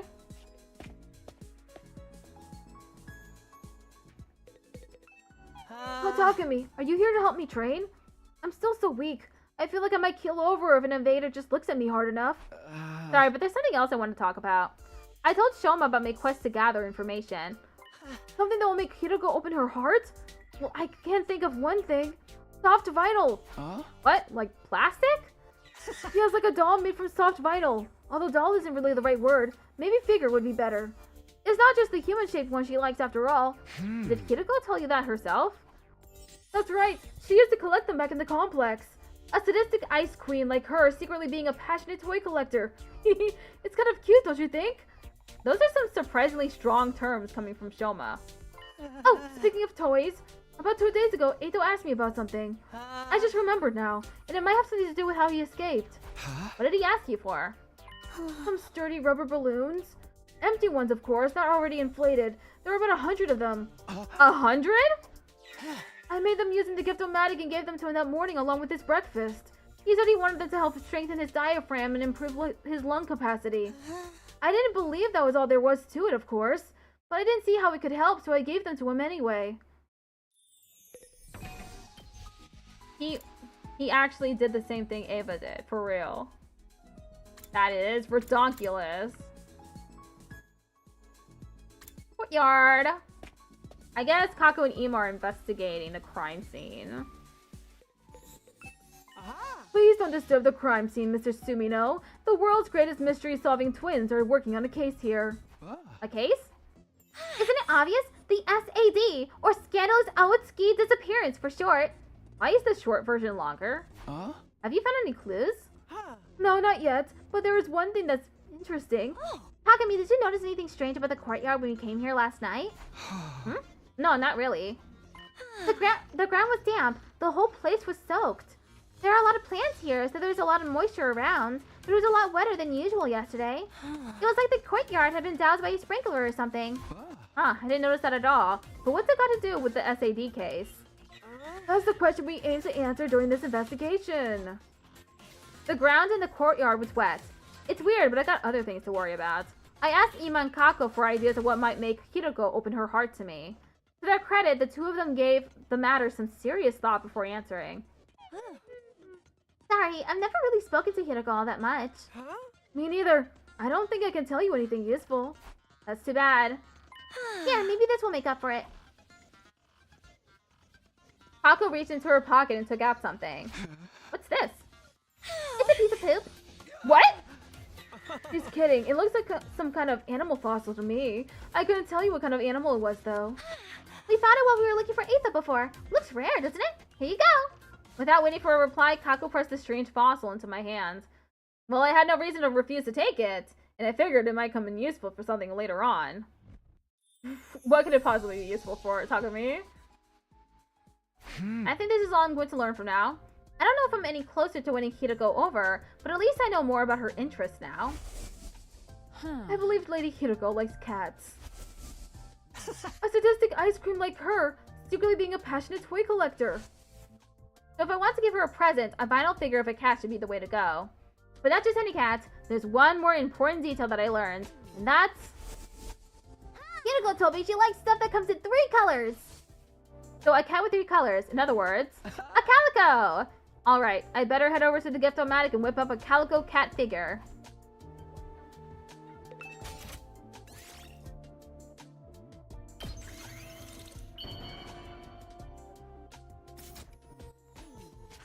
Okay, it's done. Now I just have to give it to Hiroko.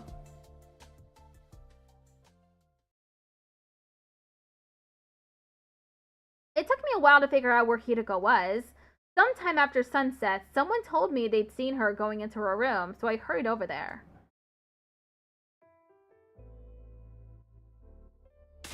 Takumi, what are you doing in here? Haven't you heard of knocking? Oops, sorry, I have something for you. What? I don't know if it's your kind of thing or not, but I handed the calico cat figure to Hiroko. I don't understand. It's a present! For you. I thought you might like it.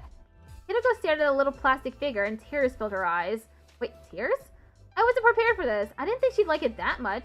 It's not possible. What do you mean? You couldn't possibly have known... About what? Hiroko didn't reply, but slipped the cat figure into her pocket. There was more going on here than I realized, but I had gotten through to her, that much was clear. Pressing my advantage, I looked her in the eyes and asked again. Hiroko, please, tell me the truth. The truth about you.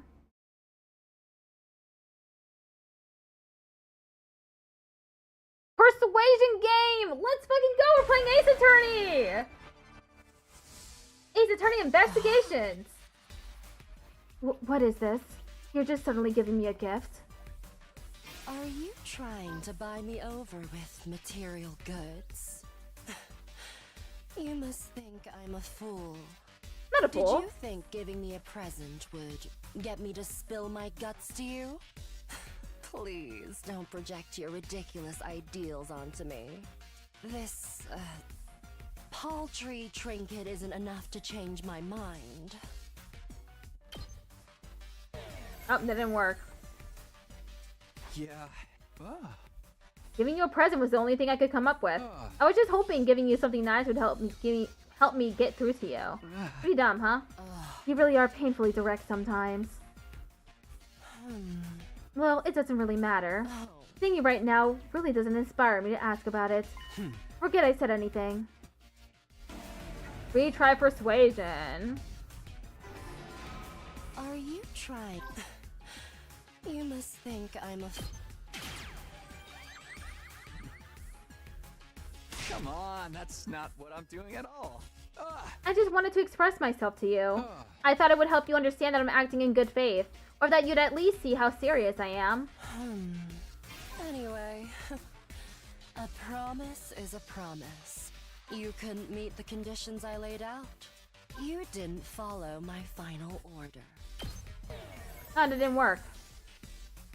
Are you talking about last night?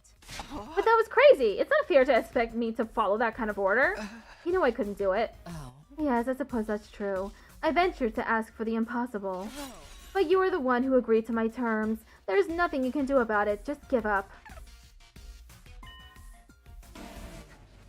Rip. It went all the way down. Are you trying to buy me over with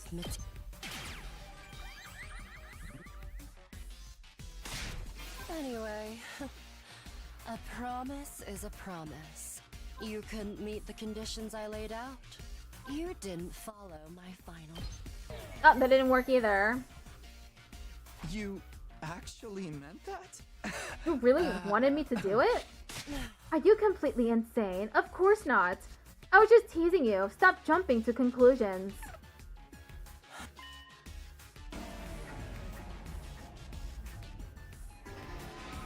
Are you trying to buy me over with material? He is. Come on, that's not what He is tough to, I'm doing at all. Anyway. What are you talking about?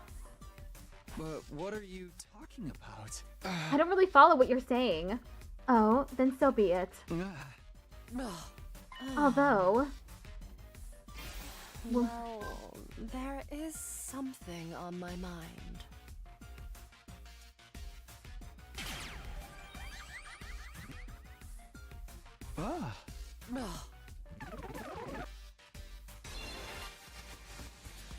Let me just ask this. Why would you give something like that to me? A calico cat figure. What made you pick this to give to me of all things? Oh! I had to pick an answer. Why aren't you saying anything? Is there some reason you can't tell me? Anyway, there's nothing left for us to discuss. Let's call it a night. I gotta retry persuasion. What made you pick this to give to... I thought you'd like it. It's like I told you before. I somehow knew you'd like it. Oh. I see. It's true, I do like calico toys. Being totally honest with you, I was happy you gave it to me. But how? How did you know? My fondness for soft vinyl... Selma told me. Shoma told me. You said you collect soft vinyl toys. I asked Moko and Kyoshka about you too, and then... I see. What am I even thinking? I must be losing my mind. Anyway...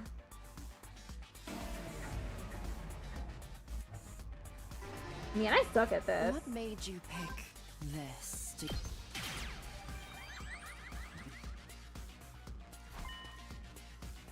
But how? How did you know?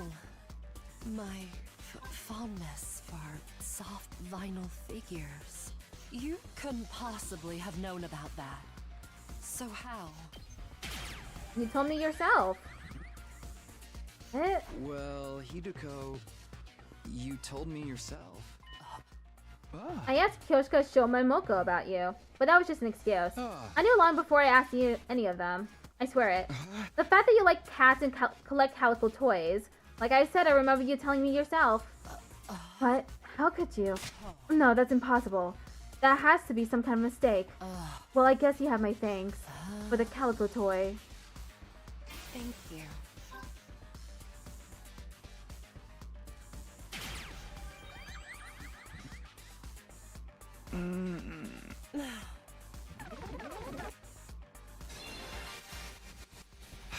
Hey, what did you just say? What did you mean by that's impossible? Never mind. Don't worry about it. How am I supposed to... I told you it's some kind of mistake. There's no way you could have known. I do know. Lying? Why am I lying? I do know. I know all too well. What is it you think you know exactly? All the pain and suffering you've been through. Watch your mouth. Are you insane? Don't say things like that so lightly. You've been hurting all on your own. This whole time. Shouldering this burden alone. Isn't that right? Stop it. I guess, if there's something weighing you down, I want a piece of that burden. No, not just a piece. Listen to me, Hideko. All of the pain and suffering you're feeling,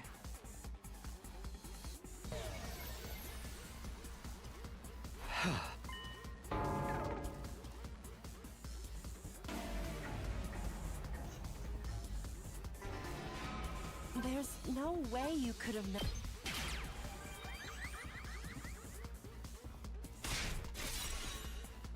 Watch your mouth.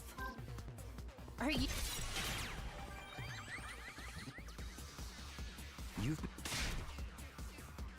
Listen to me, Hideko. All of the pain and I'll share it with you. Takumi. Hideko, we can build a new future. One where nobody has to die. A future where we all make it to day 100 with a smile. Not just day 100, day 101, day 102, and every day after that too. Let's create a future where we can live happily forever. But if we're going to make that happen, you need to tell me everything. So please, tell me, Hideko, so we can make the perfect future that we all deserve together.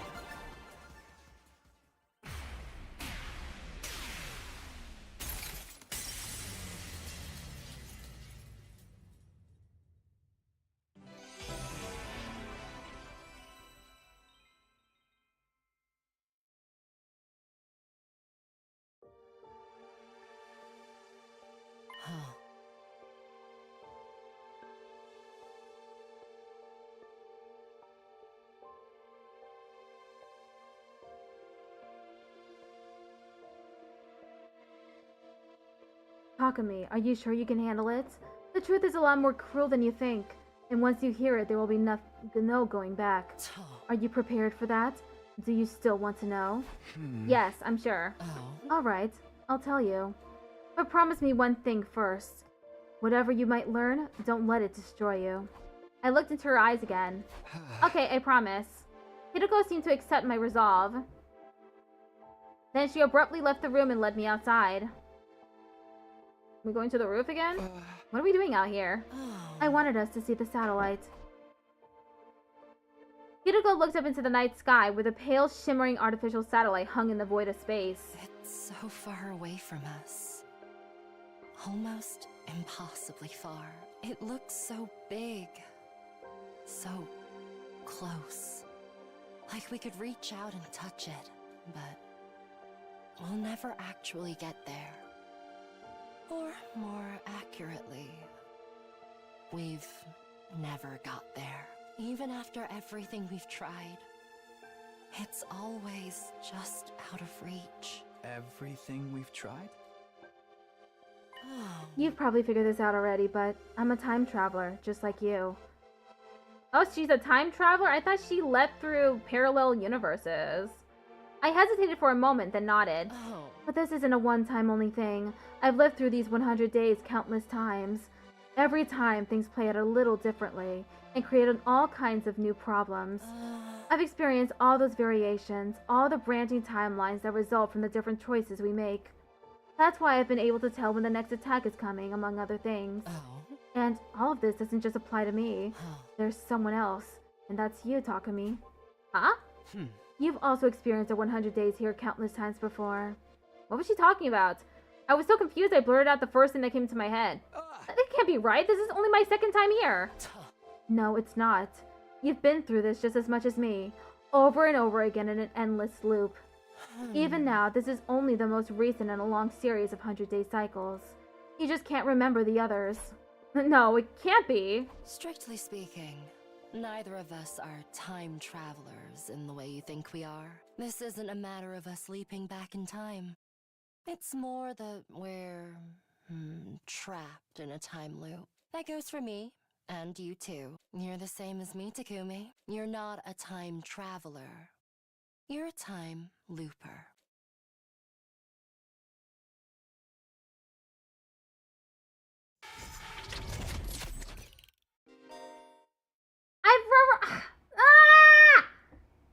I read the story log 1?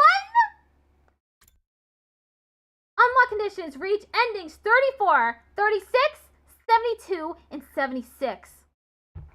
Reach story lock 3.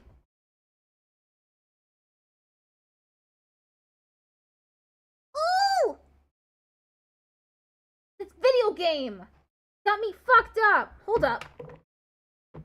Let me type all that up. Fuck you.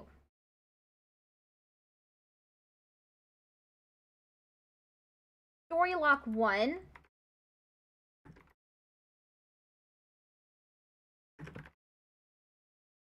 $34, $36, $72, $76. Reach story lock 3. Ooh!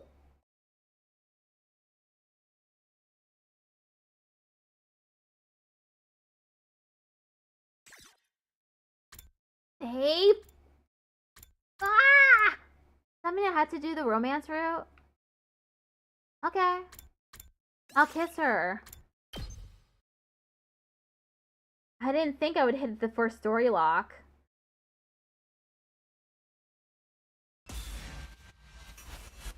They didn't give me any ending conditions for story lock 2, did they?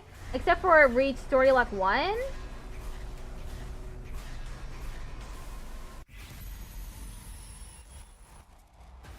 Actually, let me go back.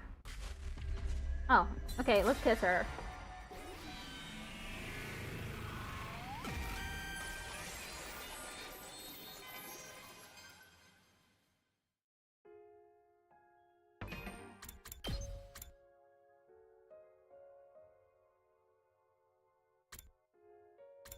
Ethos Fate,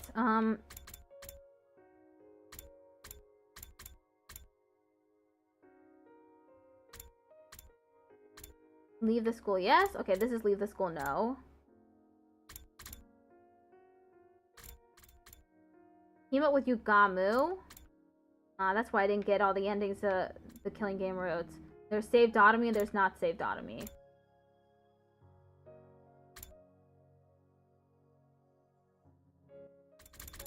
Let me look at the story lock.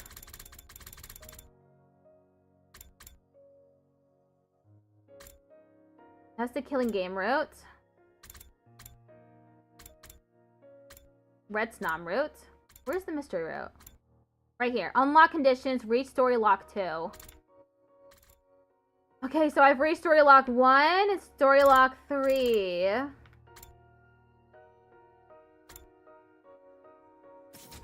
Okay. I'll start up this route next time. I gotta stop at some point, you know? I can't just keep going on and on and on. As much as I would love to. I gotta sleep at some point. I've already streamed once today.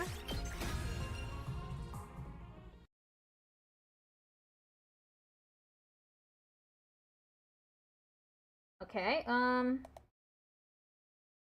who is streaming currently? I said I was going to raid into the Rainbow Relay, but looks like it's over.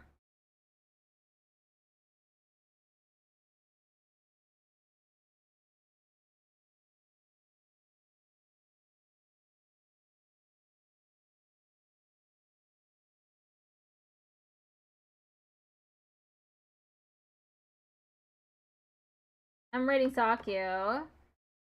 Just me and one other person.